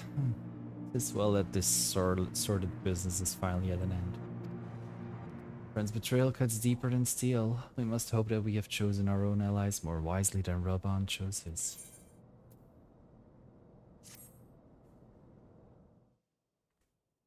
Okay, one more quest. I've heard. Truly bothersome business. Oh, not this son of a... No, I do not foresee a problem on that front. The main concern is Raban. There is no telling what the brute might do. Have the Blades watch him in the flames day and night. You may leave the Sultana to me. I shall personally attend her grace.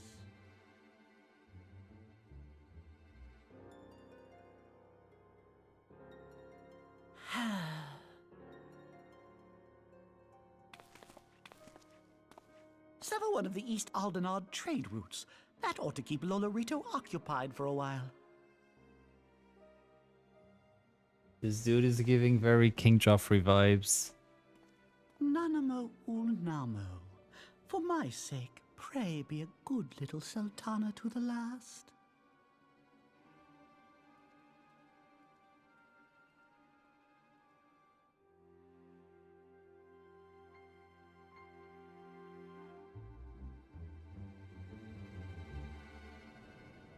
That little fucker.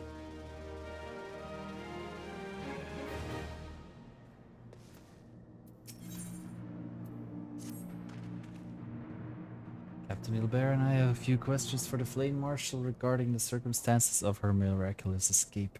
When we have completed our interrogation, we shall take our findings directly to General Raban, and that shall be the end of it. Work here is done, my friend. My thanks. But I have one last task for you.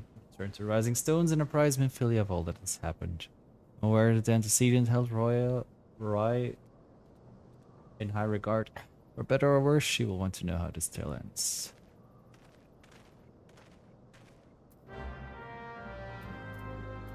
Okay, our final quest we shall wrap up for today.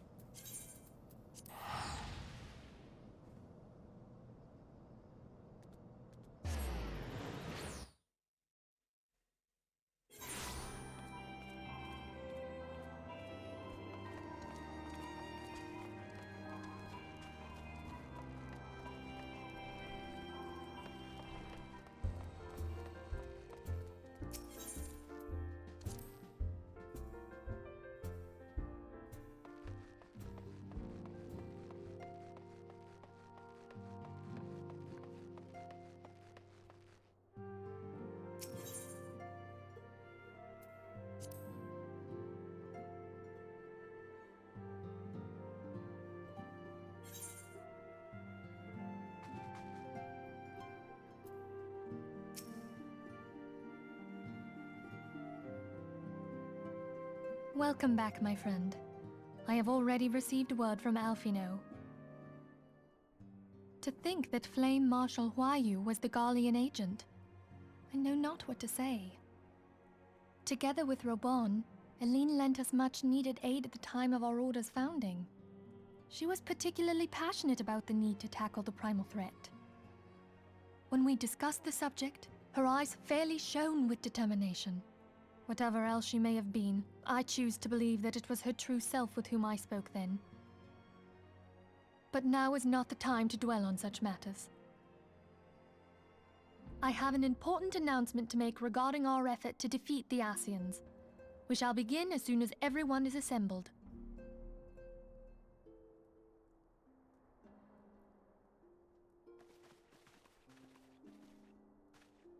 My thanks for coming, friends. Moonbreeder, the floor is yours. By now, I'm sure you're all familiar with White Auracite, the miraculous material that'll allow us to capture Ascian souls. Back at Snowcloak, we verified its ability to absorb vast amounts of ether. Alas, it leaves something to be desired in the area of stability. The stone can only store ether for a short while before expelling its contents. In addition to Auracite's inherent limitations, we must needs be wary of our enemy's strength. Our foe draweth upon an infinite wellspring of power. Even should we succeed in entrapping him, the stone will not long contain his wrath. Meaning that, if we want to kill the swine, we'll have to be quick about it. Oh, I love how she's 'Tis so our belief that an direct. Ascian soul may be permanently undone, if smitten by a sufficiently concentrated burst of pure ether. The only trouble is, we can't say for I sure really how don't concentrated have the the burst needs to be. time. Without knowing how much ether an Ascian soul is composed of, we're basically guessing. Our sole clue lieth in thy struggle with La Habrea. During that encounter, Heidelin bid you forge what she called a Blade of Light, a weapon which took the form of a luminous stream of energy.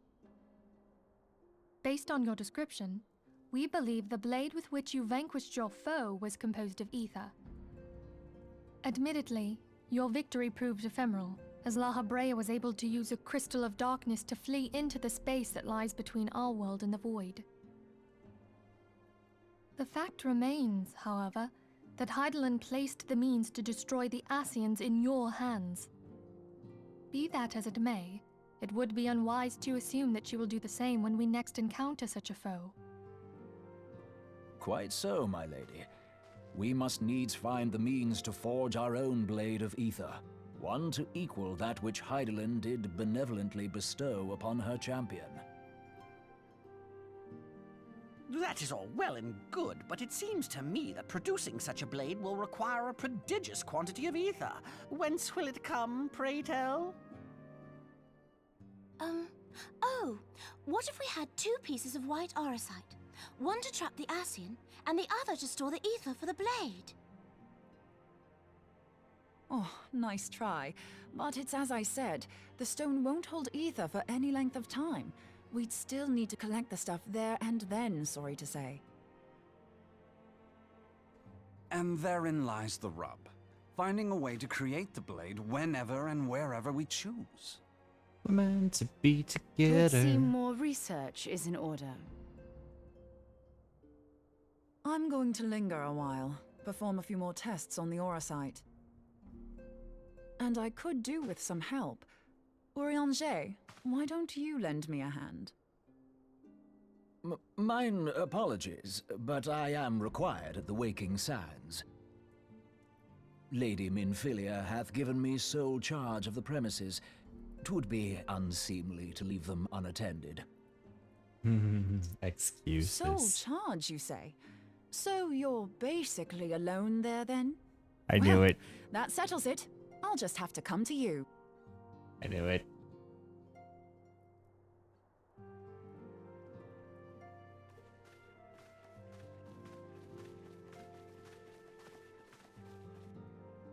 While you were afield, word arrived from the Sharlayan motherland. You will recall that a survey party was dispatched to investigate the incident at the Isle of Vow. What they discovered was troubling, to say the least. According to the report, the isle has been erased from existence. 'Twas as if a hole had been torn in the very fabric of reality. Aye, yet the mystery endeth not with the isle's disappearance. It hath come to light that a number of scholars in various other locales were reported missing at a similar juncture. What's more, they all had something in common with the head of the students of Baldessian. Every last one of them was researching a phenomenon called dimensional compression, or the rejoining as the ancient texts call it. Reunion? I'll be damned if that's a coincidence. As in Genova? All indications suggest Asian involvement, but I sense that a force greater still is at work. The entity the Dark Beings call the One True God. We must pray that my dear friend Kryl regains consciousness soon. If she bore witness to the Isle of Val's final moments, she may be able to shed some light on this mystery.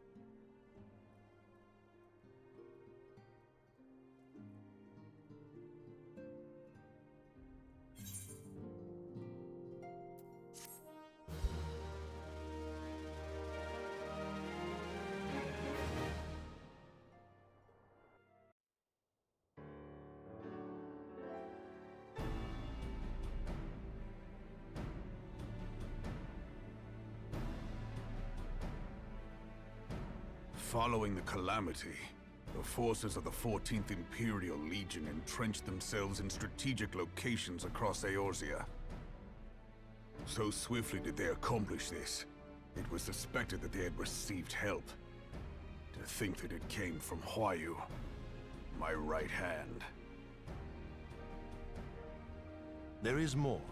We have reason to believe that Huayu didn't deal exclusively with the 14th. She also answered to a higher authority in Garlemald. But this higher authority could not have been the Emperor.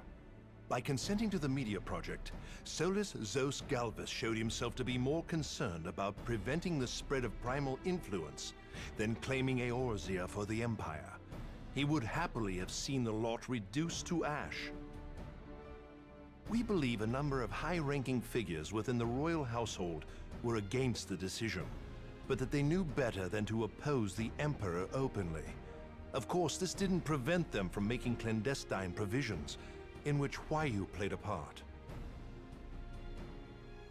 Alas, these provisions did not prevent Dalamud from falling, and the ensuing chaos changed the face of the realm forever. Yet Eorzea survived. To all intents and purposes, the Meteor Project had failed, and the Empire was left to rue its lack of a decisive means to eliminate the primals. Until, that is, it stumbled upon the Ultima weapon. Even before the accursed thing was dug up, it seemed to me the 14th had the might to overwhelm our weakened armies. Yet they chose to hide behind their walls. Why? The Black Wolf was wary of making the denizens of Eorzea desperate, lest more primals emerge to bleed the land.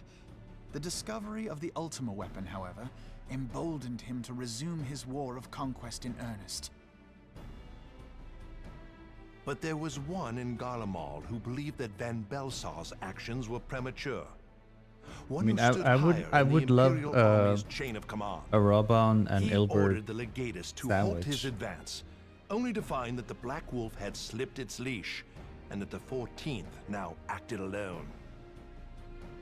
In a bid to bring Van Belsar to heel, he used the agent he had planted in Ul'dah prior to the Calamity to undermine the Legion's efforts. A man who outranks Van Belsar, yet opposed the late Emperor's decision to annihilate Eorzea. This could only be the former High Legatus of the Garlean army, now known as Emperor Varus Zosgalvus. So he was Huayu's true master. But one of several in actual fact. We've learned that even as Huayu served the Empire's interests, she sold Imperial secrets to a certain faction in Eorzea. In so doing, she helped to maintain the status quo, thus prolonging the conflict. Considering who stands to profit from war, it isn't hard to imagine who her other masters were. Seven hells! You mean to say that she was a double agent? Huh, triple, if you consider her services to Van Belsar and the new Emperor as separate. As neatly as these pieces seem to fit, one aspect of the puzzle remains unclear to me. By whose will was the Marshal feeding intelligence to the heretics? And try as I might, I fail to see how aiding their cause would profit either her Imperial or monetarist masters. Could it be that another hand is at work here? If so, Huayu must be made to reveal whose it is.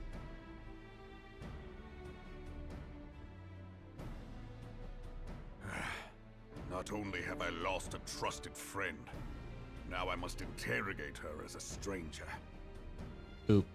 Not a pleasant task, I grant you, but a necessary one. Unless we weed out the ivy, root, stalk, and stem, it will simply grow back. I know that full well. Those closest to Huayu have already been detained, and I will question them alongside her. General, pray keep in mind that there may be unwitting abettors among them. All will be treated fairly. On that you have my word. Those who are innocent have no cause to fear. You have ever been a friend of truth, General. I hope the unpleasant task of weeding out falsehood will not detain you too long. Though it be for the sake of Eorzea, doubting one's comrades is poison to the soul. And with that, I take my leave.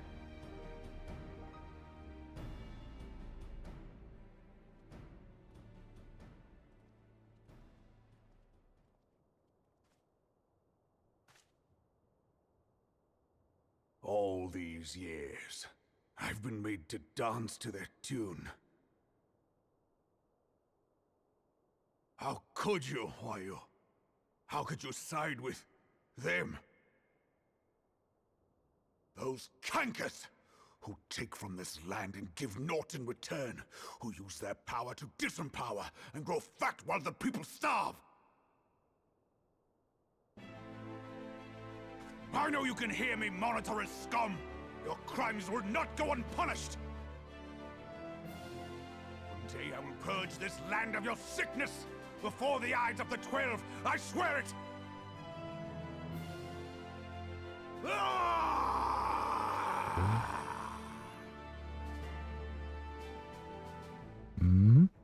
I mean,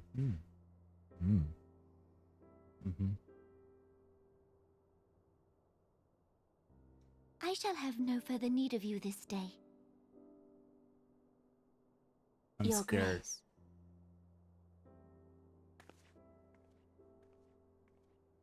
Frederick, I'm scared something bad's gonna happen here.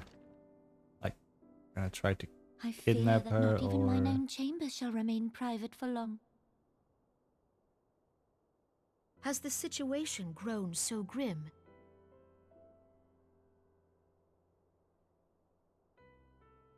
Ever since you proposed the Cartiner Reclamation Bill, Teleji Adeleji has risen to greater prominence upon the backs of impoverished refugees. The monetarists were ever united in their pursuit of profit, but the man's actions have torn a rift in their ranks. They snap at each other as rabid dogs. Yet now is not the time to be bickering among ourselves. If this bickering is a threat to law and order, might you not have grounds to dissolve the Syndicate? Would that the solution were so simple, Admiral. Alas, my moving to dissolve the Syndicate is certain to spark outrage among the influential merchant class, whom the Cabal represents. This would serve to exacerbate the current unrest, and peace would slip still further away.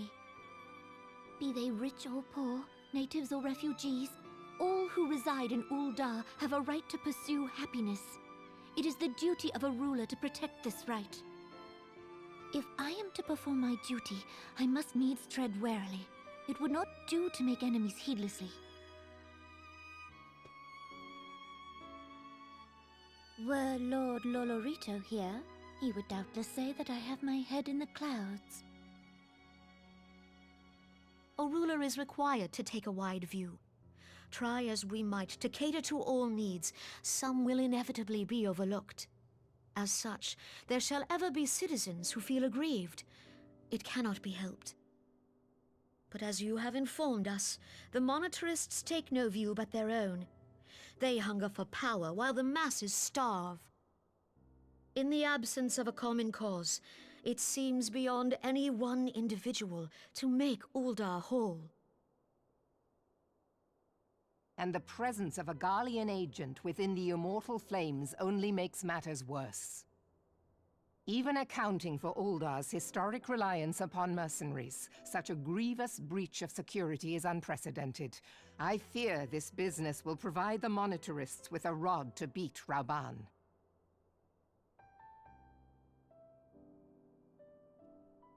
Eorzea can ill afford for the Immortal Flames to be dampened now. Ere long, the Garleans will turn their ravenous gaze toward our lands once more.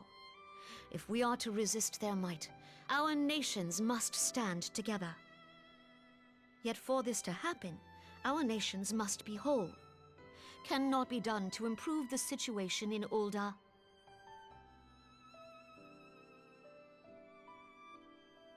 The true wealth of Ul'dah lies in the health, happiness, and hopes of her citizens. Alas, the citizens shall never know these things, so long as their lives are ruled by the ambitions of the few.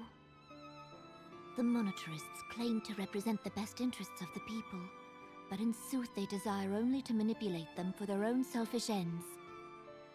For the government to serve the people, it must be formed of the people.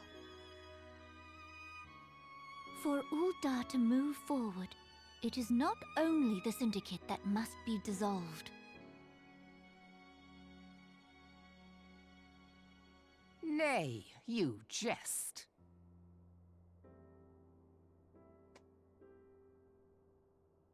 My friends, it was for no other reason than to make known to you mine intent that I requested your presence here. When I make my declaration to the people, chaos shall inevitably ensue. You gonna step down? As the last monarch in the line of Ul, I make unto you this request. Help Rauban to preserve order and protect the people. Forsake them, and you forsake yourselves. For a strong Eorzea will ever have need of a strong Ul'dah.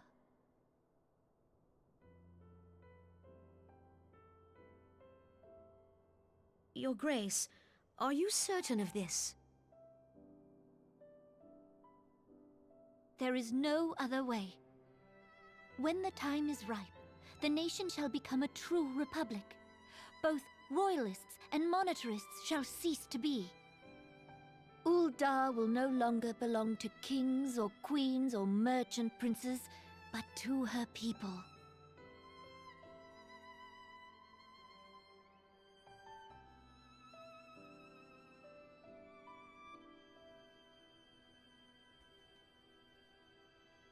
Roban, forgive me for casting aside all that you have toiled for in my name. Beyond this gesture, I am powerless to help my subjects.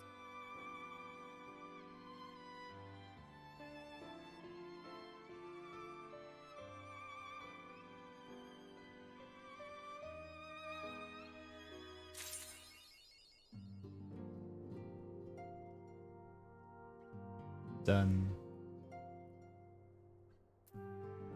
Wait, what? Why is this locked?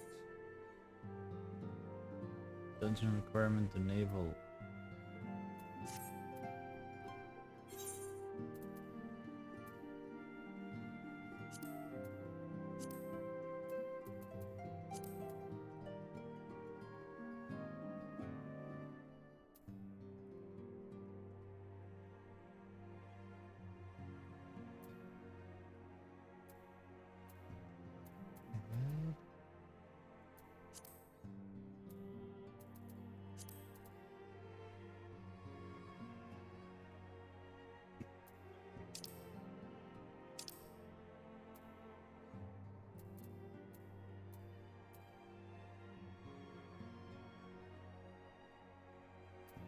Okay, does this mean that I have to do this quest first? Probably.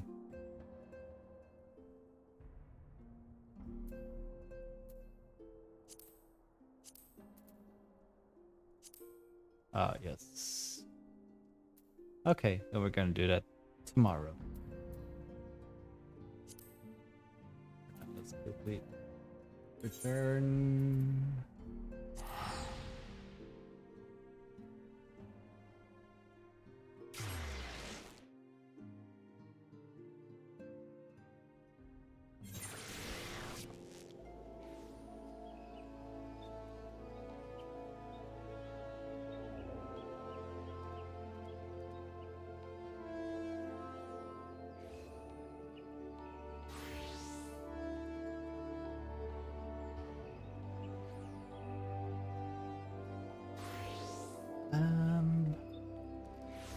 Let's see. Can I complete my sit here?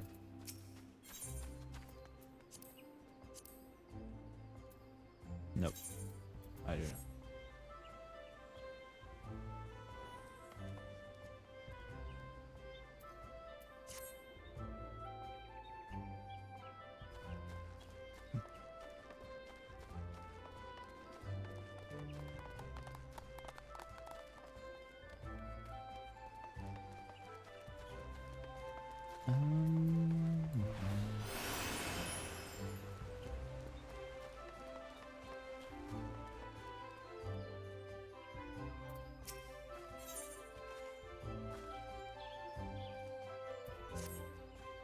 Ooh.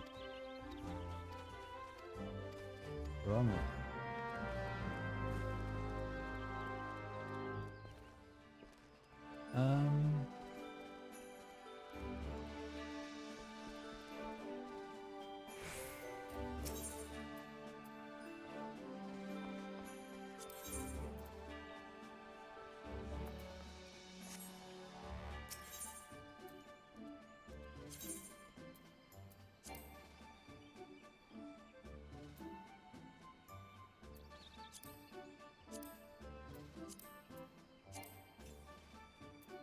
How come I cannot accept any of these hunts yet? It always says you are not authorized to participate in the hunt. Is it because I'm still in ARR, or do I need to reach a certain level of something?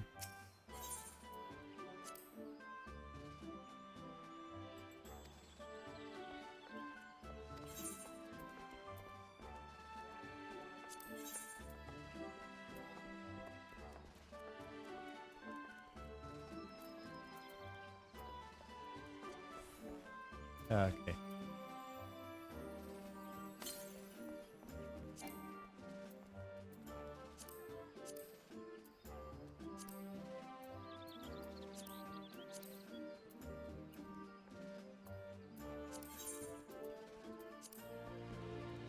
Okay. I'm gonna go back to my room.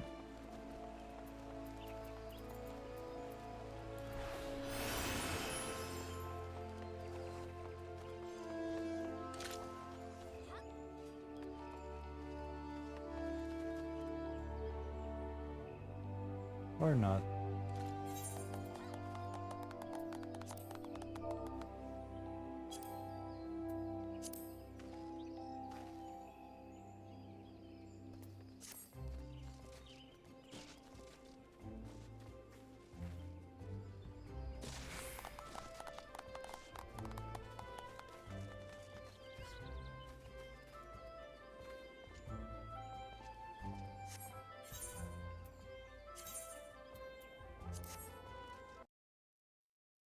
Well, I'm glad that we got through 2.4.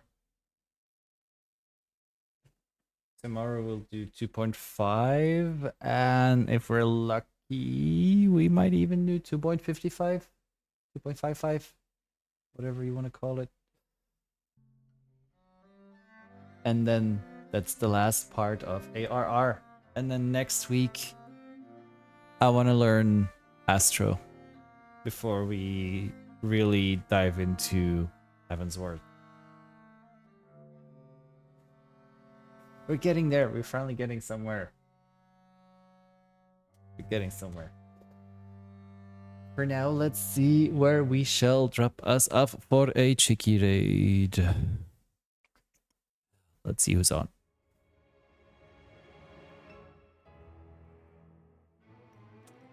In the meantime, everyone, please don't forget to follow socials. Oh.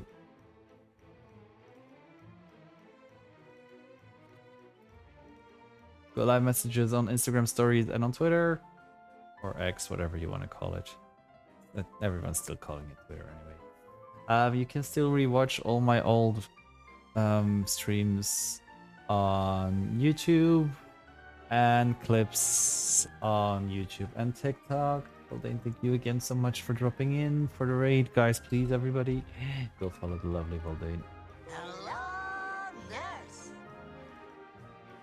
nurse. Was I saying? I was saying things. Oh yeah, I was promoting my socials.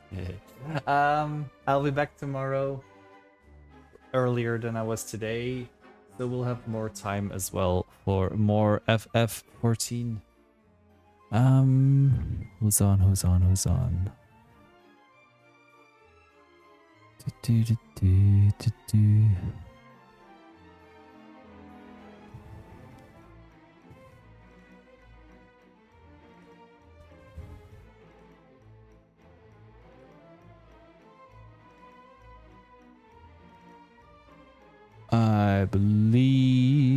I believe we are going to say hi to Marvin. It's been a while.